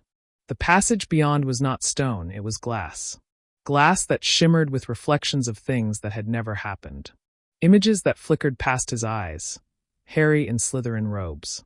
Harry holding the Elder Wand. Harry kneeling before Voldemort. Echoes of possibility. Fragments of what could have been. "This place, it shows you," Hermione said softly, looking into a reflection of herself leading the Ministry of Magic. "Or what you might become." Fleur turned away from a flicker of herself in black veil of fire. "This is dangerous." At the end of the glass corridor stood a pedestal of obsidian, atop which floated a single object. A sphere of deep violet crystal, no larger than a snitch. Within it swirled gold light, and something darker beneath. Hermione paled. "I've read about this. In the Prague codices. That's the seed of Mager. The fragment of the first flame." Charlie frowned. "The first flame? Sounds like a myth." "It's real," Bill said grimly. "It was the magic that predates wand lore. Before schools. Before spells. It was raw creation. Some say it was what the founders tried to replicate with the founding stones of Hogwarts." Harry stepped toward it, feeling a pull in his chest. "It's like it knows me." "Because it does," Hermione said. "It's part of what your parents used when they sealed the echo inside you. The stone, the seed, they were all part of a greater ritual Mager devised. One meant to end Voldemort, not just kill him. Erase him." "Erasure?" Ron repeated. "As in, unmake him?" "From memory, from time," Hermione said. "Like he never existed." Harry's breath caught. The temptation hung in the air, as heavy as the heat rising from the crystal. But then something shifted. The vault trembled. The glass corridor fractured. Shadows began to seep from the cracks in the chamber. Shadows that coiled like smoke, forming a shape far too familiar. A pale face. Red eyes. Slit nostrils. Voldemort. He didn't walk in through the corridor. He didn't even apparate. He materialized. Like he had always been a part of this place. "Touch it, Harry," Voldemort hissed, voice like silk over broken glass. "You've done all the work. Brought the echoes. Open the door. Finish the ritual. Now finish it for good. Wipe me away. Be the hero." Ron drew his wand. "How did he find us?" "I didn't need to," Voldemort said, spreading his arms. "I am the echo. Or rather, the absence of it. Mager thought he could seal me out. Foolish man. But it took your little gift, Potter, to unlock what he couldn't." "You want the seed," Harry said. Voldemort smiled. "I want what's inside it. I want the source." And then he moved. Faster than light. Spells burst from every wand. A shield from Fleur. A flame blast from Charlie. Hermione tried to summon the seed, but it didn't move. It had chosen. And it waited. waited for Harry. Harry closed his eyes. The rune on his palm burned. In the split second Voldemort lunged for the seed, Harry reached out, not with his hands but his magic, and touched the flame. The world exploded in white fire. The echo became a roar. Voldemort screamed. And then everything shattered. There was no ground, no sky, no sound, only white, blinding, weightless, and endless. Harry floated in a sea of pure magic, its current pressing against his skin and soul. It wasn't painful, but it wasn't comforting either. It was truth, raw and unfiltered. He saw memories, his own, not his own, distorted, real, all flashing in fragments. A wand cracking in half under pressure. A woman's scream, echoing through time. A baby's laugh that turned into a serpent's hiss. And then her voice. Lilies. You are the tether. Anchor yourself. The white began to crack. Harry gasped as his lungs filled with air again, real air, heavy and sharp. His knees hit stone, cold and familiar. He was back in the vault. The glass corridor was shattered around him, jagged shards glinting like starlight. But something was different. The seed of Maegor no longer hovered above the pedestal. It pulsed inside Harry's chest. He could feel it, alive, burning, circling his core like a second heartbeat. Ron was beside him, struggling to stand. Harry. Mate, thank Merlin, we thought you were, well, you know. Fleur was cradling a badly burned Hermione in her arms, murmuring healing spells as fast as she could. Charlie and Bill stood over a blackened crater where Voldemort had stood, faces grim. He was consumed, Charlie said, helping Fleur. That flame, whatever it was, it didn't kill him. It repelled him, like he couldn't exist within it. Or, Hermione rasped, her voice weak but determined, it recognized what he was. A rupture. A flaw. Harry stumbled to his feet, clutching his chest. It's inside me now. The seed. The flame. I saw everything. Maegor. My parents. The ritual. It wasn't about destroying Voldemort. It was about resetting the balance. Balance of what? Ron asked. Magic, Hermione whispered. Maegor believed Voldemort's rise had ruptured something fundamental. The echoes weren't just fragments of memory, they were repairs. Stitches in the fabric of magical continuity. And now, Bill said slowly, Harry is the needle.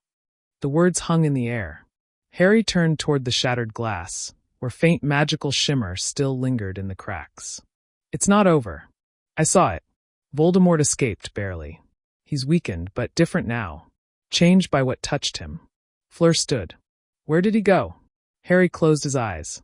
Back to the beginning. Godric's Hollow? Ron asked. No. Further. To the Hall of Echoes. The real one.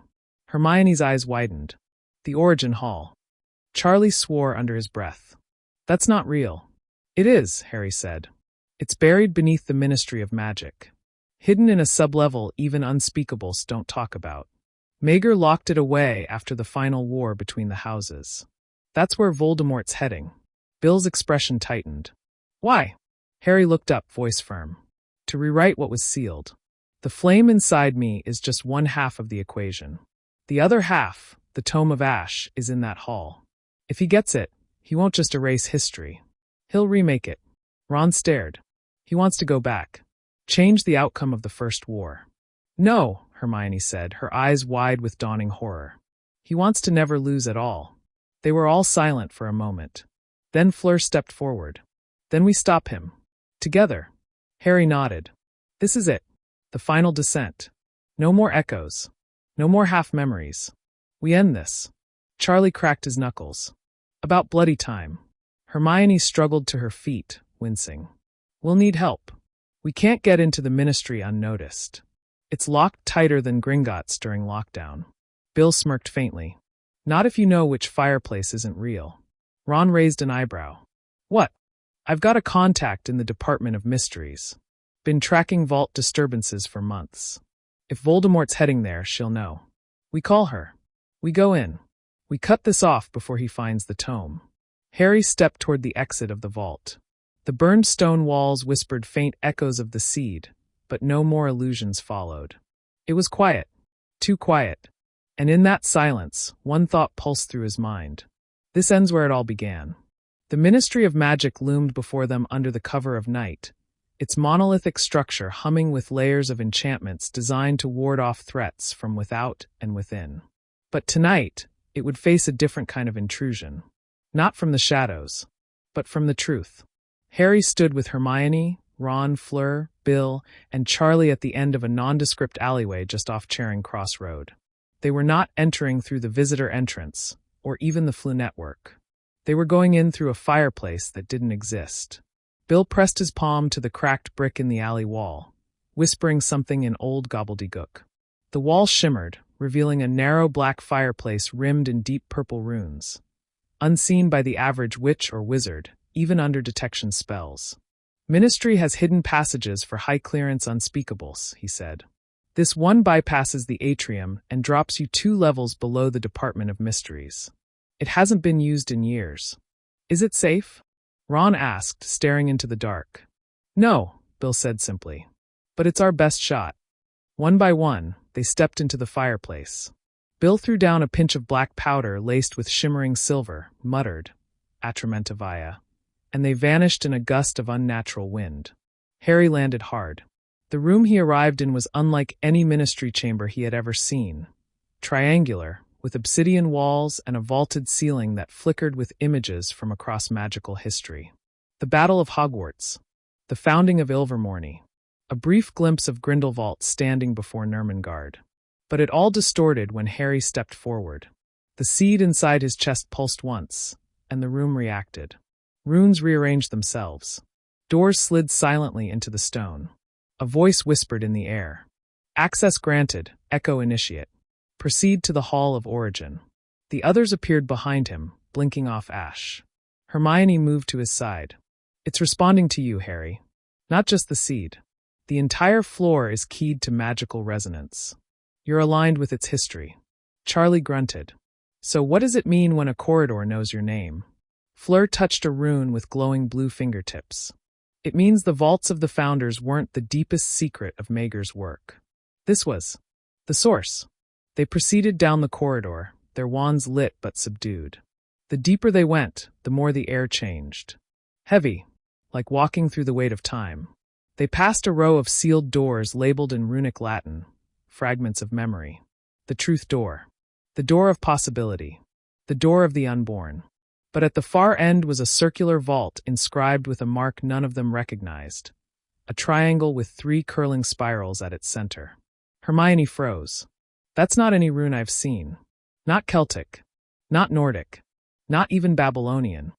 Harry stepped forward. The seed in his chest blazed warm. The door clicked. It opened, and the Hall of Origin greeted them. A circular chamber unfolded before them, vast and echoing, its walls inscribed with swirling glyphs of fire and ash. Hovering at its center was a lectern of pure starlight, atop which rested a book so black it seemed to drink light, the Tome of Ash. And standing in front of it, Voldemort. He turned slowly, his eyes no longer just red. They shimmered with a second color now, flickering gold. Residual fire from the seed's touch. A part of him had absorbed it, but imperfectly. "You arrived," he said softly. "Good." Harry raised his wand. "Step away from the tome." "You still don't understand," Voldemort said, caressing the book's cover. "This isn't about me. Or even you. It's about erasing the wound. Removing the scar magic carved into history. Do you know what it feels like to hold the past in your hand and have the power to remake it?" Hermione stepped forward, her voice steel. "You want to rewrite the story so you're never defeated. But that doesn't fix the world, it unravels it."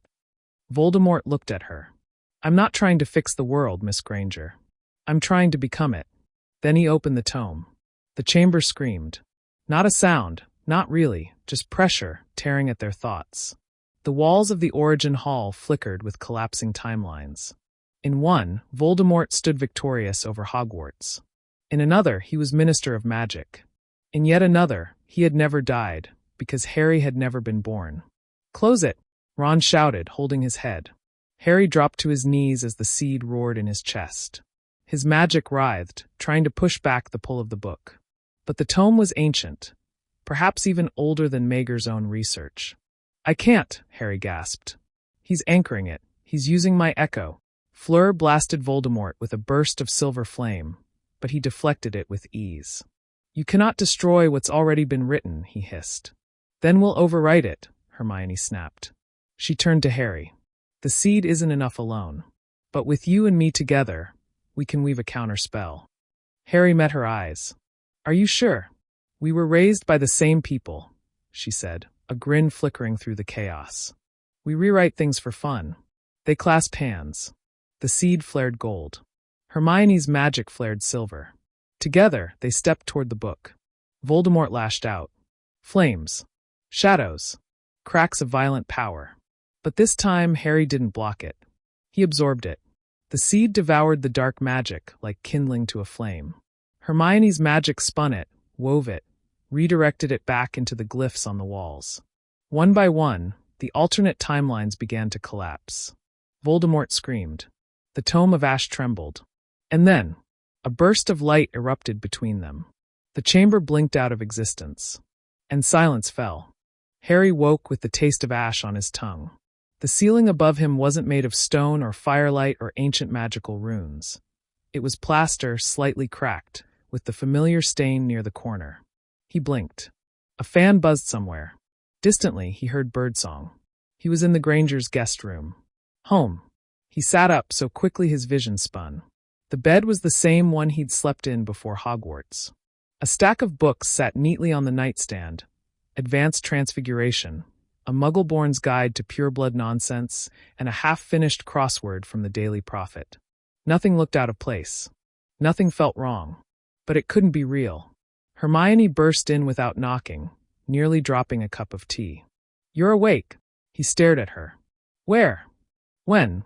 She smiled with tear-bright eyes and shoved the tea into his hands. It's been 3 days. You collapsed after. Whatever happened with the tome? Bill and Fleur brought us back. Ron had to lie through his teeth to keep the ministry quiet, but they think it was a failed experimental ritual in the Department of Mysteries. No one knows the truth. Harry swallowed. And Voldemort? Hermione's smile faded just slightly. Gone. The book disintegrated. His physical body vanished. We don't know if he's truly dead, but whatever power he was using, it's been snuffed out. Harry's chest still ached faintly where the seed had pulsed. I felt it collapse.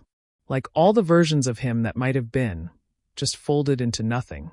Hermione sat beside him. I think we prevented him from rewriting the past. But we didn't just destroy his version of reality. We reset it. Harry blinked. What do you mean? She hesitated. There are differences. Subtle ones. I noticed as soon as we came back. For example, the Weasleys. Fred and George never dropped out of Hogwarts to open their shop. They stayed. Charlie never left for Romania. Tonks is alive. Lupin, he's head of magical creatures at the Ministry now. Harry sat frozen. You think we changed the timeline? I think, she said slowly, we fixed something. Or maybe preserved what should have been. He got out of bed, walking slowly toward the window. Outside, the Grangers' garden was alive with early spring, flowers blooming, bees drifting lazily between lavender and rosemary. It looked exactly the same. But he wasn't. Is the seed still inside me? He asked. Hermione shook her head. No. I think it burned itself out the moment you anchored the spell. Whatever magic Mager embedded in the vaults, it's gone now. The Hall of Origin sealed itself again. Bill says the entry point no longer responds. Harry exhaled. So it's over. Hermione smiled gently. Yes. We did it. Downstairs, the front door opened, and a familiar voice echoed through the house. Oi! Is the chosen one still sleeping, or do I need to bring the night bus through the window? Harry grinned. Ron. Hermione rolled her eyes fondly. He's been insufferable since we got back. Keeps telling everyone he was the tactical commander of the mission. The three of them reunited in the kitchen, where Emma Granger had cooked an enormous breakfast, and Dan was flipping through the Daily Prophet with a look of half-suspicion. You three, he muttered, always come back with bandages, lost time, and headlines full of nonsense. Ron winked. Better that than detention slips. As they sat together, eating, laughing, sharing glances that carried more weight than words, Harry felt something he hadn't in weeks. Stillness. Not the stillness of the White Realm, or the vault's heavy silence. But peace. It didn't last long. That afternoon, they received an owl from Kingsley Shacklebolt, now head of magical law enforcement. It was brief. We need to talk. There's been an incident at the Department of Mysteries. Something old has stirred. Bring Hermione. Discreetly. Harry sighed. Ron groaned. Can't we just have one quiet weekend? But Hermione's eyes were already distant. If there's a magical void left behind where the tome was, someone's going to want to fill it. Mager's protections were undone. That means whatever's left behind might not be as sealed as we hoped. Harry stood, looking toward the horizon. Then we go. Together. If there's something left unfinished, we'll see it through. Hermione tucked her wand behind her ear. You realize this makes us official experts on cursed reality-warping tomes now. Ron grabbed a biscuit on the way out. Just so long as no one expects me to read one. They stepped outside into the spring sunshine. A new day. A new world. Still scarred, but healing. And Harry knew, without doubt, that he was exactly where he was meant to be. Not at Privet Drive. Not alone in a cupboard. But here. With the family who raised him, and the friends who stood beside him. Not because of prophecy, but because they chose to. And for the first time, the future felt unwritten. And that was exactly how he liked it. The ministry had changed. Harry noticed at the moment they stepped through the atrium. The security was tighter, the air heavier with wards, and more Aurors patrolled every hallway than he remembered. Kingsley wasn't taking any chances, not after what they'd narrowly averted. Harry, Hermione, and Ron were guided down by a senior Auror into the lowest sublevel, deeper even than the Department of Mysteries' official records. Hermione muttered a detection charm as they walked, her wand tip glowing faint blue. The layers of magic here aren't just defensive, she said quietly. They're entropic, designed to erode intrusions and even memory of this level's existence. This place was meant to be forgotten. At the end of the long corridor stood Kingsley, arms folded, flanked by two unspeakables in black hooded robes. His expression was grim. Thanks for coming, he said without preamble. I know you've all been through hell, but something's come up, and I didn't know who else to trust. He turned and opened the last door with a flick of his wand, muttering a string of spells Harry didn't recognize. The door didn't swing open. It melted into shadow, revealing a chamber shaped like a descending spiral. The Mager Archive, Kingsley said. This room wasn't on any map, not even the Unspeakable's master ledger. It activated the moment the tome was destroyed. We believe it was locked in resonance with the seed, and now that the seed is gone. It woke up, Hermione finished for him. The spiral stairwell led them into a circular room filled with floating glyphs, suspended crystals, and a single glowing orb at the center of a silver plinth. The orb pulsed softly, golden light rippling with every footstep. Ron peered at it. Looks like a prophecy, but sideways. Kingsley stepped forward. It's a memory, not just any memory. We think it was left by Mager himself, a final message, sealed with echoes keyed to Harry's magical signature. And Hermione's. Hermione stiffened. Why mine? Because you're the only living witch to have interfaced directly with both the seed and the vault. And because your blood is now tethered to it, he said. Your magical lineage was altered by contact with the archive. Harry blinked. Altered? She looked startled but didn't deny it. I felt something shift when we rewrote the spell together. I assumed it was temporary. Apparently not, Kingsley said. But we can worry about that later. The orb is ready. All it needs is the both of you to touch it. Hermione hesitated. This isn't just a message. It's a memory from someone who defied time and magic. Mager was dangerous. Harry nodded. But we've come this far. We finish it. Together, they stepped forward and placed their hands on the orb. Light swallowed them whole. They weren't transported, not in body, but their minds slipped into a vision so vivid it felt like another reality. They stood in a vast, blackened forest beneath twin moons. Mager was there, not young but not ancient, his robes frayed, his face lined with knowledge that had clearly come at a cost. He turned to face them, as if expecting them. This message is for those who bear the echo and the flame, Mager said, his voice reverberating through the void. If you are here, then the seed has burned and the tome has fallen. Good. That means you succeeded. He stepped aside, revealing a tapestry made of memory, a swirl of worlds fractured and stitched back together. I tried to undo what should never have been done. to control the cycle of pain and fear that magic left upon our kind. But even I, in all my arrogance, saw the edge of the abyss. I left behind no weapon, only a warning. The vision zoomed in, showing a barren land beneath a shattered sky. Great serpents of magic coiled through the air, devouring everything. Below them stood a figure, faceless yet terrifying. I called it the Hollow. Not a person, not a creature, a force. The void left behind when history is twisted too many times. It feeds on collapse, on what might have been. Mager looked directly at them. When you destroyed the tome, you left a wound. The Hollow felt it, and now it is stirring. Harry's breath caught. Hermione whispered, "You mean we didn't just fix the world? We woke something worse." Mager nodded once. "You will not find it with spells or wands. It dwells in possibility. It corrupts certainty. If it takes form, the laws of magic may no longer apply. You will not be able to destroy it."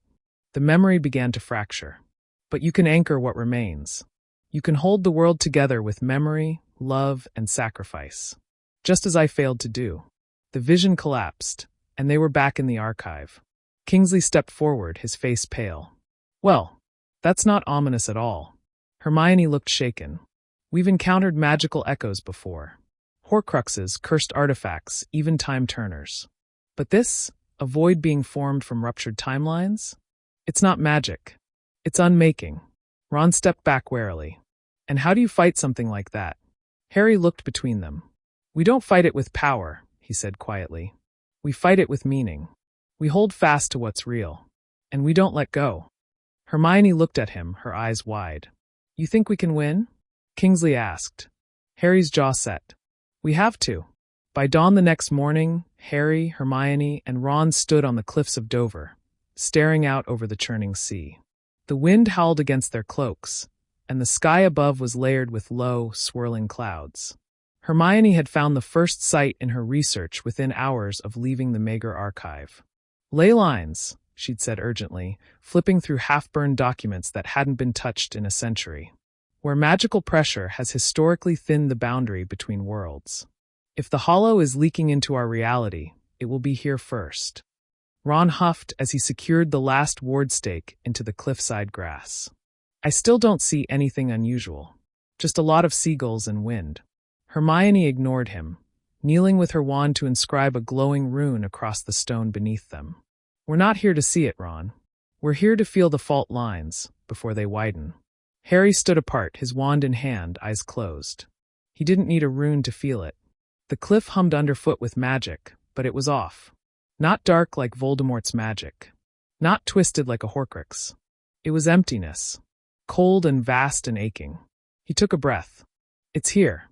Something's trying to push through." Hermione finished the rune sequence. A ripple of golden light burst outward, then fractured, splitting like glass across the stone. "Merlin," she breathed. "The barrier's already cracking." Suddenly, the wind dropped. In the silence that followed, Harry heard something.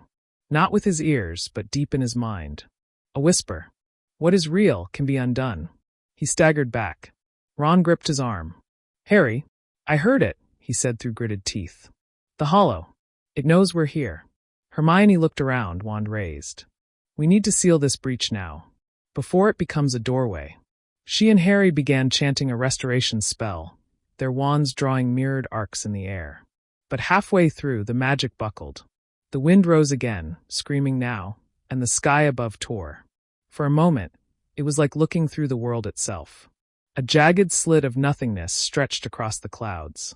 Through it, Harry saw flickers of scenes that couldn't be real. Hogwarts in flames, the burrow crumbling to ash, his parents standing at the edge of the forest, untouched by time, reaching for him. Ron gasped. "Bloody hell."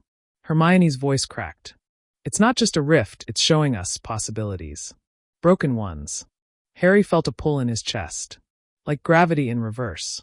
He saw a version of himself, alive, happy, never marked by a scar. No Voldemort. No war. Just peace. A life he'd never known. It was everything he'd ever wanted. And it was a lie. He shouted over the wind. "Don't look at it. It's feeding off what might have been." But Ron was frozen, eyes wide. "Fred. I see Fred. He's alive. He's laughing, he's right there. Hermione turned and slapped him hard across the face. Ron, look at me. That's not real. Ron blinked, staggered, and then gasped like he'd been underwater. Hermione raised both hands, summoned a vortex of pure magical force, and shouted a spell Harry had never heard before. The runes around them flared to life. Anchor spell now, she screamed. Together, the three of them poured their magic into the stabilizing circle. Light erupted from the cliffside, a deep, thunderous sound echoing as the rift overhead screamed and shuddered. And then snapped shut. Silence. The sky was clear. The wind dropped. Harry fell to one knee, exhausted. Hermione crouched beside him. That wasn't just a breach. It was a test. The Hollows probing weak spots in our world, trying to lure us into unraveling it ourselves. Ron sat down hard on the grass. I saw Fred, Hermione. He said we could go back. That we could stop it from happening. Hermione's voice was quiet. That's how it gets in. Through memory. Through grief. Harry looked up at the place where the sky had torn. If that was just the beginning, we have to move fast.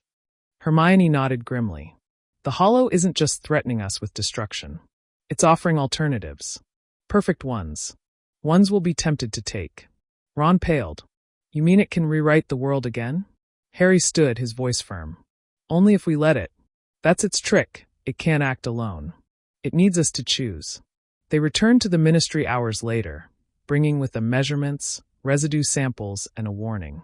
Kingsley paced the war room with a deep frown as they reported. We've begun monitoring all known leyline sites. If others show similar breaches, we'll mobilize immediately. Hermione said, We'll need more than Aurors. We need magical theorists, historians, believers. People who understand this isn't about spells. It's about the structure of reality. Kingsley nodded. I'll call in the Circle of Nine. They'll know what to do. As the meeting ended, Hermione pulled Harry aside. There's something else, she said quietly. When we were at the rift, I heard something too. He looked at her. It said my name, she whispered. It knew me. Harry's stomach twisted. Then it's not just watching us. It's learning. And deep beneath the ground, in a chamber no longer connected to time, something stirred in the dark.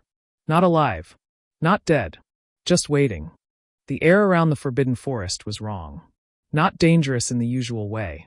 Harry had grown up knowing the forest brimmed with monsters, curses, and centaurs who tolerated no foolishness. But now, the trees themselves seemed to breathe in silence, their shadows stretching longer than they should. A mist hung low, curling like fingers across the ground. Harry, Hermione, and Ron stood just beyond Hagrid's hut, where Kingsley had ordered a containment barrier established. The Ministry hadn't dared to breach the forest yet, not since the magical readings began fluctuating. But they couldn't wait any longer. This section of the forest hasn't responded to any spells or surveillance charms, Hermione said, holding out a mirror showing only static. It's as if the place is being erased. Ron looked around warily. You sure this is the Hollow's work and not just the forest being creepy as usual? Hermione didn't answer, but the tightening in her jaw was enough. Hagrid met them at the border, crossbow slung across his back, his eyes filled with concern. It's not safe in there. Fong won't go near the trees anymore. Even Aragog's kin have moved deeper, or gone missing. Harry nodded grimly. We won't go far. Just enough to map the affected area. Hagrid hesitated, then stepped aside. Be careful, all of you. The forest don't take kindly to be in. Changed. As soon as they passed the tree-line, the temperature dropped. Magic didn't feel like magic. It felt like something diluted, stretched thin and taut. Their spells dimmed slightly, like a candle burning through fog. Lumos, Harry said, but the light from his wand flickered as if gasping for breath. Hermione muttered, the Hollow's corrupting ambient magic here. Slowly, precisely. It's not breaking the world, it's unraveling it. Ron nudged her. Then we find the seam. Where it started. For nearly an hour, they followed the gradient of magical decay, guided by Hermione's detection charms. Around them, the trees seemed warped, some leaning at impossible angles, others entirely blank of texture, like unfinished drawings. They passed a squirrel suspended mid-leap, frozen like a broken statue in midair, as though someone had simply forgotten what squirrels did. Ron blanched. This isn't just unnatural, It's like magic itself is forgetting how to function. They reached a grove ringed with dead silence. No birds. No rustling. The very concept of sound had dimmed. In the center stood a silver-streaked unicorn. Hermione gasped. It's alive. But the unicorn's coat, once brilliant and smooth, was mottled, its flank glitching between light and dark, its eyes hollow, black voids instead of orbs. It didn't move as they approached. Didn't blink. Harry stepped forward, wand steady. We need to help it. Hermione cast a diagnostic charm, but it fizzled before reaching the creature. The spell won't hold, its magical anchor is severed. Ron whispered, It's not just corrupted. It's being rewritten. Then the unicorn turned to look at them, and spoke. Not in words. In thought. In noise that sounded like memory. You are not meant to be here. Harry staggered. His mind filled with jumbled scenes. Hermione crying as a child, Ron's first broom ride, the night in the cupboard under the stairs, and then silence. Hermione shook her head as if clearing it. It's a conduit. The hollow is speaking through it. The unicorn took a step forward. Its hooves didn't make a sound. Its shadow was facing the wrong way. You belong to echoes. You can still choose. Choose what? Harry demanded. To return. To forget. To be free. Hermione's hand tightened around her wand. No, we don't want freedom. We want the truth. We want our world. The unicorn's body convulsed, rippling like water before cracking down the middle.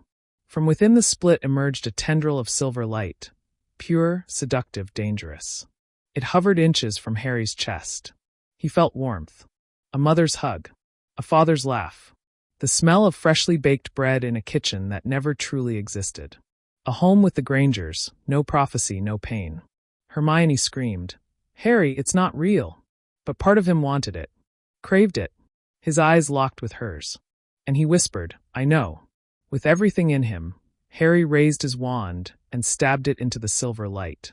Finite incantum. The light screamed, 1,000 lost choices in one sound, before shattering like glass. The unicorn collapsed, lifeless. And the grove went still. The fog lifted slightly. Some color returned to the trees. But Harry knew the forest hadn't been healed, only delayed.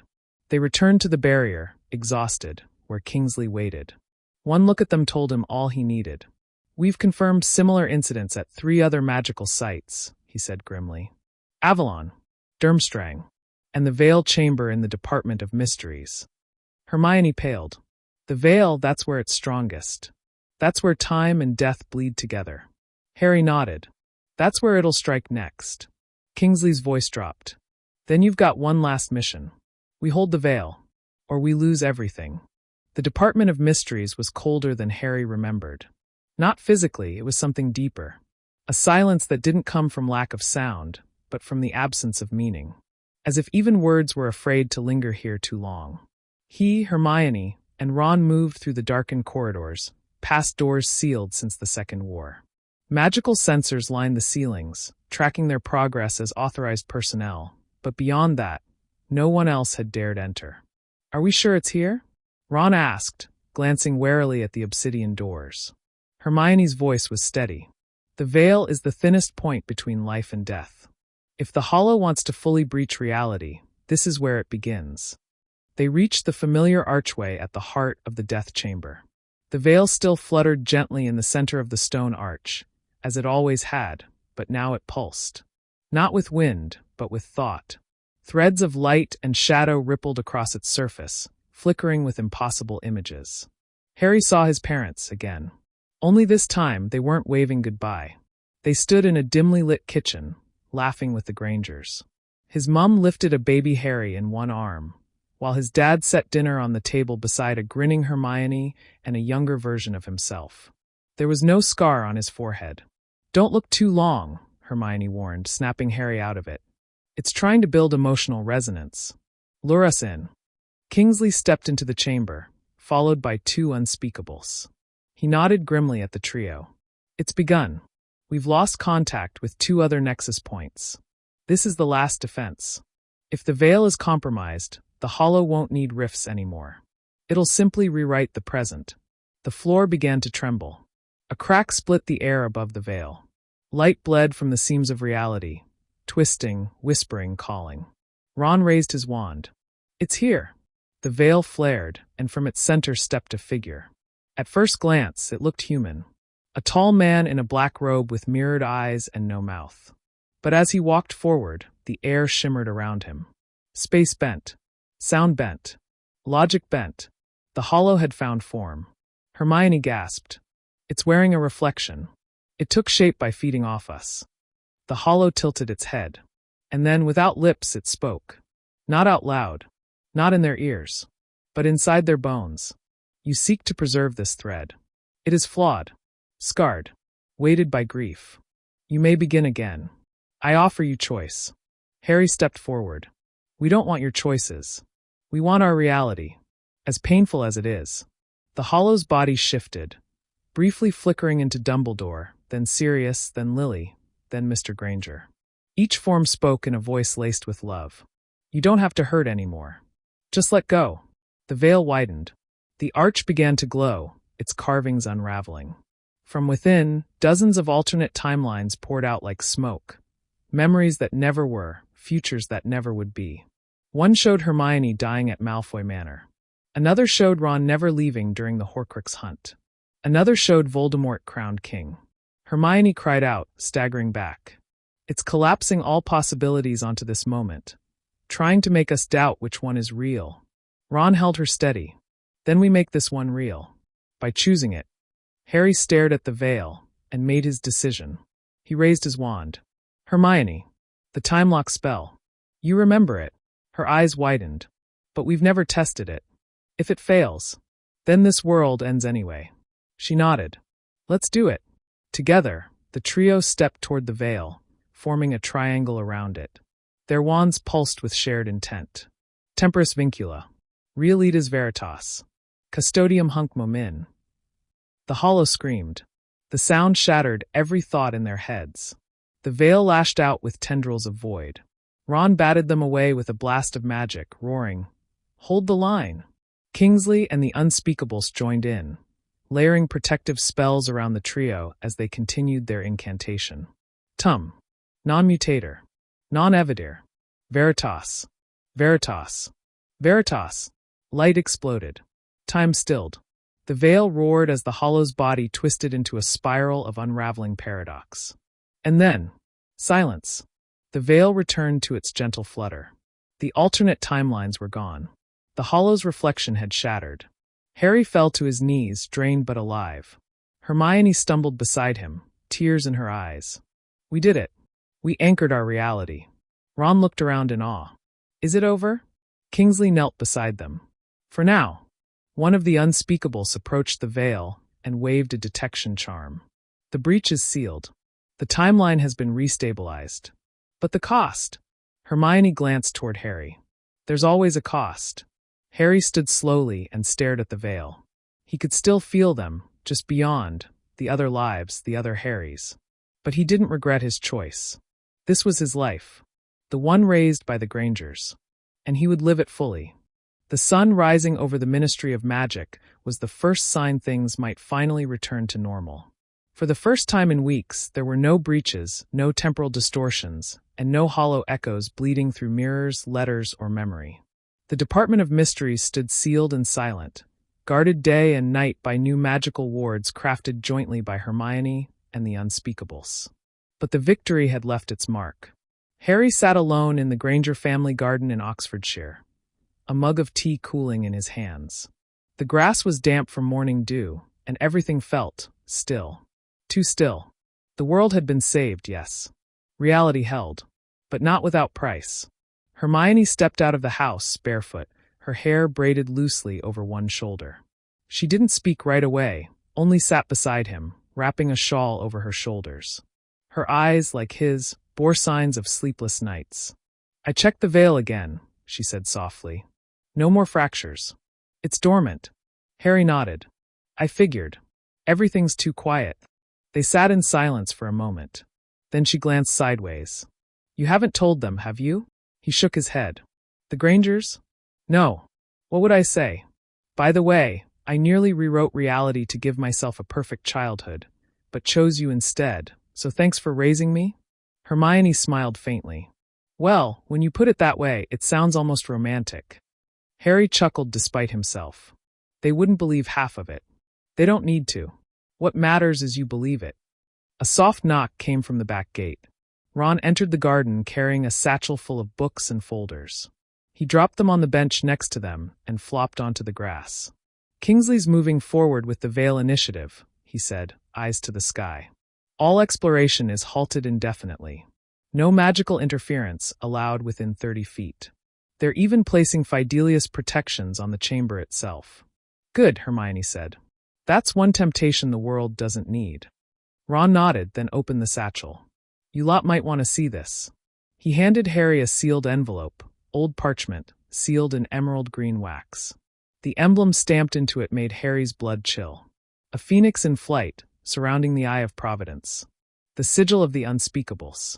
Harry broke the seal and read aloud. To Harry James Potter. In the moments following the containment of the Hollow, a memory crystal was recovered from the Veil's anchor point. Enclosed are fragments from a timeline that nearly replaced our own. We believe you should see what almost was. Beneath the letter were 3 shimmering blue vials, pensive strands. Harry looked to Hermione. She nodded, already conjuring a shallow, pensive dish. They leaned in together. The world twisted. The memory began. They stood in a large, stately manner. There were no signs of war or damage, just perfection. White marble, gilded walls, and a family sitting around a piano. Harry stared, stunned. There he was, older, dressed like a polished aristocrat. No glasses. No scar. Sitting between Lily and James Potter. His parents. They were laughing. A fire crackled warmly. No one spoke of prophecy, Voldemort, or war. Hermione appeared too, walking into the room, wearing a school prefect badge and carrying a book. In this world, they had grown up together. In this world, nothing had gone wrong. Then the memory cracked. The next image was fractured. Hermione screaming in pain as a rift opened in the sky above them. The Golden Manor collapsed. A twisted version of Harry, no scar, but eyes glowing with silver, reached toward the sky as if trying to hold the dream together. It failed. The Hollow devoured it. The memory collapsed. They pulled back from the pensive, breathless. That was the reality the Hollow offered you, Hermione said softly. Perfection. Love. Your parents alive. Harry stared at the now empty memory strands. It was beautiful, but not real. No, he said. But it could have been. That's what hurts. Ron looked down at his trainers. So what now? Hermione smiled. Now. We live. She stood and brushed herself off. There's a world out there that doesn't need to be perfect. It just needs us. Harry looked toward the house where the Grangers were making breakfast.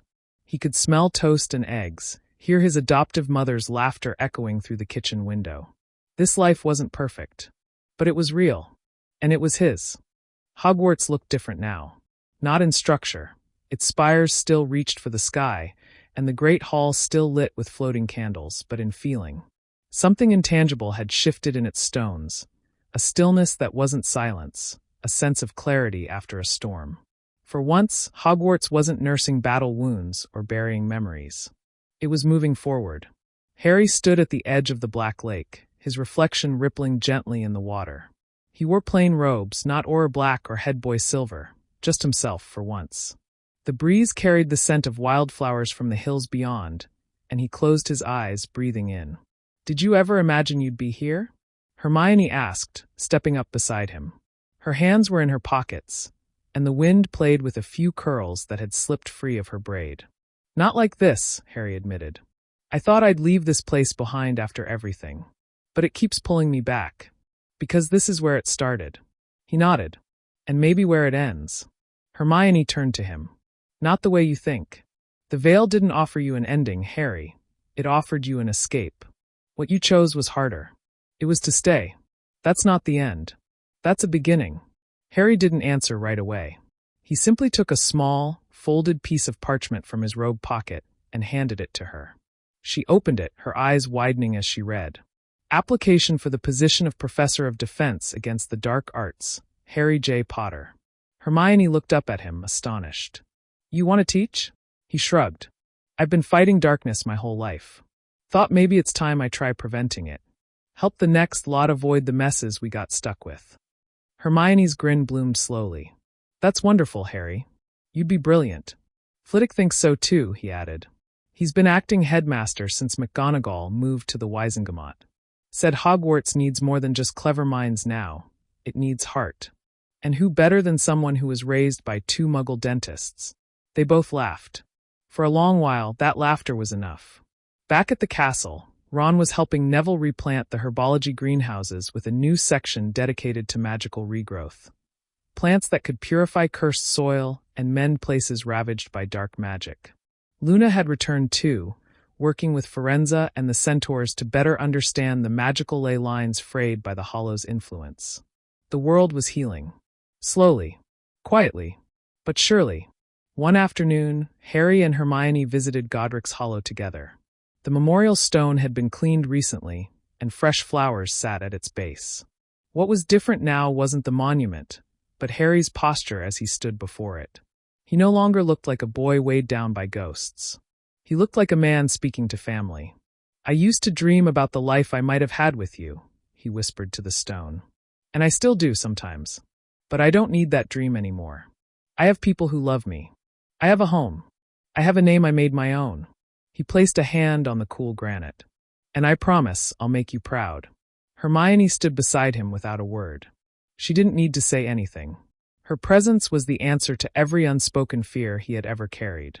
Later, the Grangers hosted a quiet dinner in their garden. Their Muggle neighbors came too, none the wiser that 3 of the world's most powerful witches and wizards were sitting beside them. There was music, laughter, and too much wine. Harry caught Hermione's mother dancing with Kingsley under the string lights, while Ron argued with Hermione's dad over who had the better football team. It was ordinary. It was perfect. That night, Harry sat with Hermione on the porch steps, a blanket draped over their shoulders. He watched the stars emerge, one by one, the sky so open and infinite it no longer felt intimidating. Just beautiful. Do you ever miss it? He asked. The war. The rush. Even the danger? Hermione thought for a moment. Sometimes. But that wasn't life, Harry. That was survival. And now, she smiled. Now we get to live. He turned toward her, something unspoken passing between them. Not pressure. Not expectation. Just understanding. And the beginnings of something neither of them had dared name yet, but both felt growing in quiet glances and unspoken promises. Harry leaned back against the step. 50 timelines. 1,000 different versions of us. And somehow this is the one that stayed. Hermione rested her head on his shoulder. Then let's make it worth it. The stars above didn't answer. They didn't need to. The first chill of autumn crept into the air, brushing gently through the grounds of Hogwarts as golden leaves spiraled from the trees. It was the kind of evening that whispered of new beginnings, where the world felt balanced on the edge of change. Inside the great hall, laughter filled the vaulted chamber as students gathered for the welcoming feast. The enchanted ceiling mirrored a soft twilight sky, streaked with violet and rose, while platters of roast and treacle tart glistened on the longhouse tables. But there was one change that caught every eye. An empty chair at the high table had finally been filled. Professor Harry Potter. He stood now, dressed in simple but elegant robes of deep green, trimmed with subtle gold. No longer the boy who lived in shadows, nor the war-weary Auror chasing nightmares. He was someone new, someone whole. He had spent weeks preparing for this, but nothing had steadied his nerves like walking through the corridors again, greeted by echoes of laughter and ghosts of memory. But it wasn't the past pulling him forward anymore. It was the future. After the feast, Harry walked the quiet halls, his fingers trailing against the cool stone. He passed the portraits of past headmasters, nodding politely as Phineas Nigellus snorted disapproval. He paused at the door to the defense against the dark arts classroom, where he would begin teaching the very next morning. A deep breath. Then a smile. This was his. Later that night, in the quiet of the astronomy tower, Harry met Hermione. She was waiting, looking out at the darkened grounds, arms folded against the wind. Her hair whipped about her shoulders, and the stars lit her face in silver. "You're sure?" she asked without turning. "About teaching. About staying." "I've never been more sure," Harry said, stepping beside her. For the first time, I get to give something instead of losing it. She nodded, still staring at the sky. It's strange, isn't it? All those choices we could have made. All those timelines that could have happened. We could have been strangers. Enemies. We could have never even met. But we did. His voice was steady but soft. And out of all the paths the world tried to force us down, this is the one we made for ourselves. Hermione turned to face him. I always believed you'd be great. But not because of the prophecy or your scar or even your magic. He tilted his head. Then why? Because you chose love. Again and again. Even when it hurt. Even when it was easier to give in to anger or fear. Harry looked at her, really looked, as if seeing her for the first time. And maybe he was. Not as the clever girl who sat beside him in class. Not even as the witch who had helped him save the world. But as the person who had stood by him through every trial, every collapse of hope, every moment the Hollow tried to twist him into someone else. I'm tired of leaving things unsaid, he said quietly. So say it. I love you, Hermione. She didn't blink. Didn't move. Then she smiled. It's about time. Their kiss was quiet. No sparks, no dramatic music, just warmth, and the slow, sweet certainty of coming home. The next morning, Harry stepped into his classroom for the first time. 30 pairs of curious young eyes stared back at him. Good morning, he said. My name is Professor Potter. No fanfare. No awe. Just a few murmurs, a few students scribbling his name in notebooks. Exactly how he wanted it. He pulled a piece of chalk to the board and wrote in clean, careful letters. Defense Against the Dark Arts, Year 1. How to stand up when you're afraid. No talk of fame. No dark legends. Just truth. As he turned back to the class, he spotted a young Muggle-born boy in the front row, clutching his textbook like a lifeline. His eyes were wide, not with fear, but with hope. Harry smiled. This class isn't about fighting monsters, he said. It's about learning who you are, and why you matter, even when the world tries to tell you otherwise. The boy's hand went up. Yes, Professor? Is it true you were raised by Muggles? Harry nodded. I was raised by a brilliant Muggle family, and they taught me more about bravery than any spellbook ever could. He saw the boy sit a little straighter. That was all Harry needed. The lesson began. And somewhere, far beyond the veil of magic and memory, time moved on. Not fractured, not lost, but whole. The past would always be there. So would pain. But so, too, would love and healing and the quiet miracle of a life truly chosen. Not the boy who lived. Not the chosen one. Just Harry. Home at last.